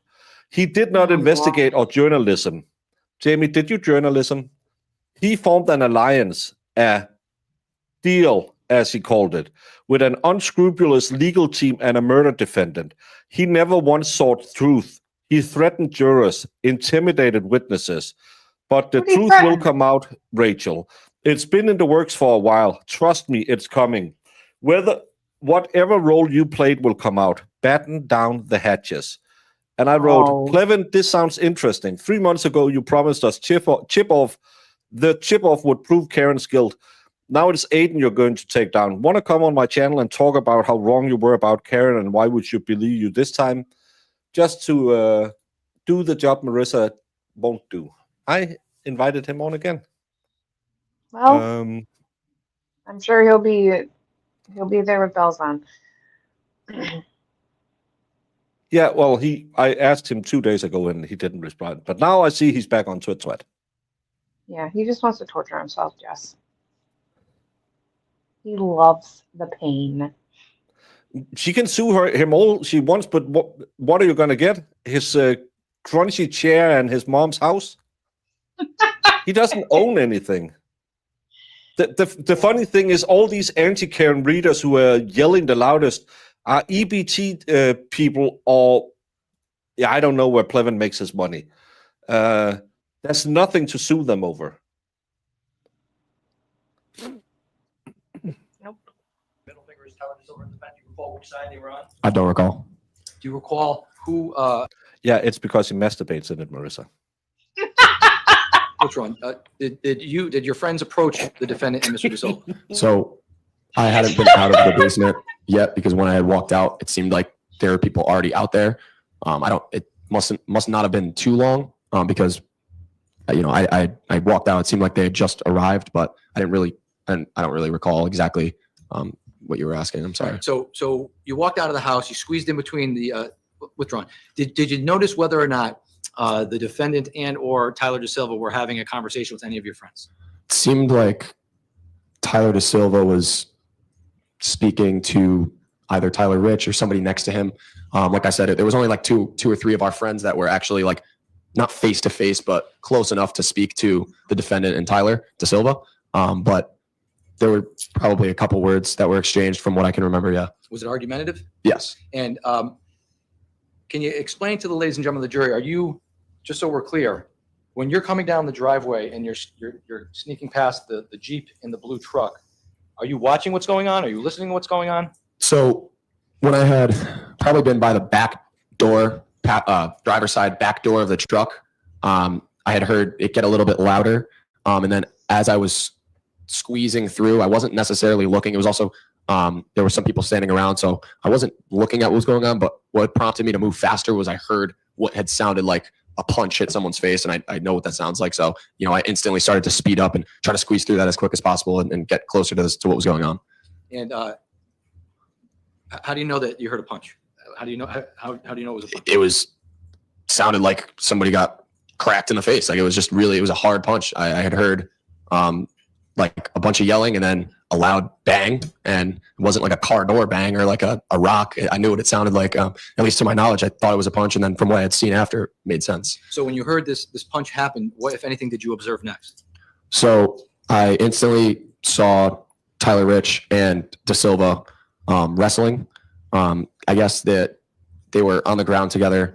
It looked like Da Silva was like on his knees, a little bit over Tyler Rich with like his shirt pulled up, but I know Tyler had some type of like grip on his like around his head or something. It looked, it was just really them two at that moment, but I had gotten closer to them with a couple other individuals, kind of just seeing what was going on. We weren't ready to break it up yet, but more so just observing. Like we knew Tyler could handle something on his own, so we were just not getting involved yet. So when this was going on, were there flashlights on? Was there light out there? Yes. So individuals were holding their flashlights. I know that there were some videos taken. I, at the time, was attempting to take a video close up. And then Still haven't told anybody he had a knife? or I can't remember if I took the video fully or what had happened, but it was on Snapchat. And the issue with Snap. You saw a knife 5 minutes ago, and Yes. your body is in a wrestling hold with someone, and you're thinking, nah, he can keep his own stuff. Oh, here it is. I'm just gonna get this for the gram. You saw a knife 5 minutes ago. Yes, I know. I'm so irritated. You saw a knife. You walked in the house. 10 minutes later, people are fighting. You see the guys there, and I'm going to video this? That's your concern?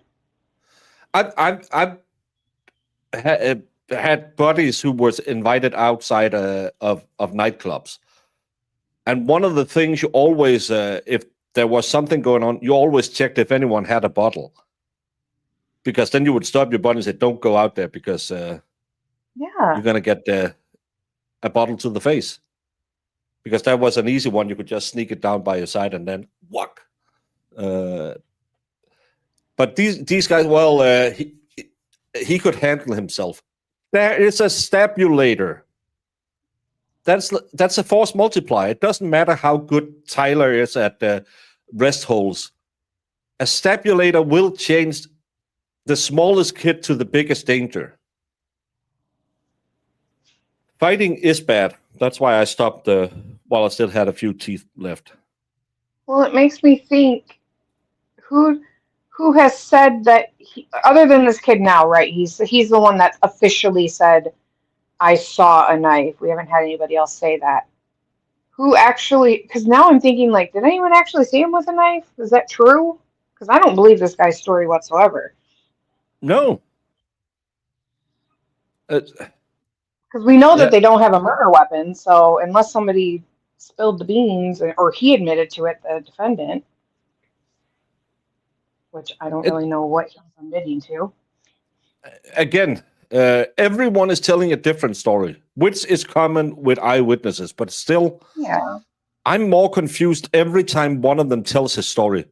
Because I was there, but I was not there. But I was on a peace mission in Nepal.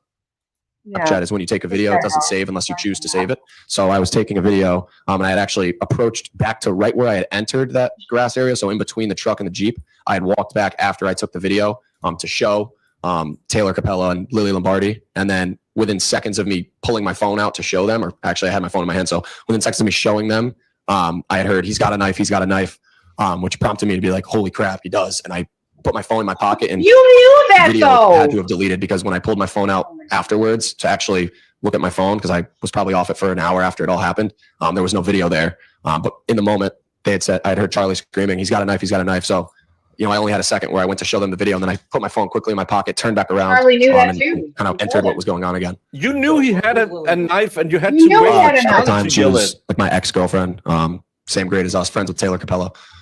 And just so we're clear, they were standing in this area here where there's like this cement. like, Yeah. thing. Yeah, just about there, like on the Belgian blocks, or right in that area. And why would you want to show No, I have never been east of the Bosporus. Lillian Lombardi and Taylor Capella the potential video that you just took?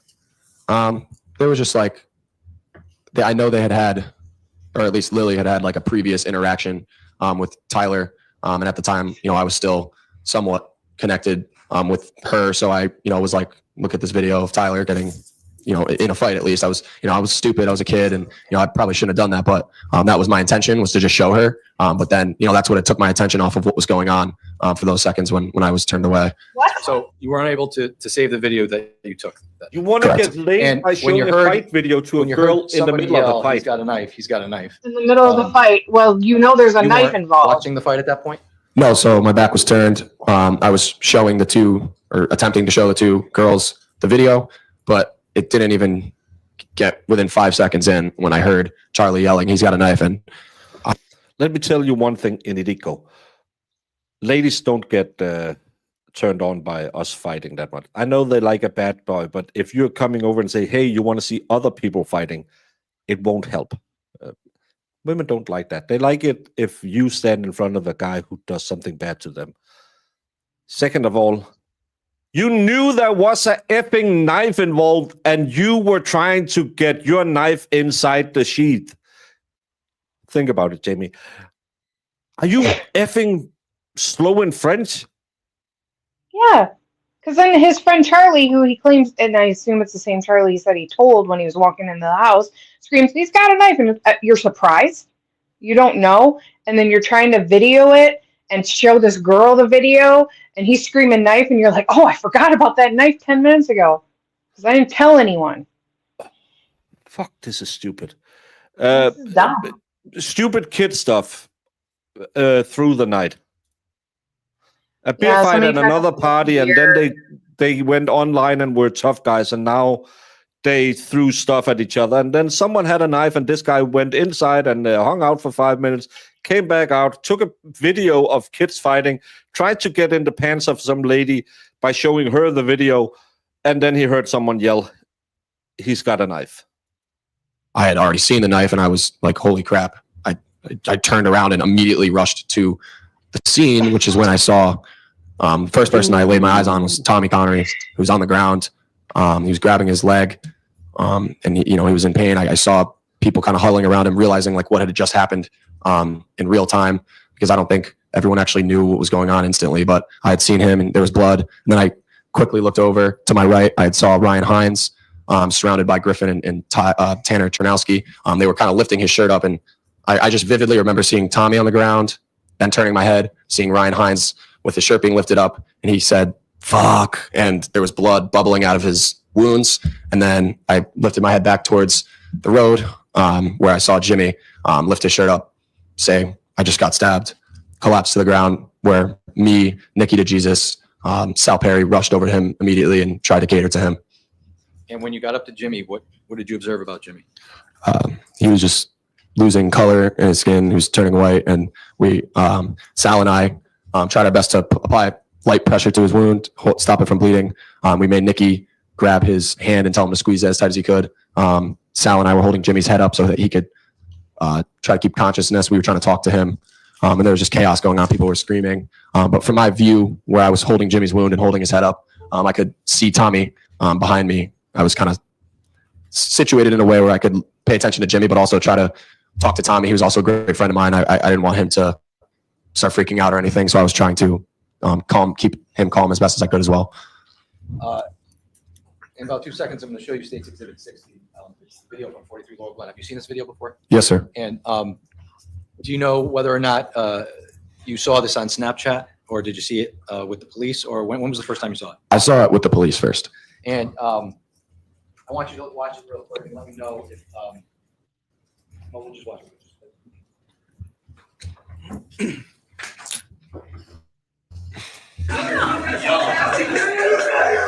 Yes, sir!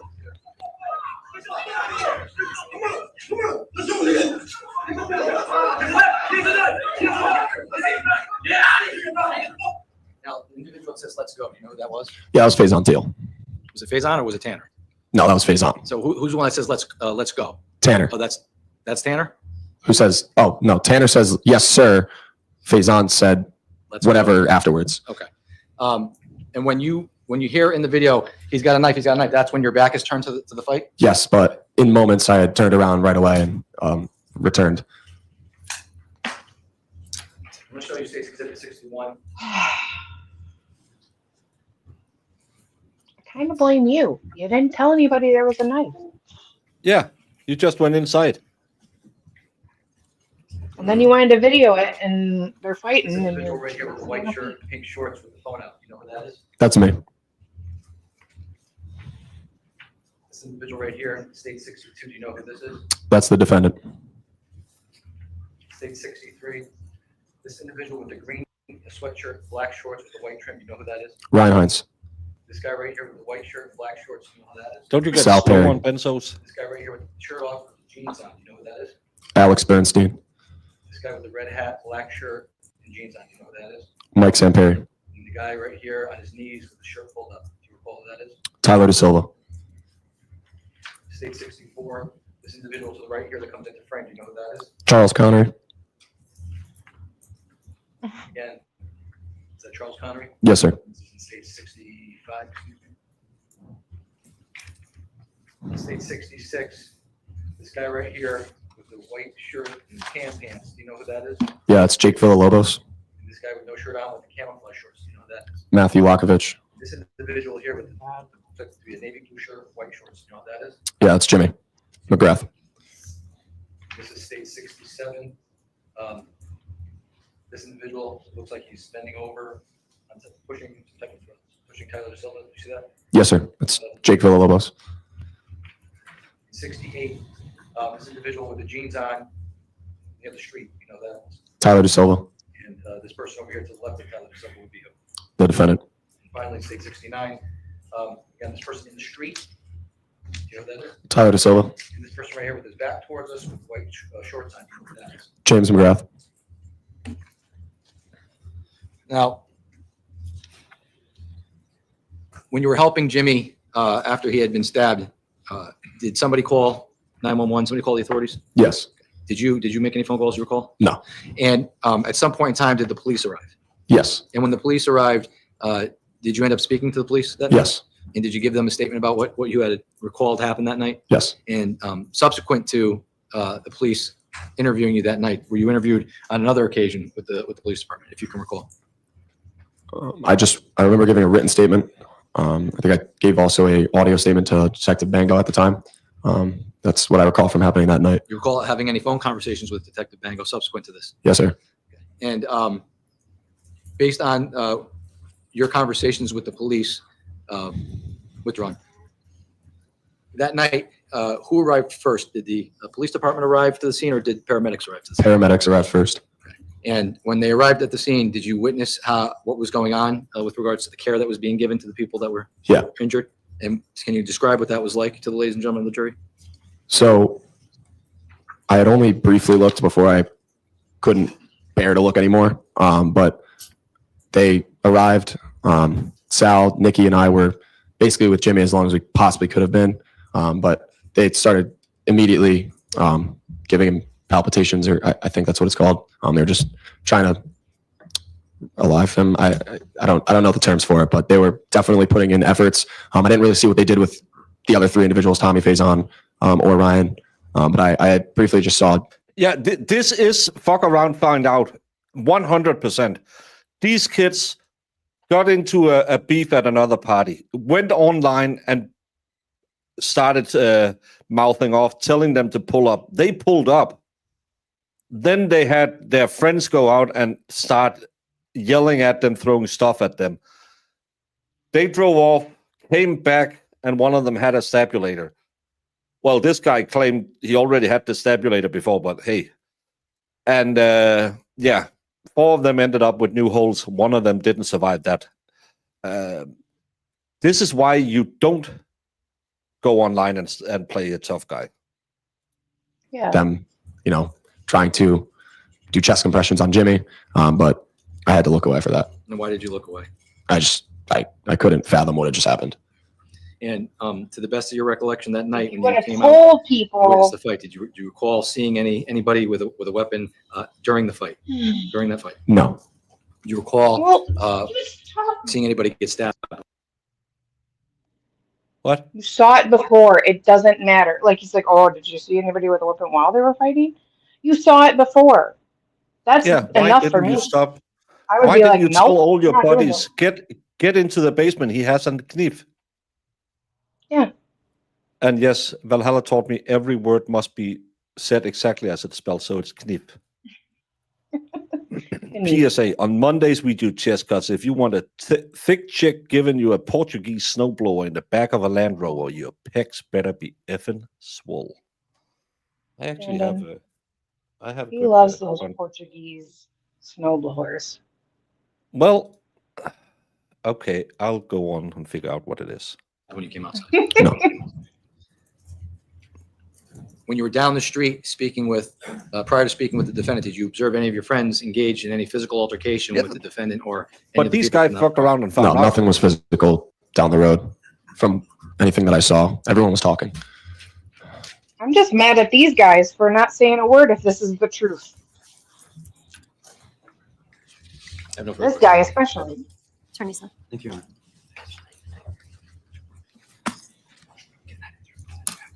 Good afternoon, Mr. Viola. Good afternoon. We've never met before. No. Never spoken about this case before. No, sir. We'll go over some of your testimony here and see if I've gotten things down. You told us that most of the folks at this party on this evening were friends of yours, correct? Correct. And most of them you've known for quite some time, correct? Correct. Grew up with most of these folks, right? Correct. Did you know when you went over there that night that there weren't going to be any parents around? No. You didn't know that Tyler's mother would be in Cape Cod? I had no idea. Didn't know that his father wasn't going to be there? Not a clue. Were you expecting that there was going to be any parental supervision around while this drinking was happening? I wasn't really thinking of that, but no, I didn't know that there weren't going to be any parents there. Wasn't the first time that you'd been to Tyler Rich's house, you told us? Yeah, it wasn't the first. Was this the first time that you'd been drinking at Tyler Rich's house? Well, I had drinks at Tyler Rich's house on other occasions, but I wasn't drinking at his house at this this event. But that was the standard sort of order of operations there. You go to Tyler Rich's house to party, hang out, and that included drinking, right? I guess. Not really. You only had one beer that night, right? Yes, sir. How can you be so sure that you only had that one beer? Because at the time, I was an athlete. I had practice the next day. I was also, at that specific time of my life, I was not really drinking much. I was more so the sober guy that was kind of mediating, looking after his friends. And I had the drink at Nikki's house before I even went to Tyler's. Okay. You were 17 at the time? Yes, sir. You only had one drink at Nikki's house? Yes, sir. Where'd you get that one drink? I can't recall. Did you buy it yourself? No, sir. Was it provided to you by somebody at Nikki's house? I can't recall. You rode with Nikki over to 43 Laurel Glen Drive?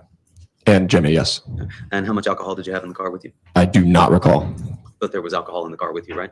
I don't know if there was alcohol in the car at all.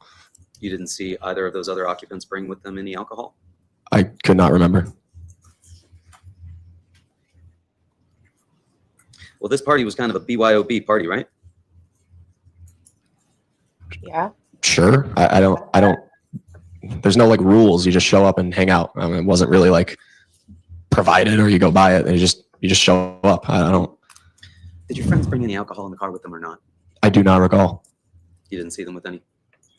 No, sir. Didn't see them get in the vehicle with any alcohol? No, sir. I don't even know how I got there. I might have been Nikki's mom. I might have drove. I could not remember. It was 3 years ago. Okay. You rode there with Mr. McGrath? Yes, sir. And you don't remember whether or not he was drinking? I think he was drinking. I don't remember if it was in, I don't think it was in the car. I think he was drinking at the party. Which party? Tyler's house. And was he drinking at Nikki's where you had the one beer? I don't recall. How much did he have to drink? I don't know. Did he seem like he was drunk? No, actually, no, not at all. Would you have let him drive? No, Why not? because that's unsafe and illegal. Why is it unsafe? Objection, how's this relevant? I'll sustain the objection. Did you notice any indications that led you to believe that Mr. McGrath was drunk? No. And you didn't see him drink anything that night? Objection, that's mischaracterizing his statement. It's been asked and answered. I'm going to sustain for that reason. How much did you see him drink that night? I don't remember seeing him drink. I'm sure he had a couple drinks. I don't know what he drank or if he drank. He might have not drank for all I know.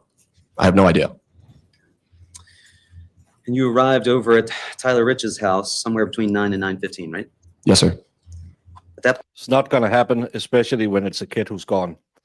Jury nullification happens so infrequently that that's why they're not allowed to talk about it. That hey, you could actually just go out of the room and say we don't want to do this. Jury nullification is never the goal for an attorney. point, when you got there, you think there were 25 to 35 people? Approximately. And they were all down in the Well, basement? except then Yes, sir. he always What was gives going them on down his, in the basement? hey, this is my Hanging out, music, people talking my loud, people contact probably singing, information. throw Jury drinks out, nullification is his socializing. company name. There were drinks out. What does that mean? There were probably some empty beer cans on the table. I don't. That's what I mean by that. Probably some empty beer cans on the table. That's it? Yes, sir. That was the extent of the drinking, was empty beer cans out on the table? Bagels. Yes, sir. And you told us you knew Faison Teal from the football team, right? Yes, sir. As well as Ryan Hines, also from the football team. Yes, sir. A good friend of yours. Yes, sir.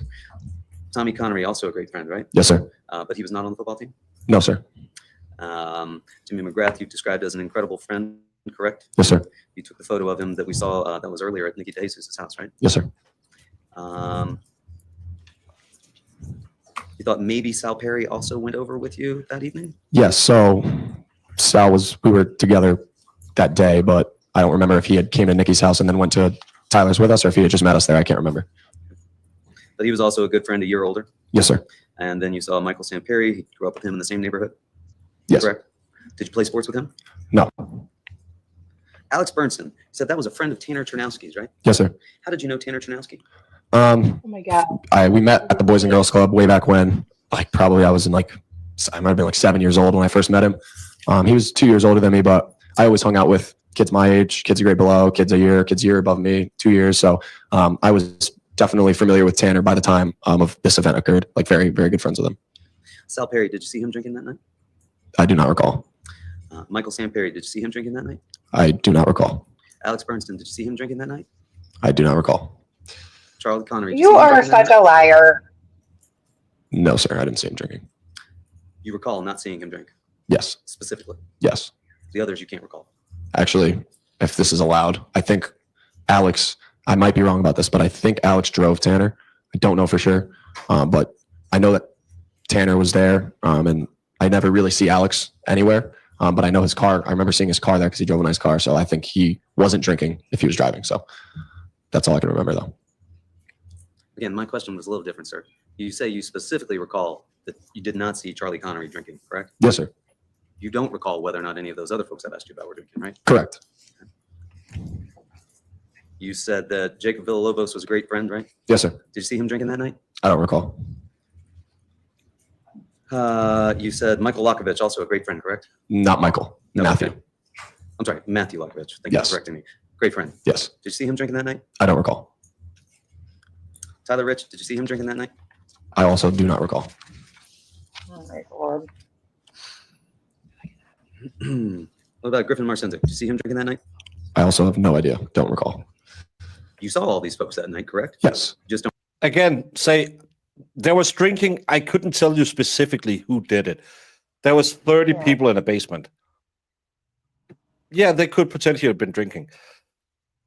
Trying to do the defense dementia is such a bad look.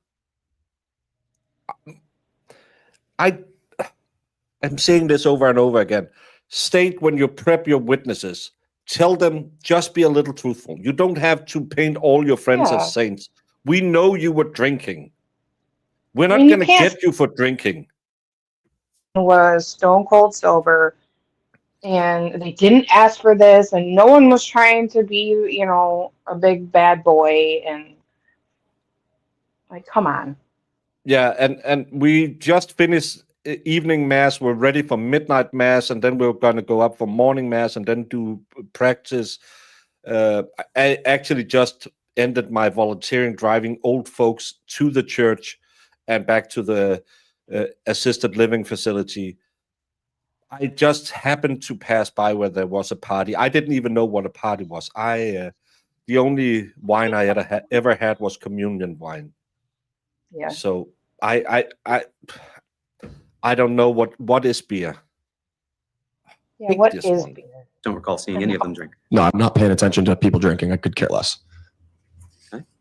And at some point, you told us Ryan Hines and Griffin Marcinzik arrived, and you learned that they were coming from 5 Lazy Brook, correct? Correct. And they said that something had happened there. Is that fair to say? I mean, a little more than something. They definitely gave me the rundown of what happened. Yeah. They told you that they had been jumped and attacked by 3 kids from St. Joe's, right? Well, not they. More so just Ryan. Griffin was a small individual. I don't think he could have made a difference regardless. Not trying to be mean to him, but that's just the truth. Okay. So you learned from them Fired that to Griffin. Again, all of them are out of school. They're not losing any scholarship. This kid, he works as a roofer and an insurance agent. He insured himself. Yeah, they're all working just 9 to 5s, kind of.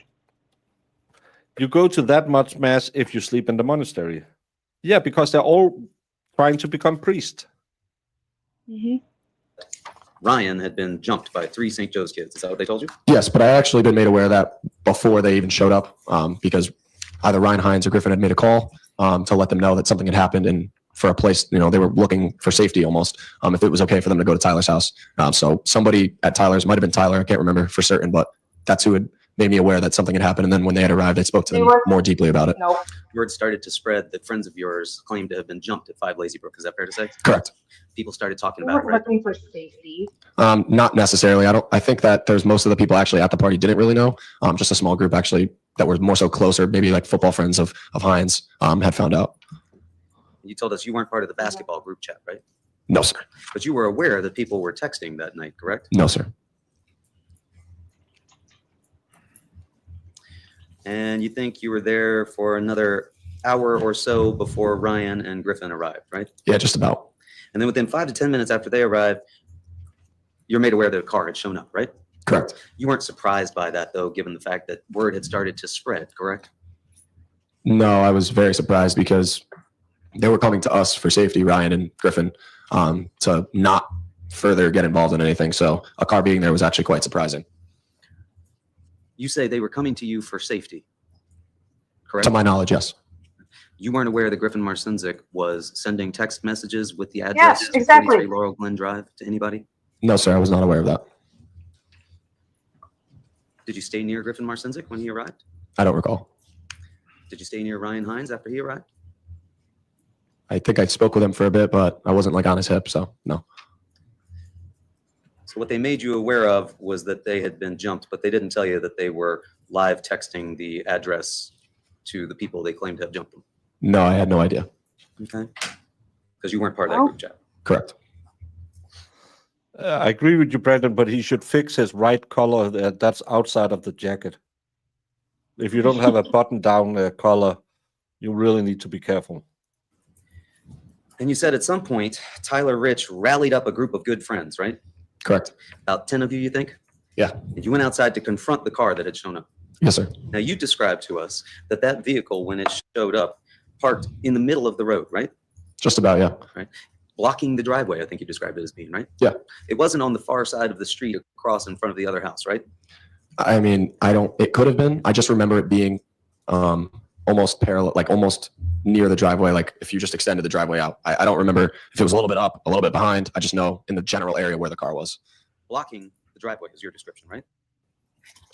I mean, it was in front of the driveway. It was If you wanted to get across the street to the house across the way, you would have to walk around this vehicle. correct. If you wanted to get out of the driveway, you would have to somehow navigate your way around this vehicle. Correct.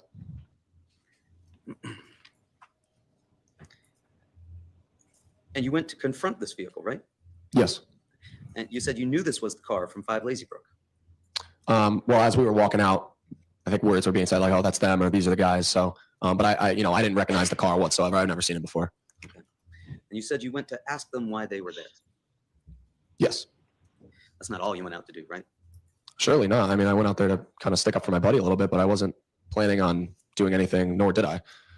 Well, you said voices might have been raised, right? Voices were raised. Voices were raised. Yeah. Right. And in fact, the car was surrounded, right? I wouldn't say surrounded. A majority of the people were on the driver's side, just kind of in a group. I wouldn't say the car was fully surrounded at all, no. And you told them either get out of the car, correct? Are you going to finish? I did. You said either get out of the car, correct, I think so. I don't remember. or leave. I never had a that sounds clip about on. The I first don't thing know. was, though, get I don't know if it's even a thing in Denmark. I had a finished butterfly that I just had to put around my neck, but I never had a clip on tie. I out don't of know. the car, right? Yes. Why did you want them to get out of the car? Well, because when I'm looking at the car seemed like it was a clown car packed full of people. So it kind of matched the amount of people that were there from our end. So at that point, I was like, our friend just got his face smashed in. I mean, get out of the car. We want, hey man, like you just beat up our friend. Either get out of the car or be on your way. I wouldn't. Finally, you admit Jesus. that you wanted to fight. Fuck Like, it. exactly. God dang.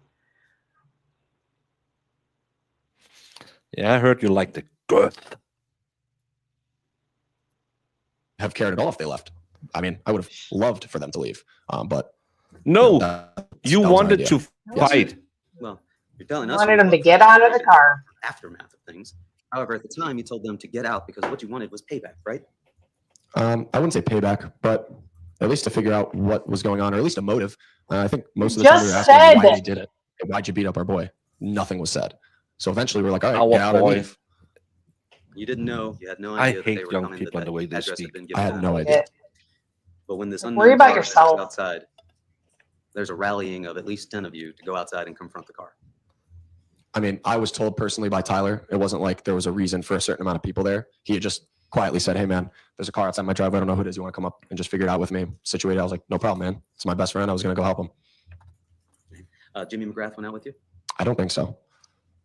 Are you sure of that? I'm not sure, but I strongly don't think he was out there. You stayed on the driver's side, correct? Yes, sir. Did you see anybody go over to the passenger side? Not that I remember, sir. And you don't remember the vehicle being surrounded? I know there was amount of people like on the driver's side, maybe Just on from the the driver's front side. front to the back, but it wasn't like a circle blocking the car. So just on the driver's side. Yes, to my recollection, yes.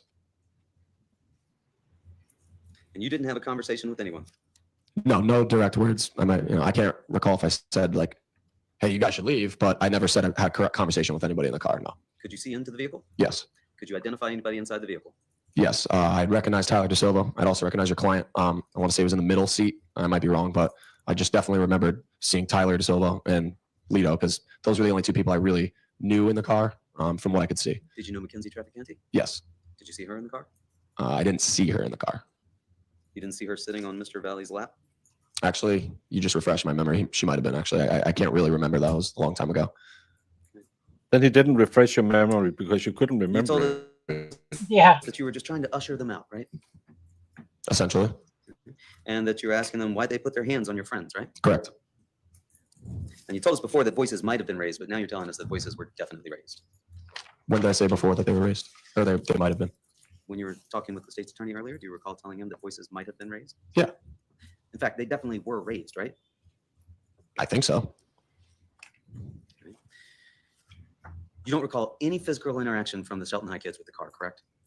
I don't recall any type of physical. You don't No, recall sir. them laying hands on the vehicle, correct? No, sir. You don't recall them rocking the vehicle, correct? No, sir. You don't recall seeing anybody reach in and punch the driver, correct?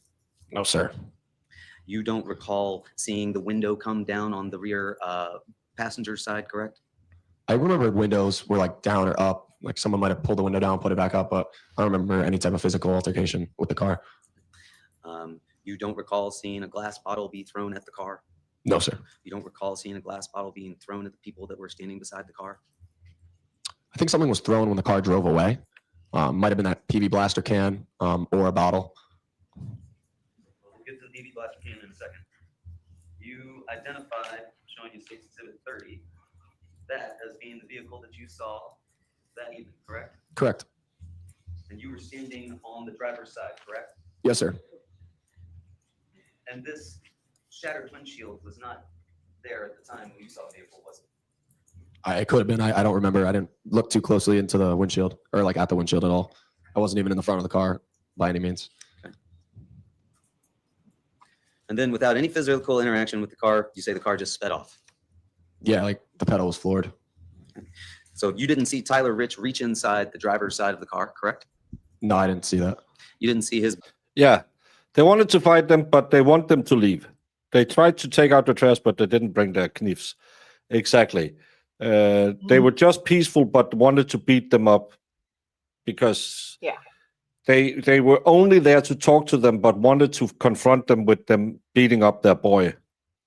Anyone who calls their friend their boy, I would never ever suggest anyone deserved a smack up the face, but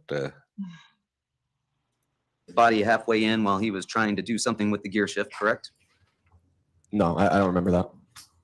Could have happened. I have no idea. I wasn't really paying attention to that, anybody specifically. I was more so just like, hey, you guys should leave or get out. Either way. I wasn't really watching other people though. Sir, you were like, hey, you guys should get out or just leave. Well, no, I'm in a courtroom. If you want me to raise my voice, I can, but I'm I'd not. like you to demonstrate for us how you said, hey, get out of the car or leave, guys. Hey, you guys should probably leave or get out of the car. Is that good? Like that? Yes, sir. That was it. Yes, sir. That was voices raised?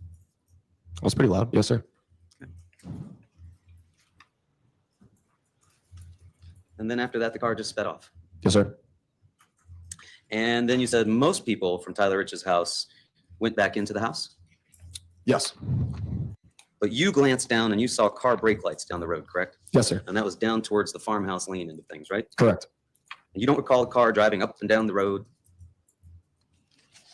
I didn't see the car driving up and down the road. I think it drove up and down the road afterwards. Where were you standing when you glanced and saw the car brake lights down the road?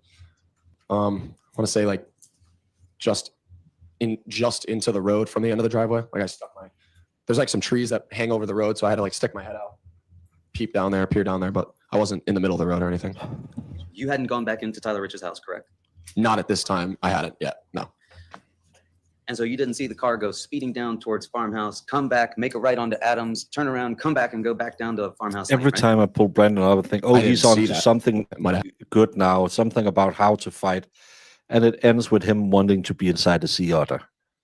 Jamie, can you just tell me don't do it? Just don't. Thank you, Jamie. I will remember this till the next time Brandon has made three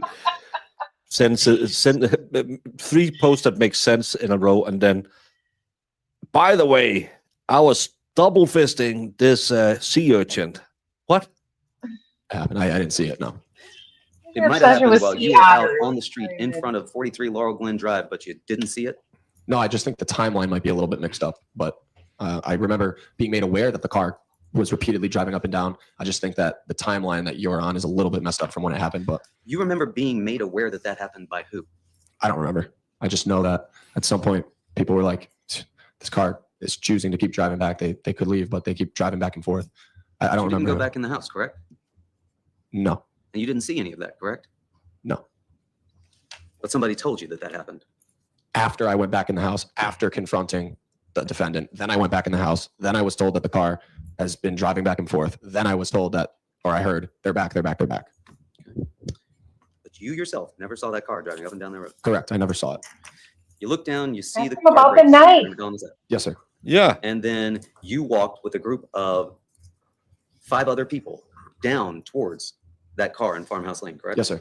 And It wasn't, well, I'm sorry. It wasn't like a group. We weren't all in a group. Might have been 5 to 7. I don't remember. I just remember walking down with maybe 2 other guys next to me, but there was a couple others from our friend group that were walking down as well. We weren't in one pack though. that group included at least Charlie Connery, correct? Yes, sir. Ty Wood, correct? Yes, sir. Tyler Rich, correct? Yes, sir. Hayden King, correct? Yes, sir. Matthew Lockovich, correct? Yes, sir. And yourself, correct? Yes, sir. Could have been others, correct? I wouldn't say more than one person. Could Ryan Hines have been there? No. Ryan Hines was not there. Yes, sir.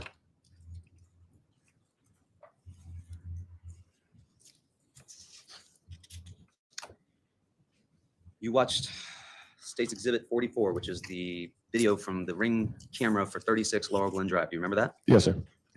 Can we see that one? I'm going to ask you to watch this. And I want you to see if you can identify for us who you are in this group, okay? I don't think I'm in that group. Let's just watch and see, and you can tell me. Okay, sure. She's leaking. She's soaking wet. She's leaking. She's soaking. Soaking. Why could I read it the first time? The next time I started looking at the letters and remember that Valhalla told me you must pronounce every letter in English, which is wrong because it's not a knif. You see the video in front of us, and it appears to be that there are two Thank you, people Brendan. in front of the vehicle. Yes. Can you identify for us who those two people are? No, sir. I have no idea. Did you ever walk up and past those people? No.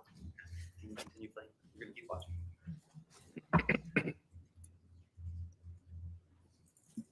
Can you pause again?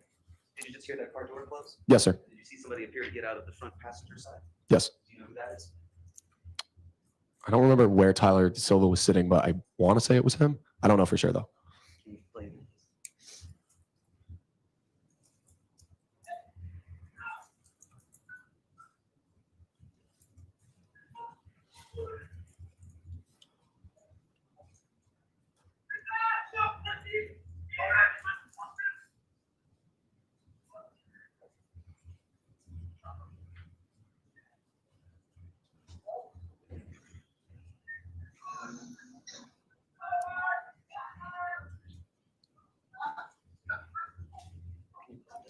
You see somebody that appears to have in their hand a light of some sort? Just walked up in front. You might have to rewind it. I don't. I'm going to point right here in front of the. I can't see where you're I'm pointing. going to describe it for you. You see, there's 1, 2, 3, 4 columns on the porch there. Yes, sir. You see just in front of that 4th column where there is a sort of light by the lawn there. I don't. No, I don't see what you're talking about. Keep your eyes focused on where I just directed them. I'm going to ask the state to play again and see if you see that light moving. See that What light? moving? Yes, sir. Can you pause that, please? Is that your light? What? Your phone? No, sir. Because that's not you. Yeah, that's not me. How do you know that's not you? I just know that I didn't walk that far, at all, up to the car that far. You never walked that far. Yeah, I never walked that far. I also am not one to just walk around with my phone out with the light on. Watch this. What? Show the video. In that video, would you agree we just saw a group of about 6 or 7 people following the folks who got out of that car? Yes. You're saying you weren't any of those people? I don't think I was, just based off of what I had experienced when I spoke with the defendant, because I never really made it that far to the car. I only recall being about in the middle of the road, but I quickly turned and noticed the defendant by a pole, a telephone pole that would be, I guess if you put the ring camera video back up, it would be to the left, almost out of the picture.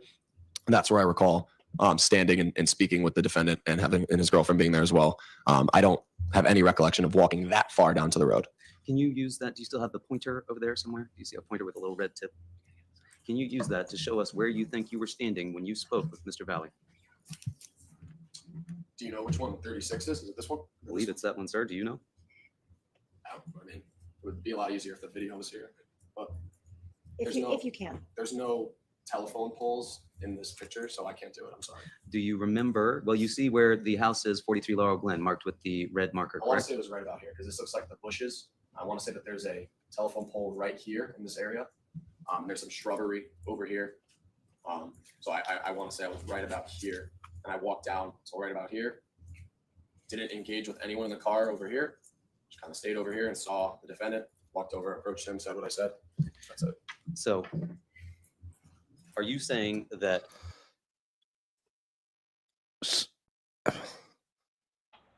What? So he stayed here. The car was down here. He never went down that far, but when the defendant got out of the car, he went down and talked to him. That's when he saw the stabulator. So you went down here. Or are you saying that the defendant went all the way up here and you talked to him here?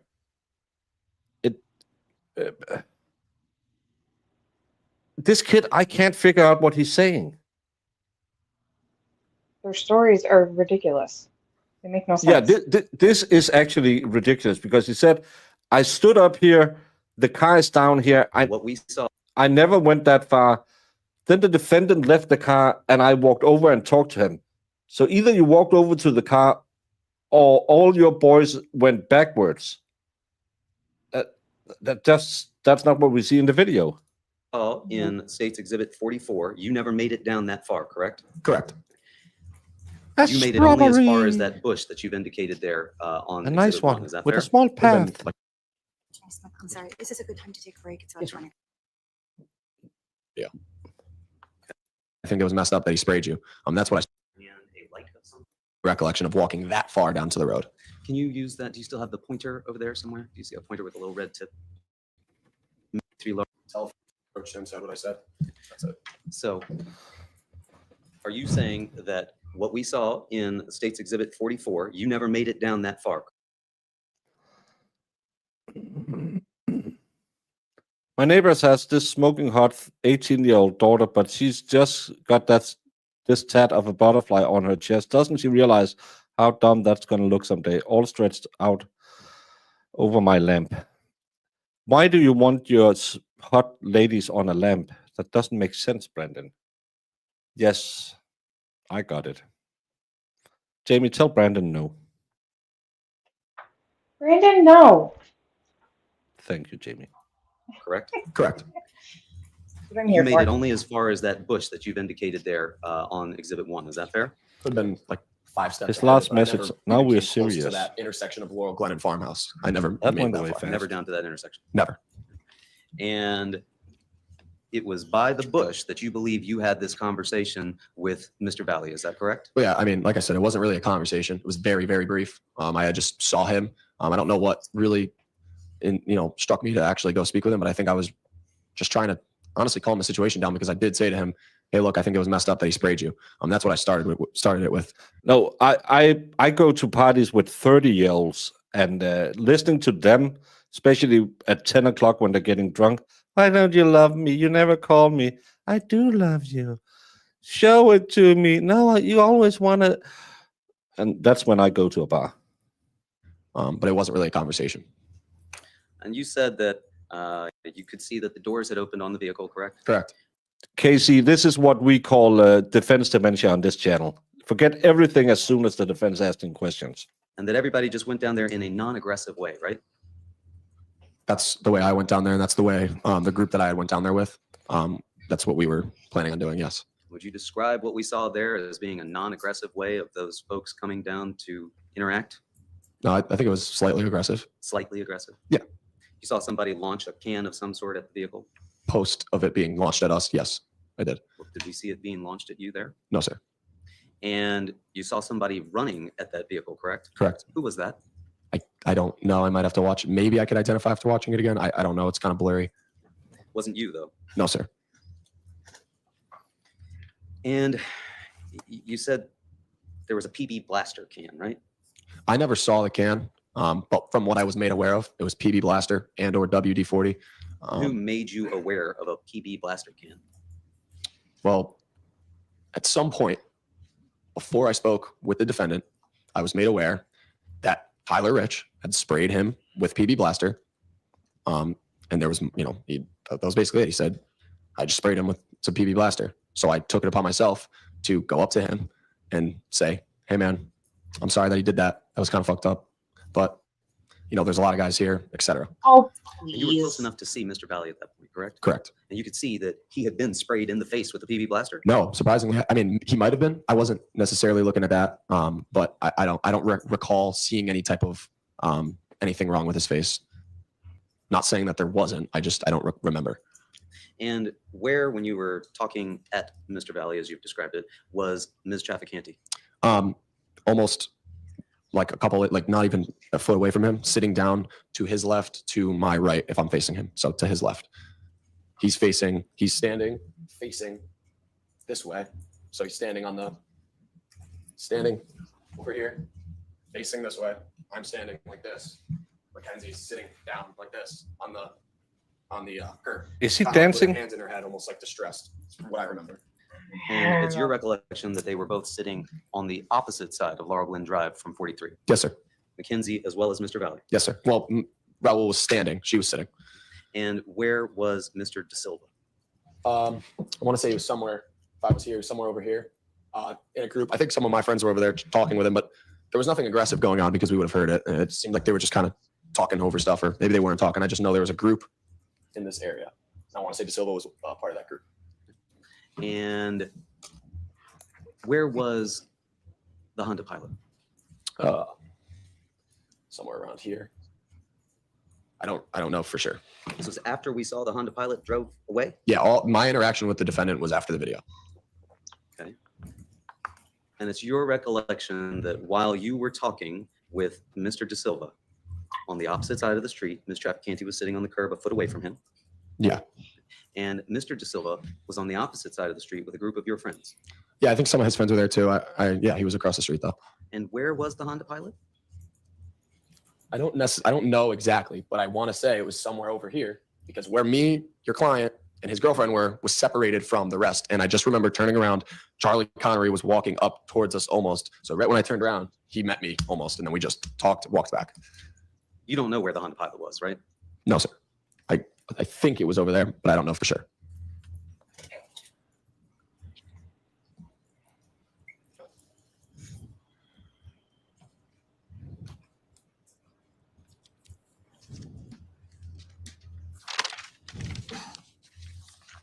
You said you intended to take Mr. Valle's side at this time?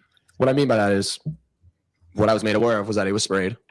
And in the moment, I sure as hell was not looking to fight anybody, regardless of what had just happened for my friend, to my friend. At this point, there was a lot of just chaos going on.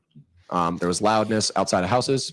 I was honestly just trying to look out for Tyler, get everybody that wasn't invited out of the house, or not out of the house, out of the area. So at least what I thought was if I start if I start what I was saying to the defendant with something that he just had happen to him, and like kind of me being like, hey man, listen, you know, I feel bad. You shouldn't have got sprayed like that. Whatever I had said, I had felt that would be the smartest way for him to at least give me his attention.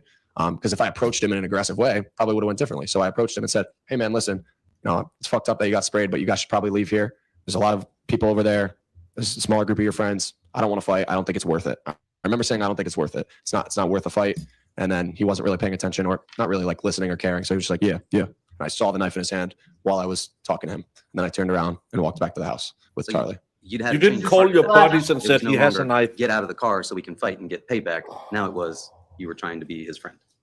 I wouldn't say friend. I was just trying to, overall, it had been going on for, in my opinion, too long at this point. For all we know, a cop could have drove down the driveway or drove down the road, and we all would have been in trouble. So at that point, I was just like, you know what? Let's just end this. Cop could have rolled down the street at that point and up the driveway, and y'all would have been in trouble. Not up the driveway. I said down the street, because there's a group of people standing around outside. What do you think a cop would do if he drove by? So in my head, I'm like, let's get everybody out of here. There's no point in fighting. There's no point in arguing outside of someone's house when someone could easily pick up the phone and call a noise complaint. So I said, let me say what I have to say to him. Hopefully this gets through. They'll get in the car and leave, and we'll be on with our night. That was my plan. He had a knife, and you just walked off. You were worried that the cops might show up. just walked It would be bigger off. problems for everybody, right? Not initially, like I said, more so after this has been getting dragged on for a while. I was like, all right, this is kind of stupid. Like I didn't care at that point to say anything like get out. I was more so like, hey. To me, none of these kids have been, well, I would say the blonde girl, the first girl, and the two girls who testified, I found believable. All the boys have tried to hide that they wanted to fight. And they won't tell about the drinking. They won't talk about what really happened. They're constantly trying to hide the fact that they were 17 to 19-year-old boys who wanted to beat up 2, 3, 4 other guys. And that makes them really unbelievable to me. And this guy who saw a knife and just walked off didn't call his friends and say, hey, this guy has a knife, get away from him. I just don't know what the hell is going on with this kid, but I don't know if he's trying to hide something or he's afraid he's going to get in trouble, but it seems very unbelievable to me. And let's just end this. That's the problem. It's admit the bad facts. Yeah. Just do that. Yeah. Again, yeah, we were drinking. Yeah, we wanted to fight, but no one ever thought someone would bring a knife. You said that you saw Mr. Valle holding a knife in his left hand, right? Correct. And you described that knife to the police as being a switchblade, right? Of some sort. I didn't know if it was or not. That was just kind of what I had remember, or what I had saw in the moment, or what I thought I saw at least. It was a stiletto style knife, right? I didn't use that word. They might have interpreted it that way, or said, or thought that, or said, "Oh, do you think it was a stiletto?" I don't Jamie, stay out of chat. Sorry, M3. Jamie will not be in chat anymore. even know what that is. Yeah, sorry. But what I just I'm remember was seeing bored. his hand down, zero handle in his hand. I only saw a blade just coming out like this big. That was it. What color was the blade? I don't recall. Serrated? I don't know what that means. Did it appear to have little teeth on it like a steak knife? I don't recall. Do you recall anything about the shape of the blade that you saw? Yeah, I just recall it being like a knife that comes to a point. It wasn't like a hunting knife like that. That was like a thicker. I don't recall too like exactly if there were teeth, like you're saying, but I just know that it started wider and got thinner, and it was longer, like 3 inches or so. Now, you also told officers that you saw him waving that out the window, right? Oh, did you? I don't remember if I said that or not. You don't recall telling officers around 2 a.m. in the morning when you're speaking with Detective Bango on the 15th that you saw Lito flashing a knife outside the window of the car? No, I don't recall. Maybe we saying that. can't handle the truth. And that the knife was a switchblade? No, I said. I mean, it could have been. I just remember the knife. If at the time I was trying to describe it as best as I could, if that's the words I used, then that's what I said. But Right. And so when you claim to have seen this knife in Mr. Valle's hand when you were down talking to him by the bushes, you didn't yell out to everybody, "Hey, he's got a Uncultured knife." wine is better. no, I thought that would probably be stupid and just a waste of time. In my opinion, the best thing to do is not at all acknowledge it, because I didn't want to put myself at harm, and I didn't want to anger the defendant if he was angry already from being sprayed. Whatever it was, I just wanted to end it. I wanted it to be over. And you're certain that when you're having this interaction with him that you were not near the pilot at that time, correct? Yes, sir. Not directly near it. It could have been a little bit off in the distance. And you weren't near any of your other friends at that point, correct? No, yeah, not too close to anybody. When I turned around, Charlie was like approaching, but to my knowledge, nobody was like right with me. It was more so just me, the defendant, and his girlfriend. And then you saw Charlie and you decided to walk back with Charlie, right? Yes, sir. Back to Tyler Rich's house? Yes. You got back to the house and Tyler Rich was trying to corral people, you said, back into Yes. the basement. Yep. And ultimately he was successful in getting everybody back into the basement.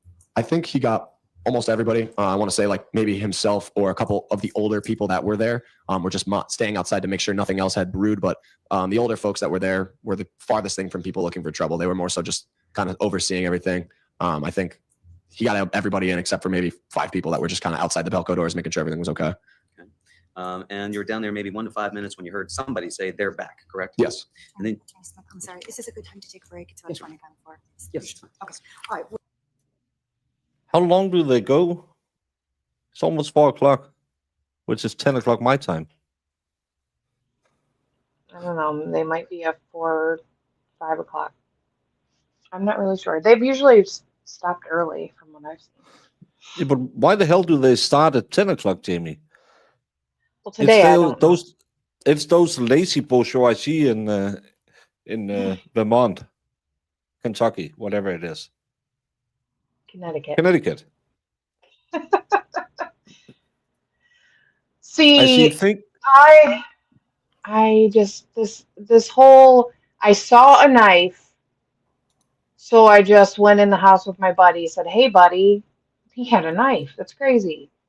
And then just didn't say a peep about it, and then 10 minutes later people are getting stabbed. That's ridiculous to me. I mean, I'm still not really believing the self-defense stuff yet because no. I don't buy because we haven't heard he hasn't got anyone to testify that there was enough escalation where you could say, okay, this is where we tipped the scale so far that it would have been okay to use a force multiplier to protect yourself. In the Mew case, I thought it happened when they kept him underwater. Yeah, they kept I would think knocking him that's where you get afraid of your life. You come up and you just want to get out of there. Mhm. Here, we still haven't heard that the defendant got hit. It was his buddy who was in the fight. Yeah. So I have a I have a problem hard with them showing up to this house, yeah. knowing that they wanted to fight. They were obviously instigating it via text message. So they are very aware of what was going to happen. Yeah. And then I still am just annoyed at this kid because, hey, I don't think anybody deserved to get stabbed. As at this point right now, I don't see self-defense whatsoever. But No, I'm so annoyed at this kid because I'm like, you saw a knife and you said nothing. my biggest problem with this being self-defense is it hasn't escalated to the level of danger where you could say, okay, this you need this to stop them. They are gonna kill your buddy if you don't step in. Yeah.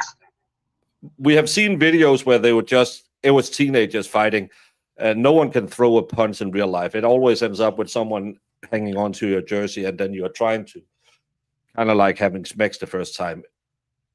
You don't know where anything goes. And and if it's true, but now we have a different story because this is the first time the knife has been mentioned, other than someone yelled he had a knife.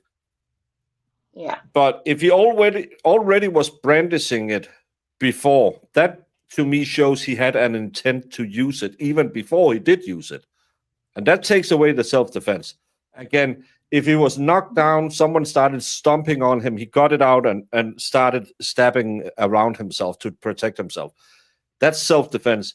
But if someone else is fighting your body and you just went over, Good afternoon, thank you. that's not self-defense. Yeah. And So both the state could sides direct were their witness to equally retake the stand. Aggressive. equally engaging in a fight because they were both sides were egging each other on. I just want to remind you But that you do. one remain thing under is throwing a obligations few of the oath fists. When you first entered the scene. That's You can go ahead and have potential a seat. assault. Thank you. But Attorney Smith, are I you can't ready get to speak? self-defense All so right, you far. can come up. But again, we haven't heard the defense's side. Madam Clerk, over to Yeah, you. we're still getting there, but so far nothing. Yeah. And again, yeah, they went there looking for a fight. It's not like they just like the first kids who drove by went up with a 12 pack and got punched in the face. These people went there after they had both sides had engaged in an online beef. Exactly. And again, they drove the car away, then they drove it back up there. There's a lot of things that takes it away from self-defense in my way. I think he's in Wisconsin.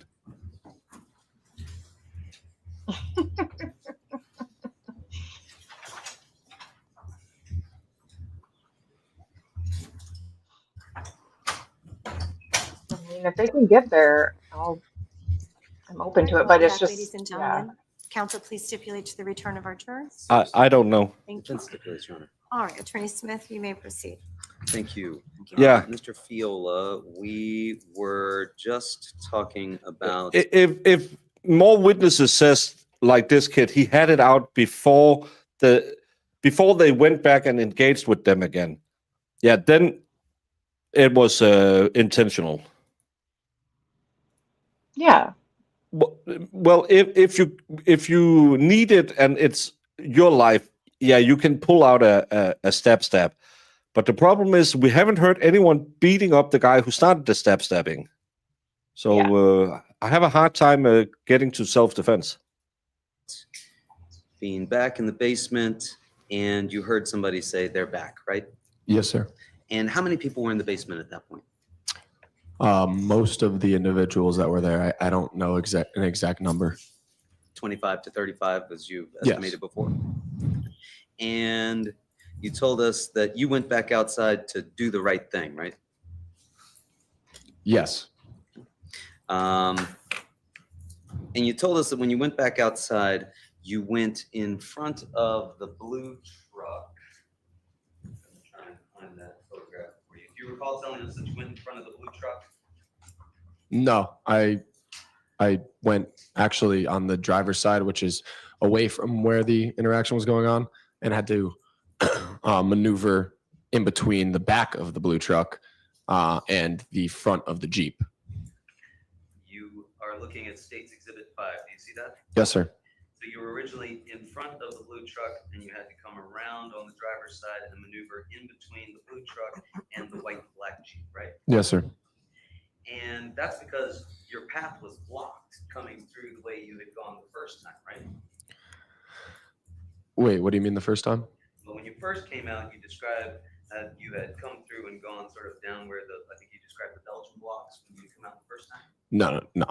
You mean when we approached the car that was like, so no, I walked out and walked down the middle of the driveway when we approached the car. That's what I told the state's attorney. And when I walked out after I had gone back in, and then they said they're back, and we walked out. I walked out of the Belco doors. I had glanced through this little, where your finger's hovering, through that little hole, saw that there were the defendant and Tyler Silva basically had just kind of stopped walking, or it looked like they had just gotten onto the yard. I walked on the opposite side of the truck where we could see it, so the driver's side, and squeezed through at the bed of the truck and at the front of the Jeep. Okay. And those cars, as they're parked in that exhibit there, that's the same way they were that night, correct? Yes. And so you walked in between those, and when you emerged, you were by the Belgian block. Is that fair to say? Yes. Okay. Sorry if I got that incorrect before. No worries. And when you emerged, you could see more than just Mr. De Silva and Mr. Valle in the yard, correct? What do you mean? Well, there were other people in the yard, right? Yes. And you could see other people in the yard, correct? Yes. How many people were in the yard? Probably 15, 20. Of those 15 to 20, only 2 were not from the Shelton High party, correct? Correct. Nobody else got out of the vehicle, correct? Well, I didn't see a vehicle at this point. I just saw the 2 individuals. From what I remember, the vehicle actually drove up kind of as the fight was going. But I could be wrong. I just don't remember seeing a vehicle. I just remember seeing the 2 individuals. But now you're telling us that you recall that the vehicle drove up as the fight was going on? Could have happened. I just didn't really pay attention to the road. I was more so paying attention to the actual what was going on in the yard. And you described for us what you saw. Mr. Valle and Mr. De Silva were close to one another, correct? From what I can remember, yes. And they were to the left of the red bush? Yes. Like in the spacious area. Yeah.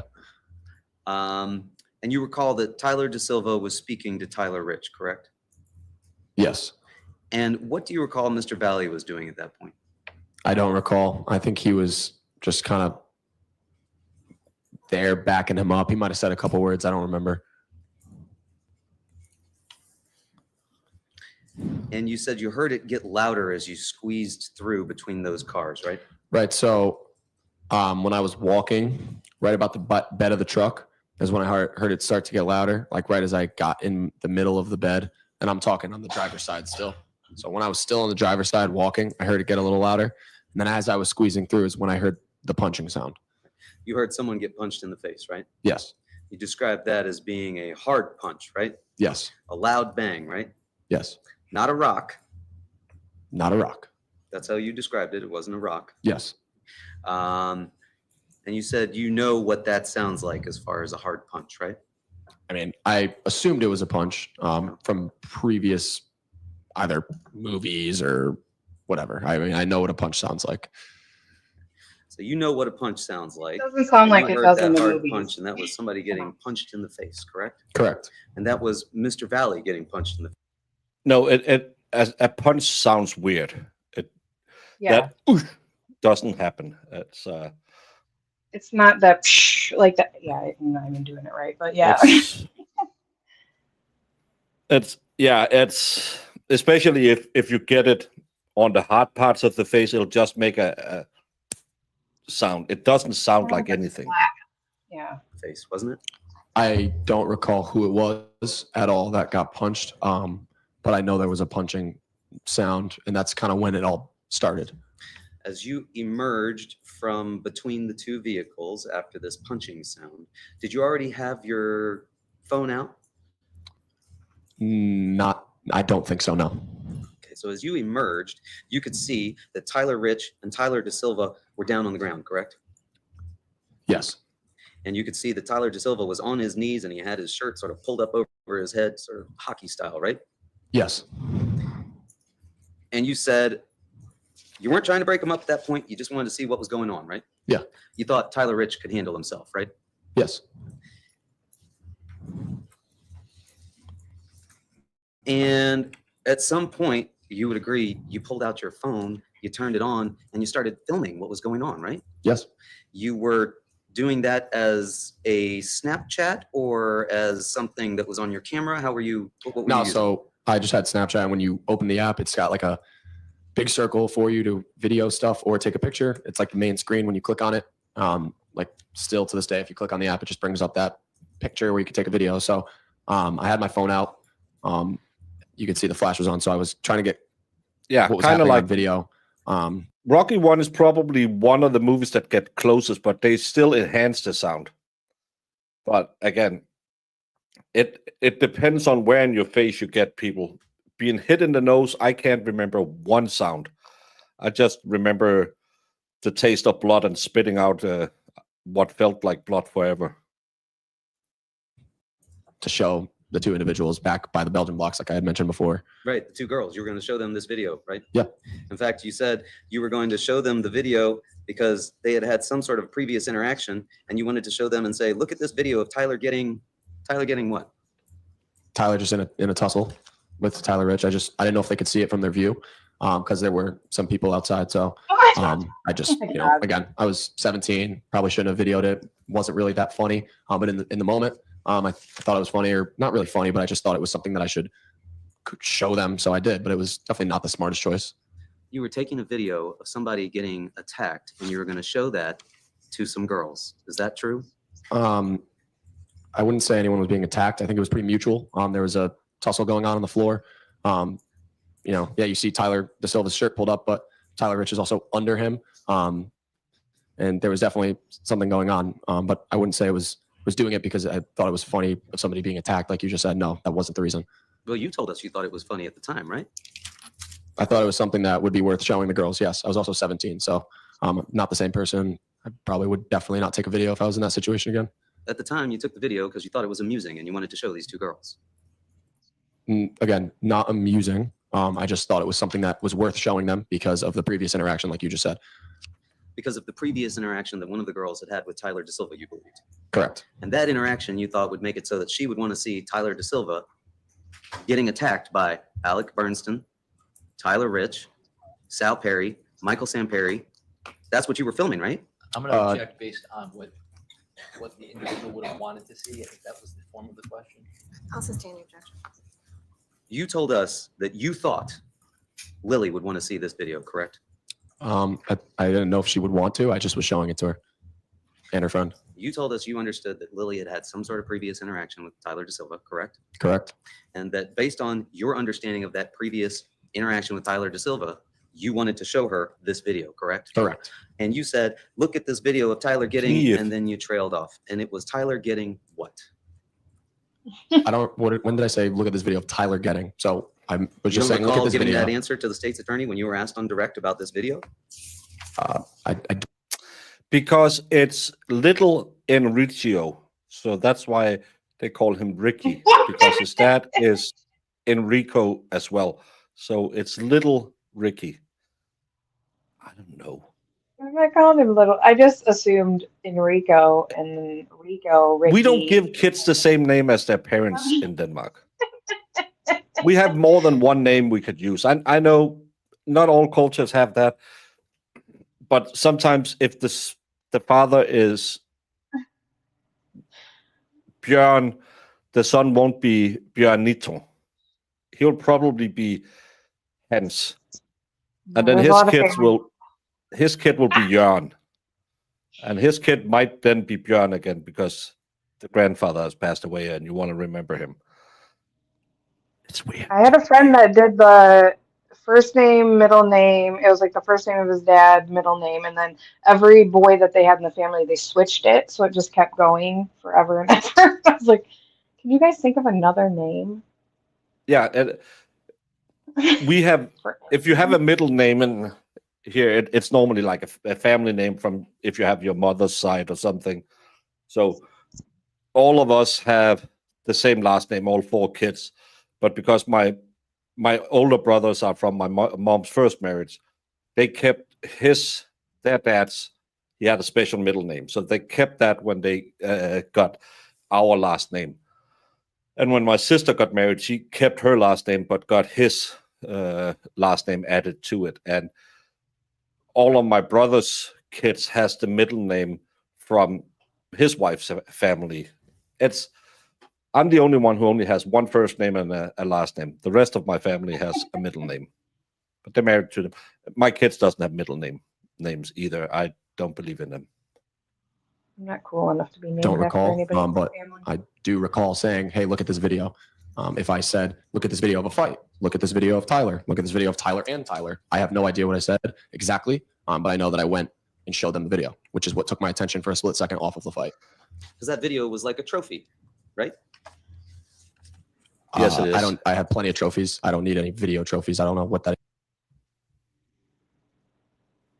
Jamie, can I go to Connecticut and take a friendly chat with this kid?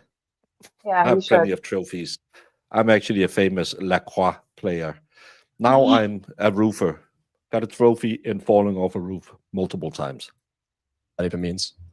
Well, you were preserving to share with somebody else what was going on when Tyler was being attacked, right? Not attacked. And I wasn't preserving it because if I really cared to preserve it, I would have instantly saved the video, which you have to do on Snapchat, which it probably would have been more evidence for this case if I had saved it. So I actually think about it quite often. I wish I Of saved what? it, but I didn't. That you all were You didn't fighting? save it, right? No, Because you weren't taking it to save it to show it to the police, were you? no, That wasn't the kind of video that you would want to share with the police, was it? no. I would love to have shared it with them after what had happened. But in the instance, no, I wasn't thinking of the police at all. Well, you were thinking about the police before, you told us. You because saw didn't want and- them rolling up and everybody get in trouble. Do you remember that? Yeah. Saw a scary thing. And you didn't want to show them this video for the same reasons, correct? This video would show your friends involved in a fight, right? No, because there was nothing too bad in the video. And like I said, the video was deleted. If I had had the video, I would have showed them. But the video was instantly deleted when I heard my friend screaming, he's got a knife. So I put my phone down in my pocket, and on Snapchat, when there's a swiping down motion and the video was never saved, it deletes it for good. And that's what had happened, because an hour later when I pulled my phone out, there was no video.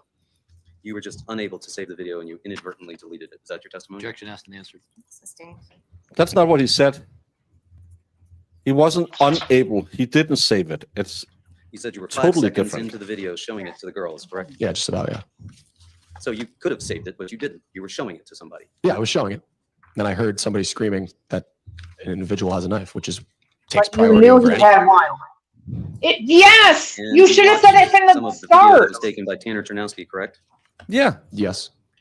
And you said you thought that that was Faison Teal saying, let's go in the video? I'm sorry, can you rephrase that? I don't know what you mean. Do you recall telling the state's attorney when he asked you who said, let's go, that you thought that was Faison Teal? I just know that Tanner said, yes, sir, in the beginning. That's Tanner's voice. And I am strongly in belief that Faison was who said whatever was said afterwards. Yes.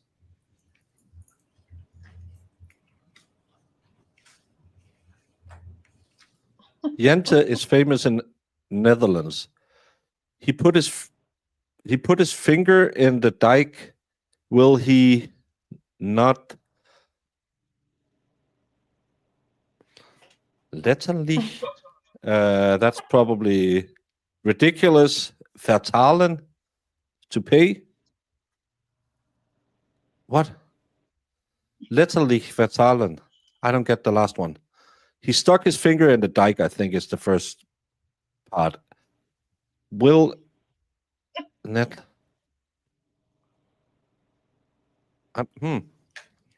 I need some help with the last part. All right, and then we went through a series of still shots from that same video. I'm going to show you some of those. This is Exhibit 61. Do you recall seeing that before? Yes, sir. And you identified yourself right here looking at the camera wearing pink shorts and a white shirt with your camera out, correct? Yes, sir. And then who did you say this person was beside you? Sal Perry, I think. And who's this person in front of Sal?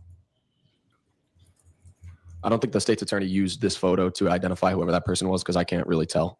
You can't tell who that person is. No. Can you tell who this person is? No, it looks like a white blur. I can't see anything outside of me and Sal.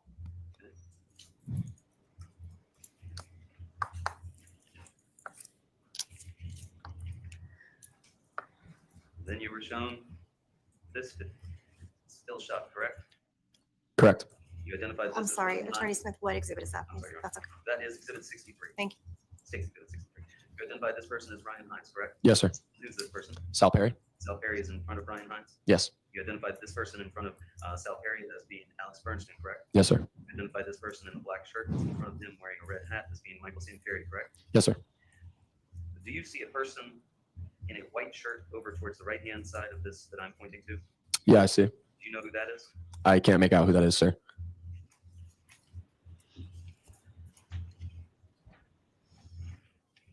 We're also shown State's Exhibit 65. Do you see that, sir? So we had need literally fatale means don't translate it literally, because sticking a finger in a dike can mean two different things. I thought it was someone was. Oh well, I learned some new Dutch today, Jamie. Yeah, that's that's where I was going to. Background wearing the white shirt, the black shorts as being Charlie. How do you? Yes.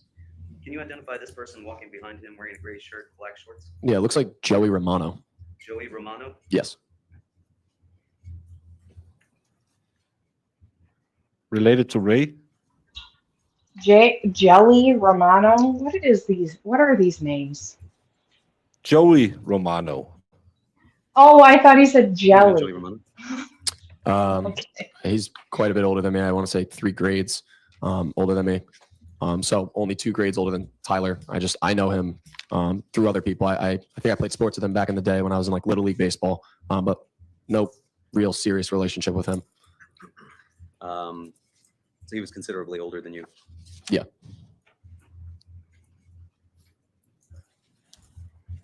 You spoke to police that night twice, correct?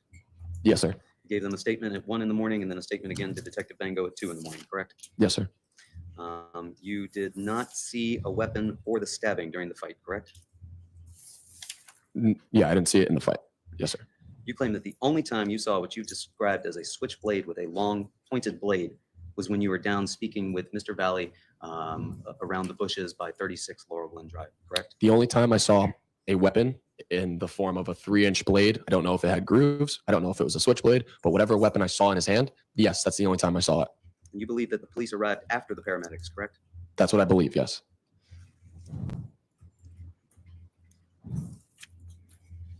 That's your testimony now that you don't recall telling Detective Bango that you heard people say that Mr. Valle was flashing a knife outside the car window. So, question, Asked and answered. because you said to me that I said that he was flashing it, and now you're saying to me that I said I heard people say that. So maybe if I heard people say that, that's what I said. I never said that he was flashing it outside the car window. I think he already did some shows about Swedish myth. I think he had a book he read from, but I don't know, because if the book is not old enough, he could get some copyright issues. Maybe that happened. I was looking at doing some Nordic mythology, but got away from it because he was talking about it, so I didn't want to do the same. Don't steal someone else's thunder if it's lightning. So I just thought he was doing that, so I didn't want to touch it. People had been asking about it. I don't recall ever saying that. If other people said that to me, and that's what I said on the statement, maybe I said that. But I definitely don't recall seeing him flashing anything outside of the one time I saw it from our interaction. Well, you do recall telling us that the reason that you went out there was to do the right thing, right? Went out where? Out into the front yard when the car came back. Yes. And in your mind, doing the right thing was filming this fight so that you could show it to Lily and another girl, correct? So in the moment of being in the basement, the right thing was go outside because I'm not going to sit in the basement when a bunch of my friends are outside dealing with something, whatever that may be. I also was in a very tight friend group, Tyler Rich being one of them. So I wanted to be present. God forbid anything happened, which it did. So in my eyes, I was still doing the right thing by being out there. You consider yourself a protector of your friends. No, I just consider myself a friend of my friends. You wouldn't want to see your friends get into any trouble. Who would? No, I wouldn't. And you didn't tell the cops about filming this and showing it to these girls, did you? I don't think I even remembered exactly filming it until I had watched that video and pointed myself out and was like, oh my God, that's me, I think. But when I spoke with the cops directly, it had nothing to do with being afraid to show the cops. I just don't think I remembered to bring that up. It wasn't really that important at the time. You weren't going to tell them unless they asked you about it. No, I don't recall. I don't know if I was planning on telling them or not. Or you weren't going to tell them at all? I don't recall. Nothing further. Thank you. Mr. Fiola, did you intentionally delete that video that you were taking that night on 40? No, sir. No, sir. Had you saved that video, would you have given it to the police? 1,000%. No further questions. Anything on that limited redirect? No, Your Honor. All right. You can exit the witness box. You're all set. Thank you. Please watch your step as you exit. Thank you. Well, yeah. Does the state have any additional witnesses for today? We do, Your Honor. We call Faison Teal. Okay. Can we approach? Certainly, yes. Face on Teal. Ending.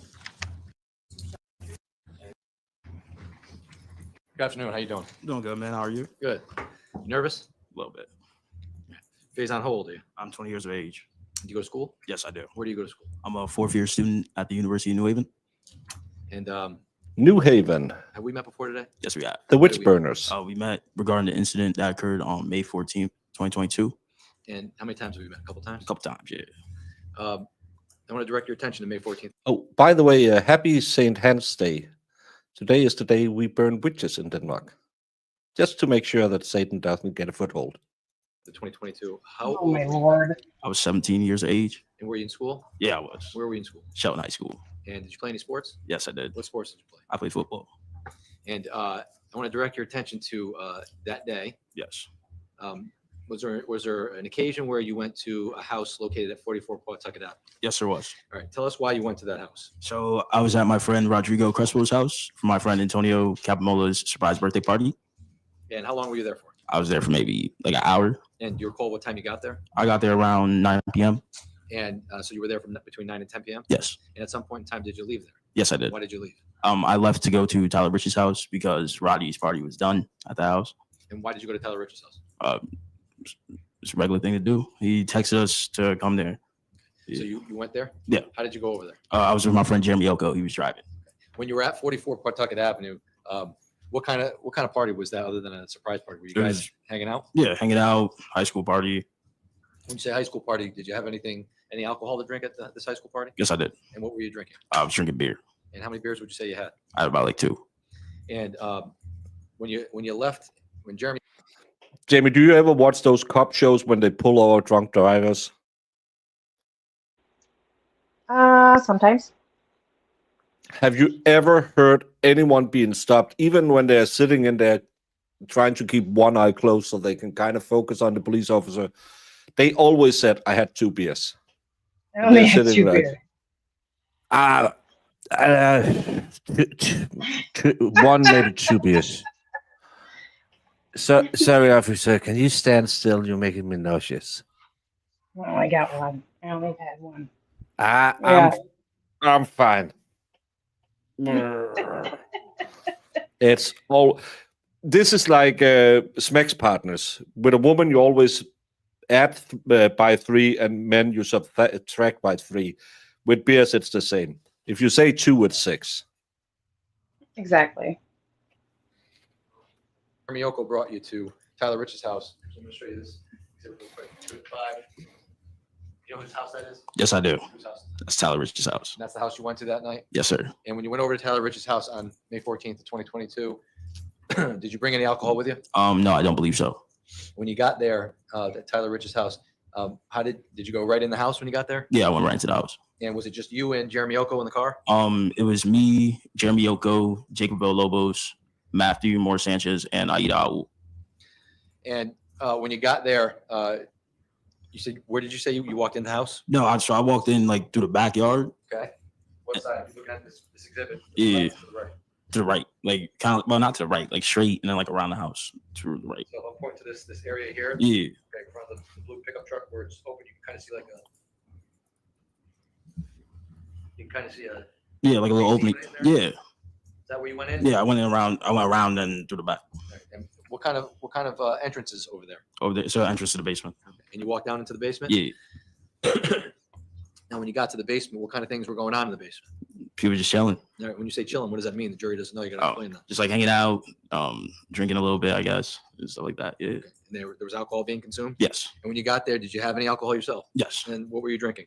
2 Bud Lights. And outside of the 2 Bud Lights, did you have anything else to drink that night? No, sir. So you had 2 at 44 Pawtucket, 2 at Tyler Rich's house. Yes, sir. This guy is he's an offensive or defensive lineman of some sort. You don't need to drink light beer. You can take the 5 extra calories. It doesn't ruin your athletic abilities. Stop drinking light beer. Lefty, especially you. Be a man. And you got there at about 10 p.m. Yeah, like around like 10:15. What kind of night was it? Was it dark? Was it pitch black? It was a regular night, like dark a little bit. When you were outside before you got into Tyler Rich's house, could you see inside? Can you see outside and notice? Yeah. Was there anybody outside when you got to Tyler Rich's When I house? got to Tyler Rich's, no. And how do you know Tyler Rich? He's a really good friend of mine. I met him when I first came to Shelton. Always been close with him, played football with him. He really brought me around everyone. Picked me up for school every day. Yeah. Okay.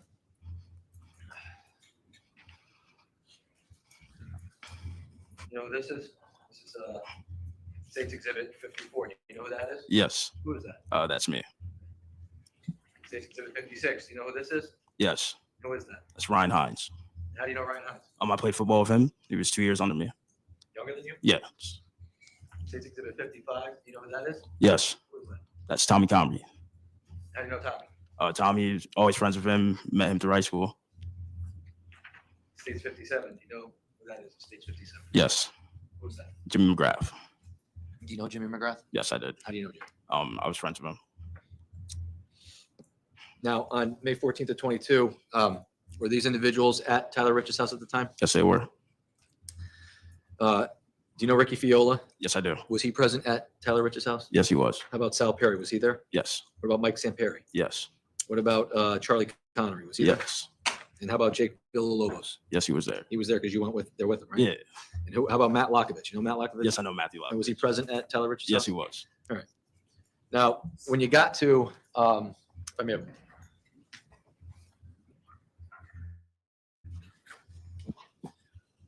you got to when you got to 43 Laurel Glen, what were you wearing that night? Do you Yeah, I recall? was wearing a rubber ducky marble T-shirt. A rubber ducky t-shirt? This kid was making a hate crime.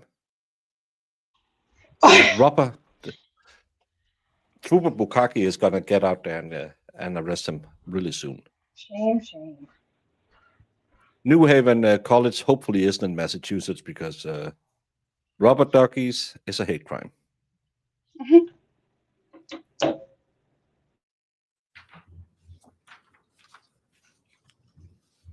Show you State's Exhibit 23. Yes. You recognize State's Exhibit 23? Yes, I do. What is this exhibit? That's the shirt I was wearing that night. When you got there, Oh, he's one of the kids you who were got chilling out with stabbed. your friends in the basement. How long would you say you were there Yeah. for? A Like in the rubber basement? ducky Yeah. marble like shirt. 15, 20 minutes, give or take. After about 15 or 20 minutes, It was just Did, on the uh, screen, Jamie. I know, but what does that have to Which do one? with Marvel? you're familiar with Griffin Marcinzik? Yes, I am. How are you familiar with him? It's He because played there's football with me. a hole in And it, after maybe. about 15 or 20 minutes, did But- Ryan Hines and Griffin Marcinzik show up at Tyler Rich's house? Yes, they did. And when they showed up at Tyler Rich's house, did you speak with them? Briefly, yes. And in speaking with them, not with what they said, but when you spoke to them, This is a rubber ducky Marvel T-shirt. what is it in reference to? That they're probably going to bring it in. There's blood on it,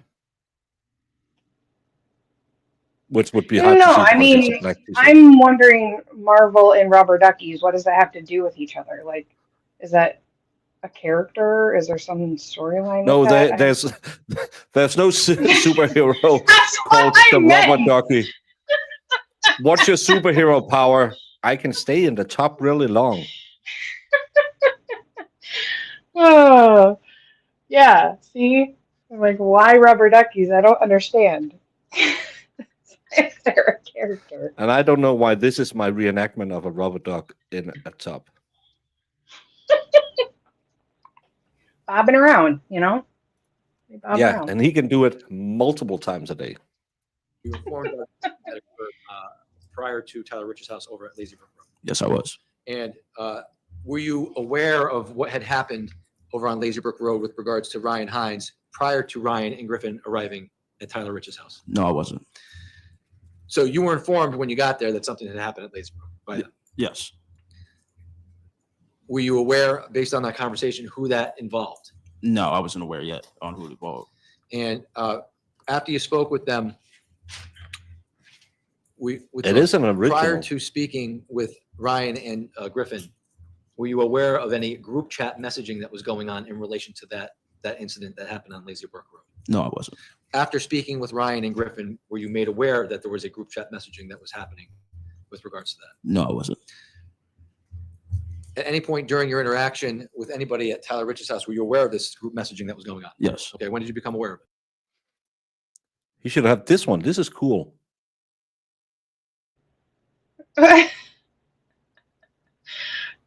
Is that Deadpool rubber ducky? Yeah. I would say, I believe it was Tanner who's talking about it. And at some point in time, which one? When Tanner informed you that this messaging was going on, did that happen before or after individuals showed up to the house? This was before. Wait, can you repeat the question? Yeah. Let me ask you this way. At some point in time, did individuals that were not invited to Tyler Rich's house show up to Tyler Rich's house? Yes. Okay. Now, were you made aware of this group chat before that happened or after that happened? Before that happened. How long before? Maybe about like 5 minutes. Give or And- take. Okay. And when those individuals showed up to Tyler Rich's house, how were you made aware that they showed up to the house? So someone, I do not recall who said, but someone said people were like pulling up the ties. And obviously I don't know who they was talking about. But And when they said that, what, if anything, did you do as a result of that? well, I also was told that they had McDonald's. So, you know, I'm a big kid, so I was hungry. So Stop it. I like this guy. He's I happy like this both. guy. Yeah. I do. I like him too. yes, He I did. thought they had McDonald's. How did you leave the house? I left through the back, and then next to that AC unit came out towards the front area. So you exited where the Vilco doors were? You exited through the Vilco doors? Yes. We got it. We're all on the same page here. States Exhibit 5. You exited this area here? Yes. Okay, I'm pointing to the area. It looks like a circle clearing in front of the blue pickup truck and what appears to be looks like a mulch pile right there, right? Yeah. And when you exited that area, did you walk down? How did you walk down the driveway? How did you walk towards the car? Like through the grass. Was that? Like through the grass. Like, well, through the driveway first, and then like across. I'm going to show you States Exhibit 49. When the car arrived at Tyler Rich's house, are you able to describe to the jury using States Exhibit 49 where you observed the car at that moment? Yes. Where was it? It was across the street. Okay. When you say across the street, can you describe where across the street? It was on the right. Well, yeah, it was on the right hand side. And it was, Okay. Are we? well, yeah, yes. Can you use some of the? It was on the right side of the street. Yeah, this side of the street over here. Oh, my bad. I forgot. Yeah, it's on the right side of the street. Sorry. So, let me know if I'm correct. I'm pointing right here, just to the area left of these bushes on the bottom of 49, on the right side of the road. Yes, sir. Yes, sir. Can the record reflect that? That's where I'm pointing. Yes. The left of those trees on the bottom of 401, States 49. Court will let the record reflect. So when you notice the car, was it parked on the side of the road? Was it in the middle of the road? It was more like it was like in the road, like near the side. It wasn't like exactly all the way over though. Okay. And so this is a picture of Tyler's house. Are you aware that the road that this road right here on the lower left-hand portion of 49, that's Adams Drive? Yes, And do you know this road up here on the other side of Laurel Glen? Yep. I do not recall. Okay. When the car arrived, was the car facing that way? Or in other words, facing, I guess, upward in this picture or facing towards Adams, if you can recall? I do not recall. All right. And when you went out of the house to approach the car, were you with it? Yes, I was. Who were you with? It was me, Tyler Bridge. I do not recall who else was with us. How many people would you say were with you at the time? Like around 5 to 7 people. Okay. Out there. At some point in time, did more people come outside? Yes. Did you approach this vehicle at all? Yes. What Yes, I kind of did. car? Do you remember what kind of car it was? It was like a black SUV. Joe, you say it's 30. Does that look like the vehicle that you saw that night? Yes, it does. And when you approached the vehicle, do you remember what side of the car you approached? Yes. What side? Driver's side. And when you approached the driver's side, how close to the car did you get when you went up to the car? Pretty close. When you say pretty close, Like I was right next to the car. so like a foot or two. Yeah, like a foot or two. Yes. And based on the lighting that night, were you able to see inside the car? Yes. And tell us, the ladies and gentlemen of the jury, what you were able to observe when you initially approached the car. So when I first approached the car, I saw about 4 people in the vehicle. You only saw about 4 people. Do you Yes. know if there were anybody else in the vehicle? No, I do not know. And did you recognize anybody in the vehicle that night? Yes. Yes. Who I did you recognize? Mackenzie Traficante. And who else? Did you recognize anybody else? No. Who is Mackenzie Traficante? Girl from Shelton. And how do you know her? I know her. I went to middle school for her. And when you approached the car, did you have a conversation with anybody in the car? At first, yeah. Who did you have a conversation with? I believe it was a driver because I was asking about the McDonald's, and then after that, I really backed off. I was, So you're asking about McDonald's to the Yeah. driver and you backed off? yeah, they said he was like, no, we don't got a McDonald's, and I was like, all right. So I really I was off towards the side after that. He just moved I love on. this kid. Oh my God, he's great. Why did you go to the party? I was told there was McDonald's there. Apparently, no McDonald's was found, so a car stops and he says, "Hey, you know cheeseburger Eddie? I need some cheeseburgers." I love it. He goes, I approached the car and I was like, hey, you got McDonald's? No? All right. I'm This, It's just so funny. I'm sorry. this is cheeseburger Eddie from The Longest Yard. I love this kid. It is cheeseburger Eddie. Yes. He is. Don't get a shit about his friends getting beat up or anything. He want those McNuggets. He just wanted I some love nugs. Oh my I love Lord. this kid. He at Aw. least the last witness. I was pulling my hair out. This guy at least is funny. Just like chilling out He's so close to cracking the me car. up. Like I wasn't like far away. He's probably When you were initially talking to the driver, were you having? so he's did you probably like, I indicate just anything want else to some him other nugs, than guys. whether or not he had McDonald's? Did you say anything else? Come on. Wasn't Traficante was leader of the New York mob at some point? Wasn't there Traficante? Brandon, Brandon, you know the mobs. Wasn't Traficante a mob leader? No. And after you spoke to the driver, you said you moved away from the car? Yeah. Did you observe anything happen between your friends and the car while you were out there? Yes, I did. What did you observe? So they started like arguing while they was like near the car, and then that's where I got closer and I started like screaming like, "Yo, y'all gotta leave! Like, y'all gotta dip!" And What then, did you say? You guys got to leave? Yeah, gotta leave. Yeah. And what else did you say to them? Oh, like y'all gotta dip. Like that's like another. What does that mean? That's another term for like leaving. Okay. Yeah. And did you say that loud? Yeah, definitely. And what happened when you were telling them to leave? And I was telling them to leave. They like weren't moving at first, and then like started like rocking the car like back and forth. And after that, they left. They went straight down the road, and they started like coming back and forth. And when you say they went down the road, did they drive? Well, there's a map behind it. States Exhibit 1. You approach the driver's side door. Yeah. So was the car facing this way? Oh, it's one of those subjects you can't talk about. And which way did the car drive when they left? Got you. That way. Right. And when they kept driving back and forth, what if anything was happening? People were like chasing the car per se. Like they're running behind it, like when it was going back and forth. Do you recall if any of your friends threw anything at the car? Yes. Okay. And what if anything do you recall being thrown at the car? I'm pretty sure it was a beer can. And was anything thrown from the car at any point? Not that I recall. Now, Do you recall when the beer can was thrown at the car? Do you know where did it hit the car? Do you recall? Yeah. Where did it hit the car? I don't know, but I heard like a shatter, So or, like a loud like thump. do you recall whether or not Yeah, we don't talk about Yeah. effect in the windshield? Yeah. Traficante where Brandon comes Was that from. caused by the beer can that was thrown? Do you know? I don't recall. Did you heard some type of shatter? Yeah, like a loud like thud.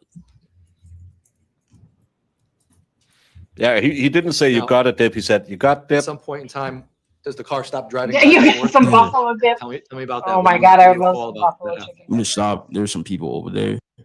I didn't personally see what happened over there, but You then say over there. Where did they stop?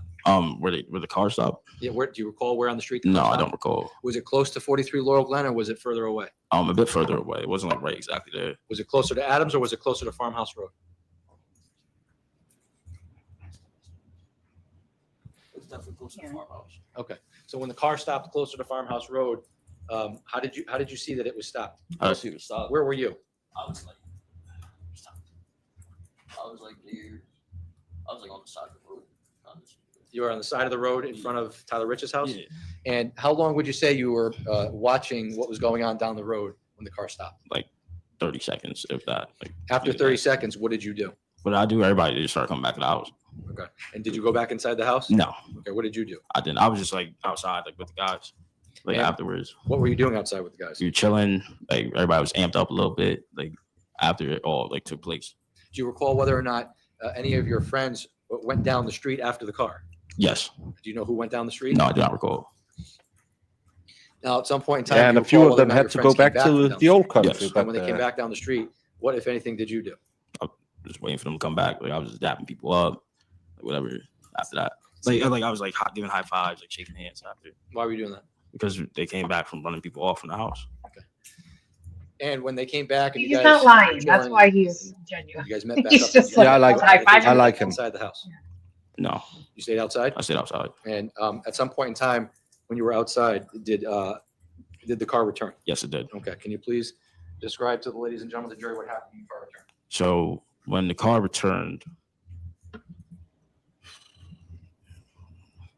car returned, two individuals got out of the motor vehicle and they came up to us around the front of the Rich's house.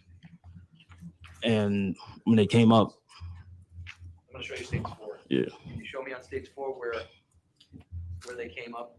when they came up, yes. So Just describe it. just describe it. It's towards the grass, like kind of near the red bush to, So this red bush, did it come up the street here? yeah. And at what point when the car was driving up here, did you see the two individuals get out? When they were parked.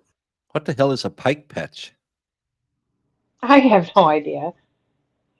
Brandon, what are you talking about? What is a But pipe no one patch? in New Jersey, no one who lives in New Jersey can tell me they don't know at least one guy whose grandmother had that very special brazzoli that she got from the old country, and had a cousin who said, "Forget about it." Mm, When the car stopped. Remember where the car parked, or where the car stopped? Yes. Where? It was on the side, like where the grass is. Like, I was thinking about you earlier when they were talking about the red bush. I don't know why. Show on stage 52 where you recall the car stopped.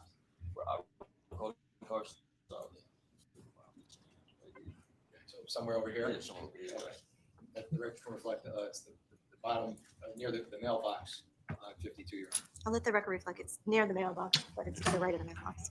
Thank you. And when the car stopped, you said you noticed individuals get out of the car? yes. And who did you notice get out of the car? Lito and then Tyler De Silva. Do you know Tyler De Silva? Prior to that, no. And do you recall what Tyler De Silva was wearing that night? Yeah. What was he wearing? He had like a blue baseball jersey on. And you said Lito. Do you know Lito? Oh, I thought it was he was sleeping with the fishes. that was, yeah, some bikes. Yeah. Yeah, now I do, yes. But prior to Prior that to night? that, you no. didn't? And does Lito have a different name? Raul Raul what? Valle. And is Raul Valle present in the courtroom today? Yes, he is. And what is he wearing? He's wearing a blue suit. Can you please point him out for the record? Your Honor, may the record reflect the witnesses identified the defendant in this case? Court will allow the record to reflect that the witness has identified Mr. Raul Valle. Thank you. Now, did anybody else get out of the car that you recognized at that point? No, It was just those two individuals? just those two individuals. And when they got out of the car, can you please describe to the ladies and gentlemen of the jury how did they approach you and your friends? Yes. And how did they approach you? Not and like it was in their demeanor was looking like they were trying to start a problem. Trying to start a problem? Yes. Okay. And with regards to States 52, do you recall where on States 52 behind you, where they walked on the property? Yeah.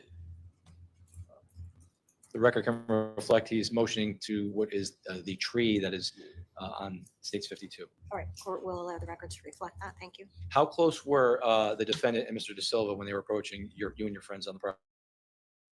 Like how close were they to me? Yeah. So at first I wasn't really close to them, and then when they were talking to Tyler Rich, he was at the front.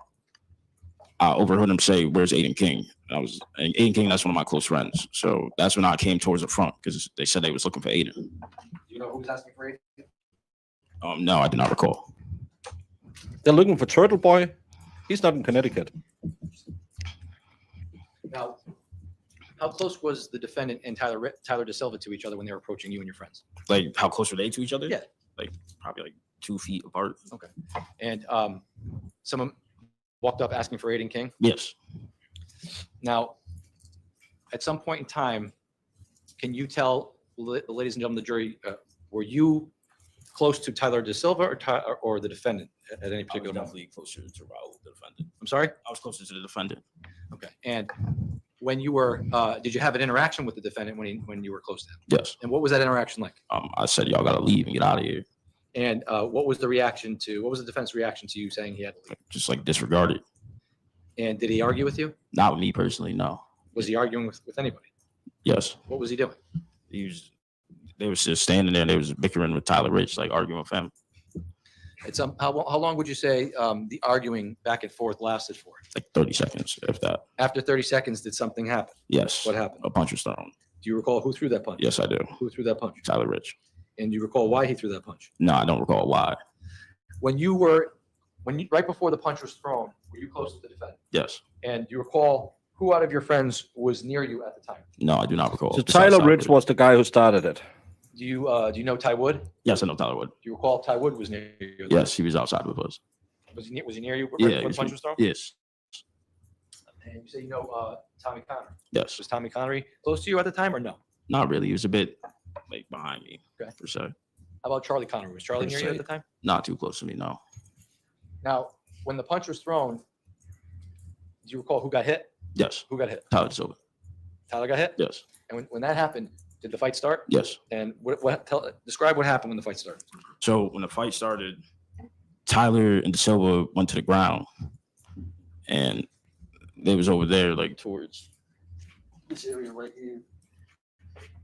And where were you in relation to 52? Right here. I was like around here, this area for a little bit. Okay. So that's around near the tree? Yeah, near the tree, yes. And did you participate in the fight? Yes, I did. What did you do during the fight? I was throwing some kicks, Okay. What kind of kicks? like stomps. Like Were they hard? Were they soft? What kind? they weren't too hard. Why did you do that? Why did I do that? Because these individuals that came on the Tyler Rich's property uninvited, trying to cause an issue. Now, at some point in time, did you stop engaging in the fight? Yeah. Why did you do that? Because I was like, it was time to start breaking up the fight. How long would you say it lasted for, your interaction? My interaction, like 20 seconds, if that. And when that was going on, were you closer to Tyler De Silva or the defendant? I do not recall. But you were involved in the fight. Yes, I was. At some point in time, tell us what happens after you stop fighting. You stop fighting. After I stopped fighting,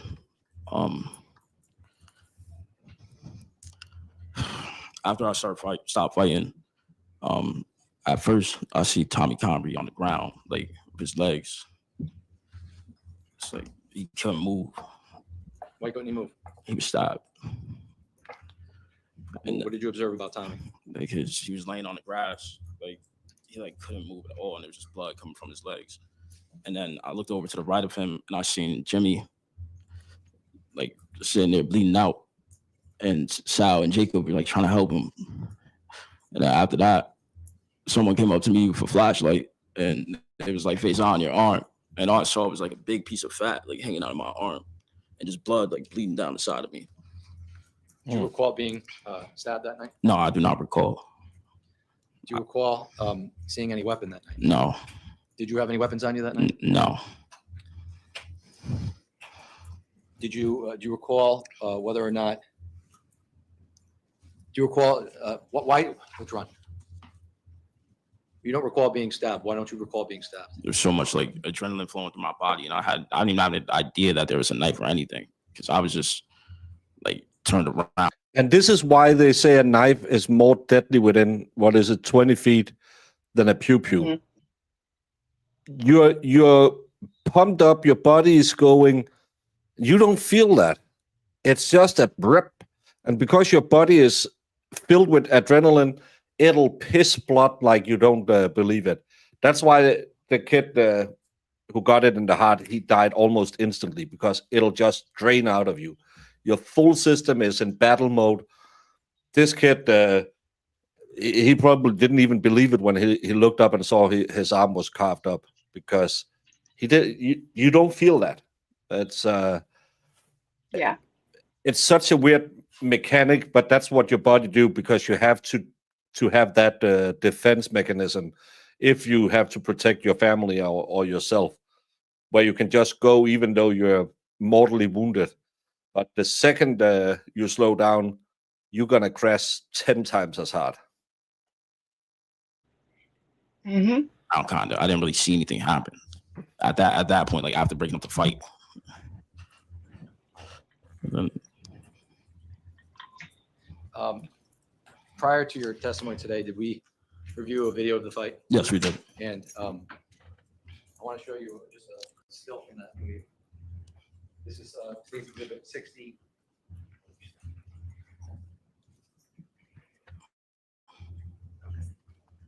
This is the, we're going to show you the slow motion version of State's Exhibit 60, frame number 178. Yeah. Counsel, whenever you feel there's a good time to stop. Okay, thank you.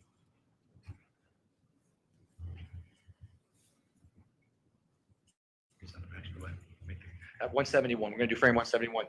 Can you see that on your screen? Yes, I can. 171. Faizan, who is this individual right here? That's me. You indicated before that you had a marble t-shirt. Yes. Doesn't look like you have a marble t-shirt. No, I did not have my shirt on anymore. Why did you not have your shirt on? One, it was hot, and two, I was just shirtless at that point in time. Like I took my shirt off like myself. You didn't want to mess up that rubber ducky shirt. All right. So ladies and gentlemen, this is a good time to adjourn for the day. Obviously, the state is not done with its direct examination of the witness, so we'll pick back up with that later in the evidentiary portion of this trial. So I am going to remind you of your obligations and tell you that you must abide by the rules of juror conduct. I did describe those rules to you and that conduct that you have to follow in the beginning of the trial. I also have reiterated those rules throughout the course of the trial, so continue to abide by those rules. We will see you tomorrow, same time. Have a good evening. Thank you so much. Court stands adjourned. All right.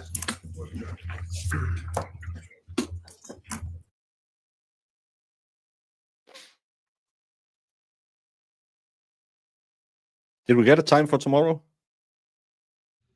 I didn't hear it.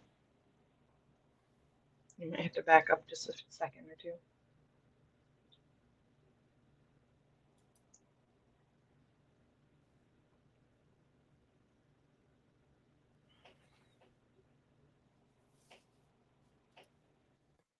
Oh, they're not coming back. I thought they might be coming back and ask if they had anything.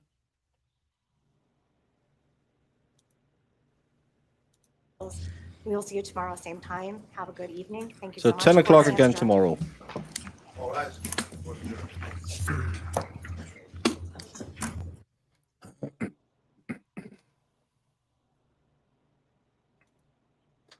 Well, a mixed bag today. I really didn't like the previous witness. I like this guy. He seemed honest enough. Yeah, we threw a can. Yeah, we wanted to get in a fight. I went out there because I'm the big guy. The other guy who was trying to hide how bad they were, I don't like it. Admit that you started Mhm. Well, you were trying to start a fight. Again, I know you don't want to get in trouble. I know you want to protect your boys, but the reality is, it was what do you call it? Both sides were there to have a fight, but no one Yeah. expected a knife to be brought to the fight. And that's the problem for the kid who pulls out the knife, because again, you think you're not going to do anything, and I'm just going to put some holes in someone, but you just hit one wrong place. He hit one in the chest. You should always know that's deadly as fuck. But what a lot of people don't know, when he stabbed that kid in the leg, get the artery in the leg, and they'll die just as fast. Mhm. It'll bleed like a stuck pig. Yeah. Again, stabbing someone in the arm, it's more safe. But again, you nick an artery and people are gone within minutes. They're not even minutes, they're just gone. But they're young kids, they don't think about it. They're just, hey, I'm a badass, I have a knife. Sadly, go into an equal fight. If you pull up and they are 5 times your number, pull away. And but both sides in this case were agitators, because they punched the other guys first, then they came looking for them because of social media, and all of these kids gathered at that house because they were gonna whoop some behind. Mhm. It's just so stupid, and it's such a waste of life. Not only the kid who isn't here anymore, but this kid, I have a hard time seeing how he can get to self-defense, but we have to see where. I don't think his defense attorney is doing a good job. I think he's doing a really, really bad job, because he gives the witnesses all this opportunity to sit and say, well, he unalived my friend. He Mhm. was the aggressor, and he keeps bumbling into it and asks the same question over and over and over and over and over and over again.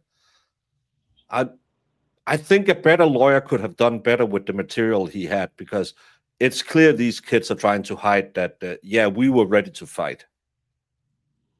Yeah, I don't know. Yeah.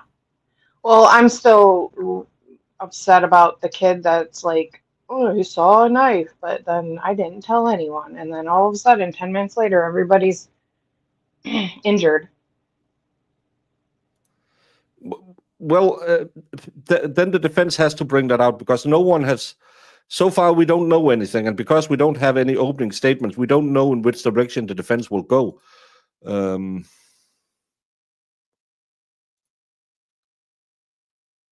Yeah, I hate the vocal fry.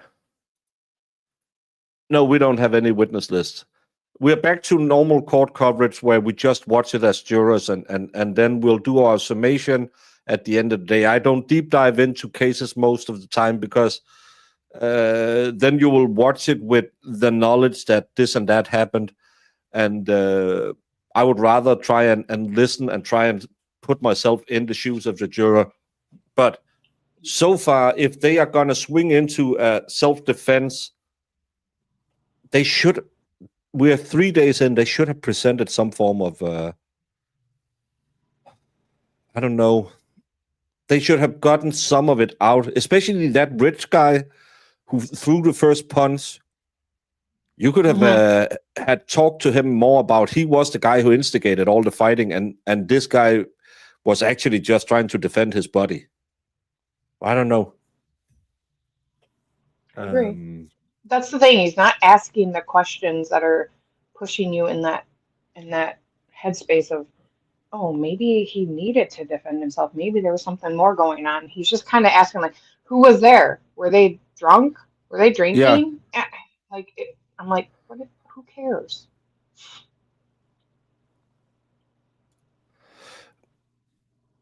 Well, and we can tell they are withholding information because none of them can confirm what the other ones are saying. So they are trying to cover for each other, but it's not. I don't feel like all of them have sat down like a certain family in a certain other case and said, okay, when they ask A, you are gonna answer B. I don't feel it's that bad, but it's clear to me that these kids, they're not telling the full truth because they're afraid they're gonna get in trouble, lying about how much they drank, lying about who got it for them. Again,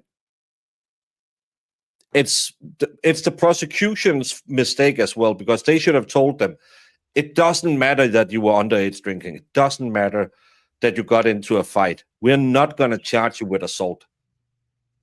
But we need you to not seem like you're hiding the truth. And so far, I think, except the 2 females on day 2, everyone who were at the party seems to be hiding some part of the truth. That's just the feeling They're trying to be too like, we were just trying to get him to leave, man. We were just trying to resolve things and get him to get out of here. Yeah, we were actually working out for the Peace Corps and joining the Catholic Church. Yeah, I would have expected someone to say, I actually saw him walk in from the side and just started going cray-cray. So far, this guy just said, I don't know what happened. All of a sudden, my arm was open. Yeah. So they ain't going to snitch on their supplier. They're 20 years old now. They can get fake IDs like everyone else. Yeah, no one sat down with their sister and wrote a timeline. No. It's, I don't know.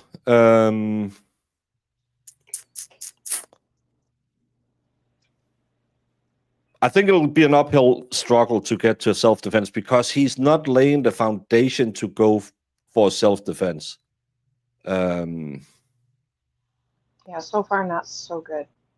No, I think the kid is hampered by his defense attorney. I have to say that. Yeah. Because he annoys me by asking the same question over and over and over and over and over and over and over again. And he gives them that room to keep saying, my body is dead.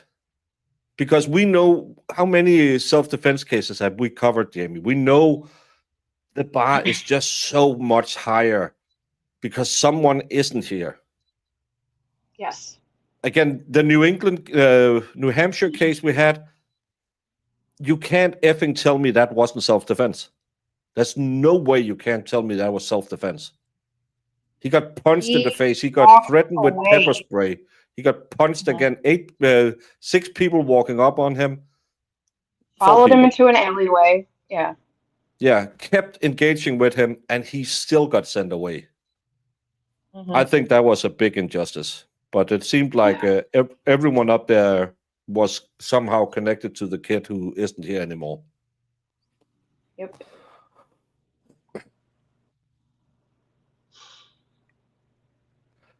No, they actually went at the friend of the defendant.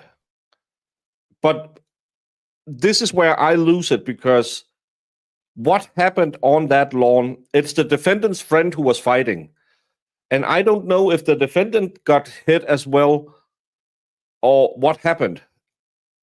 There's no one who can really tell us, because we only see him in the very end of the video we have been shown a few times, where he walks from the street towards the fight.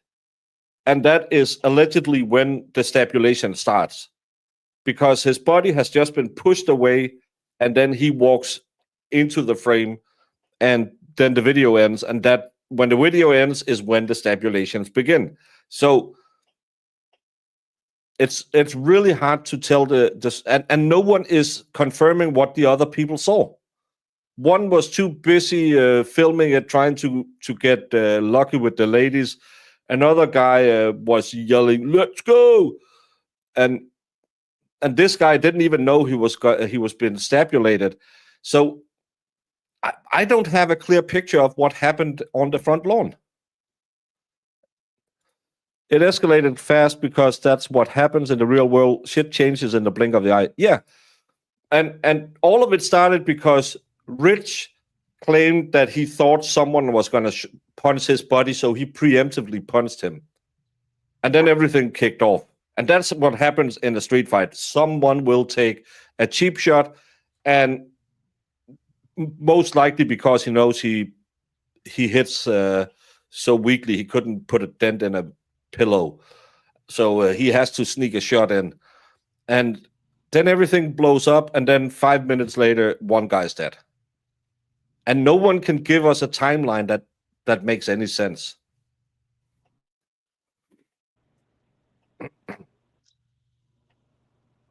I don't know. I don't know, but he had retreated twice. Plus, they already had a fight, and he then goes searching for the guy he fought earlier at a different address. When he gets there, he retreats again, then re-engages. So he's not standing his ground. He is going to their ground. Yeah, that's the problem I have. Is like Yeah. they were at a totally different location just because some crap talk. And all of a sudden, They were beefing here they online, come. and then he goes to pull up. And that's why I also have a problem with the self-defense part, because if the 30 guys has gone to his house saying, hey, you beat our buddy, square up, bitch, I could understand the stabulator getting out there. But he went actively searching for them. I don't know how well that sits with the jury. We'll have to come back tomorrow, Jamie, and see if we get more clarity about what the defense wants to do and what really happened, because I'm still not sure if anyone threw anything from the car or only threw something at the car. Who was fighting who at what point? Was the defendant hit before he started stabulating? I have no idea. But that's the great thing about being a true crimer. We got another day in court that we might learn something, or we get another day where we can yell about floppy-haired teens who lies to the court. We never know.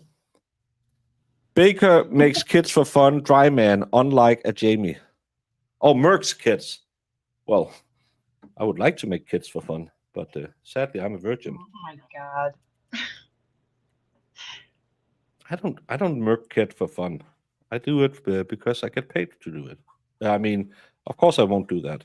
What do you take me for?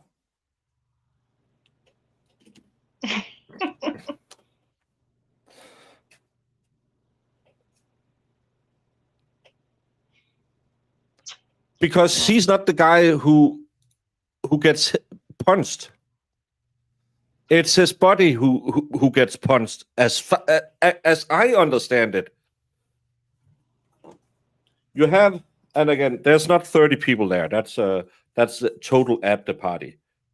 You have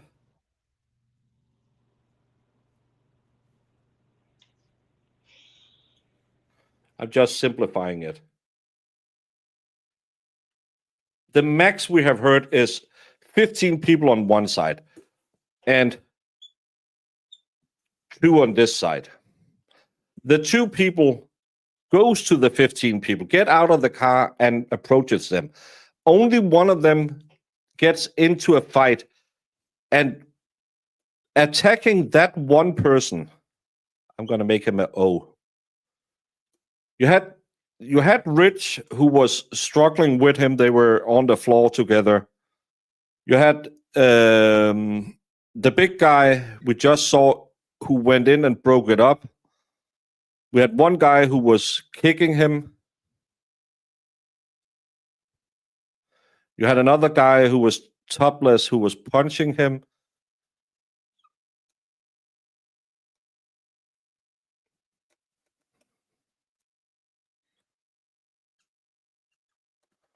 So the fight scene was up here. All the rest of the people were just standing around watching the fight or trying to pick up girls.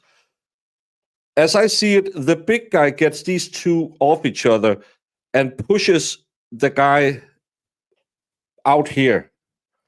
And when he's pushed out here on the video, the defendant walks in. So that's why I have a big problem saying this is clearly self-defense, because if he had gone in there, let's say all of these were stomping his friend and went in there and started to defend him, but his friend is leaving before he engages. So what is he de-escalating? What is he trying to break up? I just have a hard time. I don't know. And I don't think that the defense has not asked the questions that makes it clear to me what happened. They haven't said, could he be going in there to try and save his buddy? Were they ganging up on them? Was he punched? Do you know anyone punched Raul? I just don't. I think it's a bad defense. I think it's a bad defense. Yeah, I don't know. I just have a lot of problems with the fact that they Yeah. they showed up there and then they just didn't leave. Like they were told to, I mean, yeah, they were screaming at them, but they could have just left, and they did leave, and then they came back. Yeah. That's where the That's stuff that self-defense bothers will me. be an issue. They did leave, and then they came back, got out of the car, and engaged with the group. Yes. And I think that'll be the problem. And that's what I see being a problem. Yeah. Of course. Of course, Brandon did. Well, I am.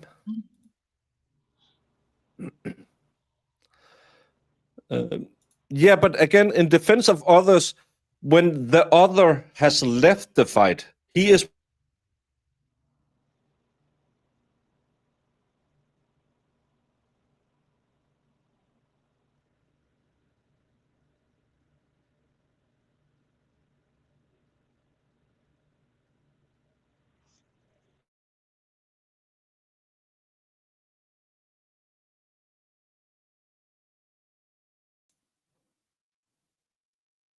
What happened?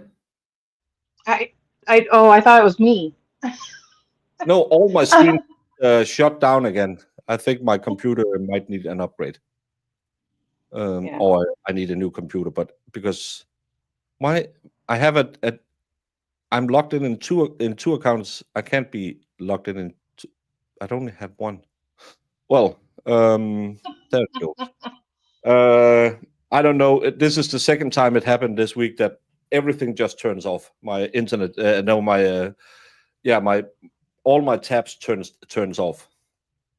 I might be looking at a new computer.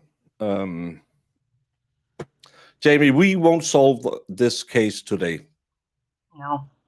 We have to come back tomorrow and try and see if we can figure out what, if anything, happened. I'm too confused about who did what, who was where, who said what. And so far, I'm not even sure who stabbed who. Well, that's the thing too, is like, I don't believe that kid one bit that he saw anything. So, did anybody actually see him with a knife? Because I don't believe anybody did. So, I don't know.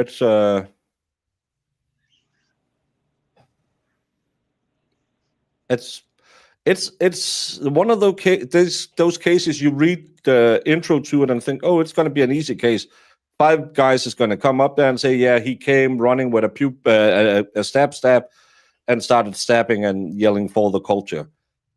And I am not even sure anyone has testified this kid stabulated anything.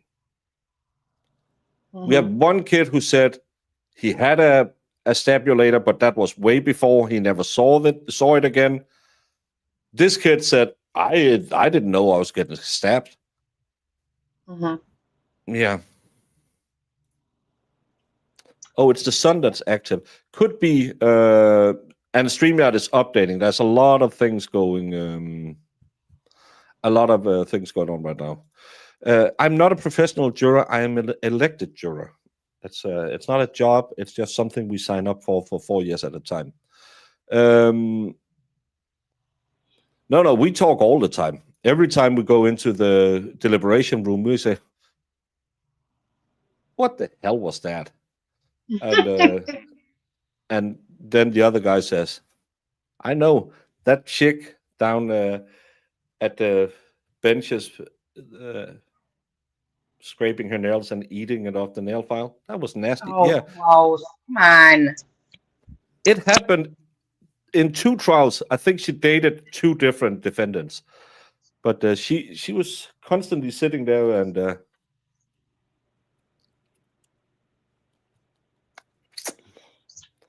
I And that's the thing, almost guys. If puked. there's, yeah, that's gross.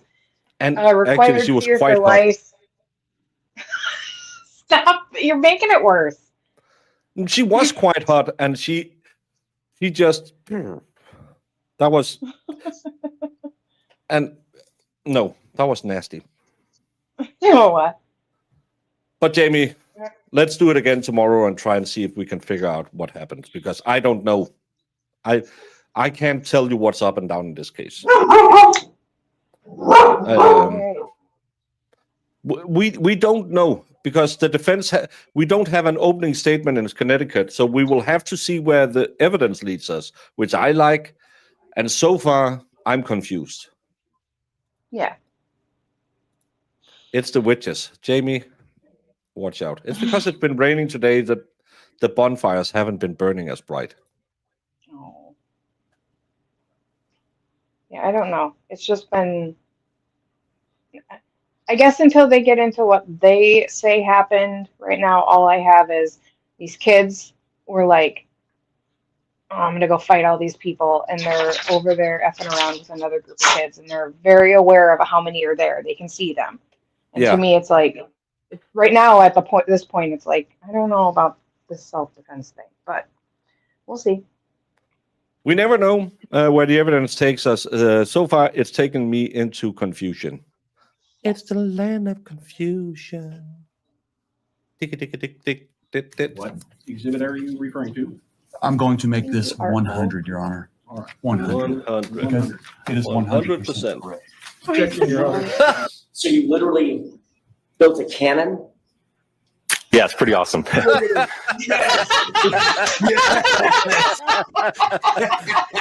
right, I'm in love. Go back. Please do that again. Oh, that was the cutest thing I've ever seen.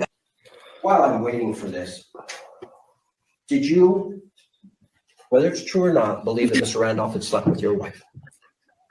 I wouldn't have cared. You wouldn't have cared? No. Did you believe he had slept with your wife? No. Did you believe he slept with your mother-in-law? Probably did. Everybody has.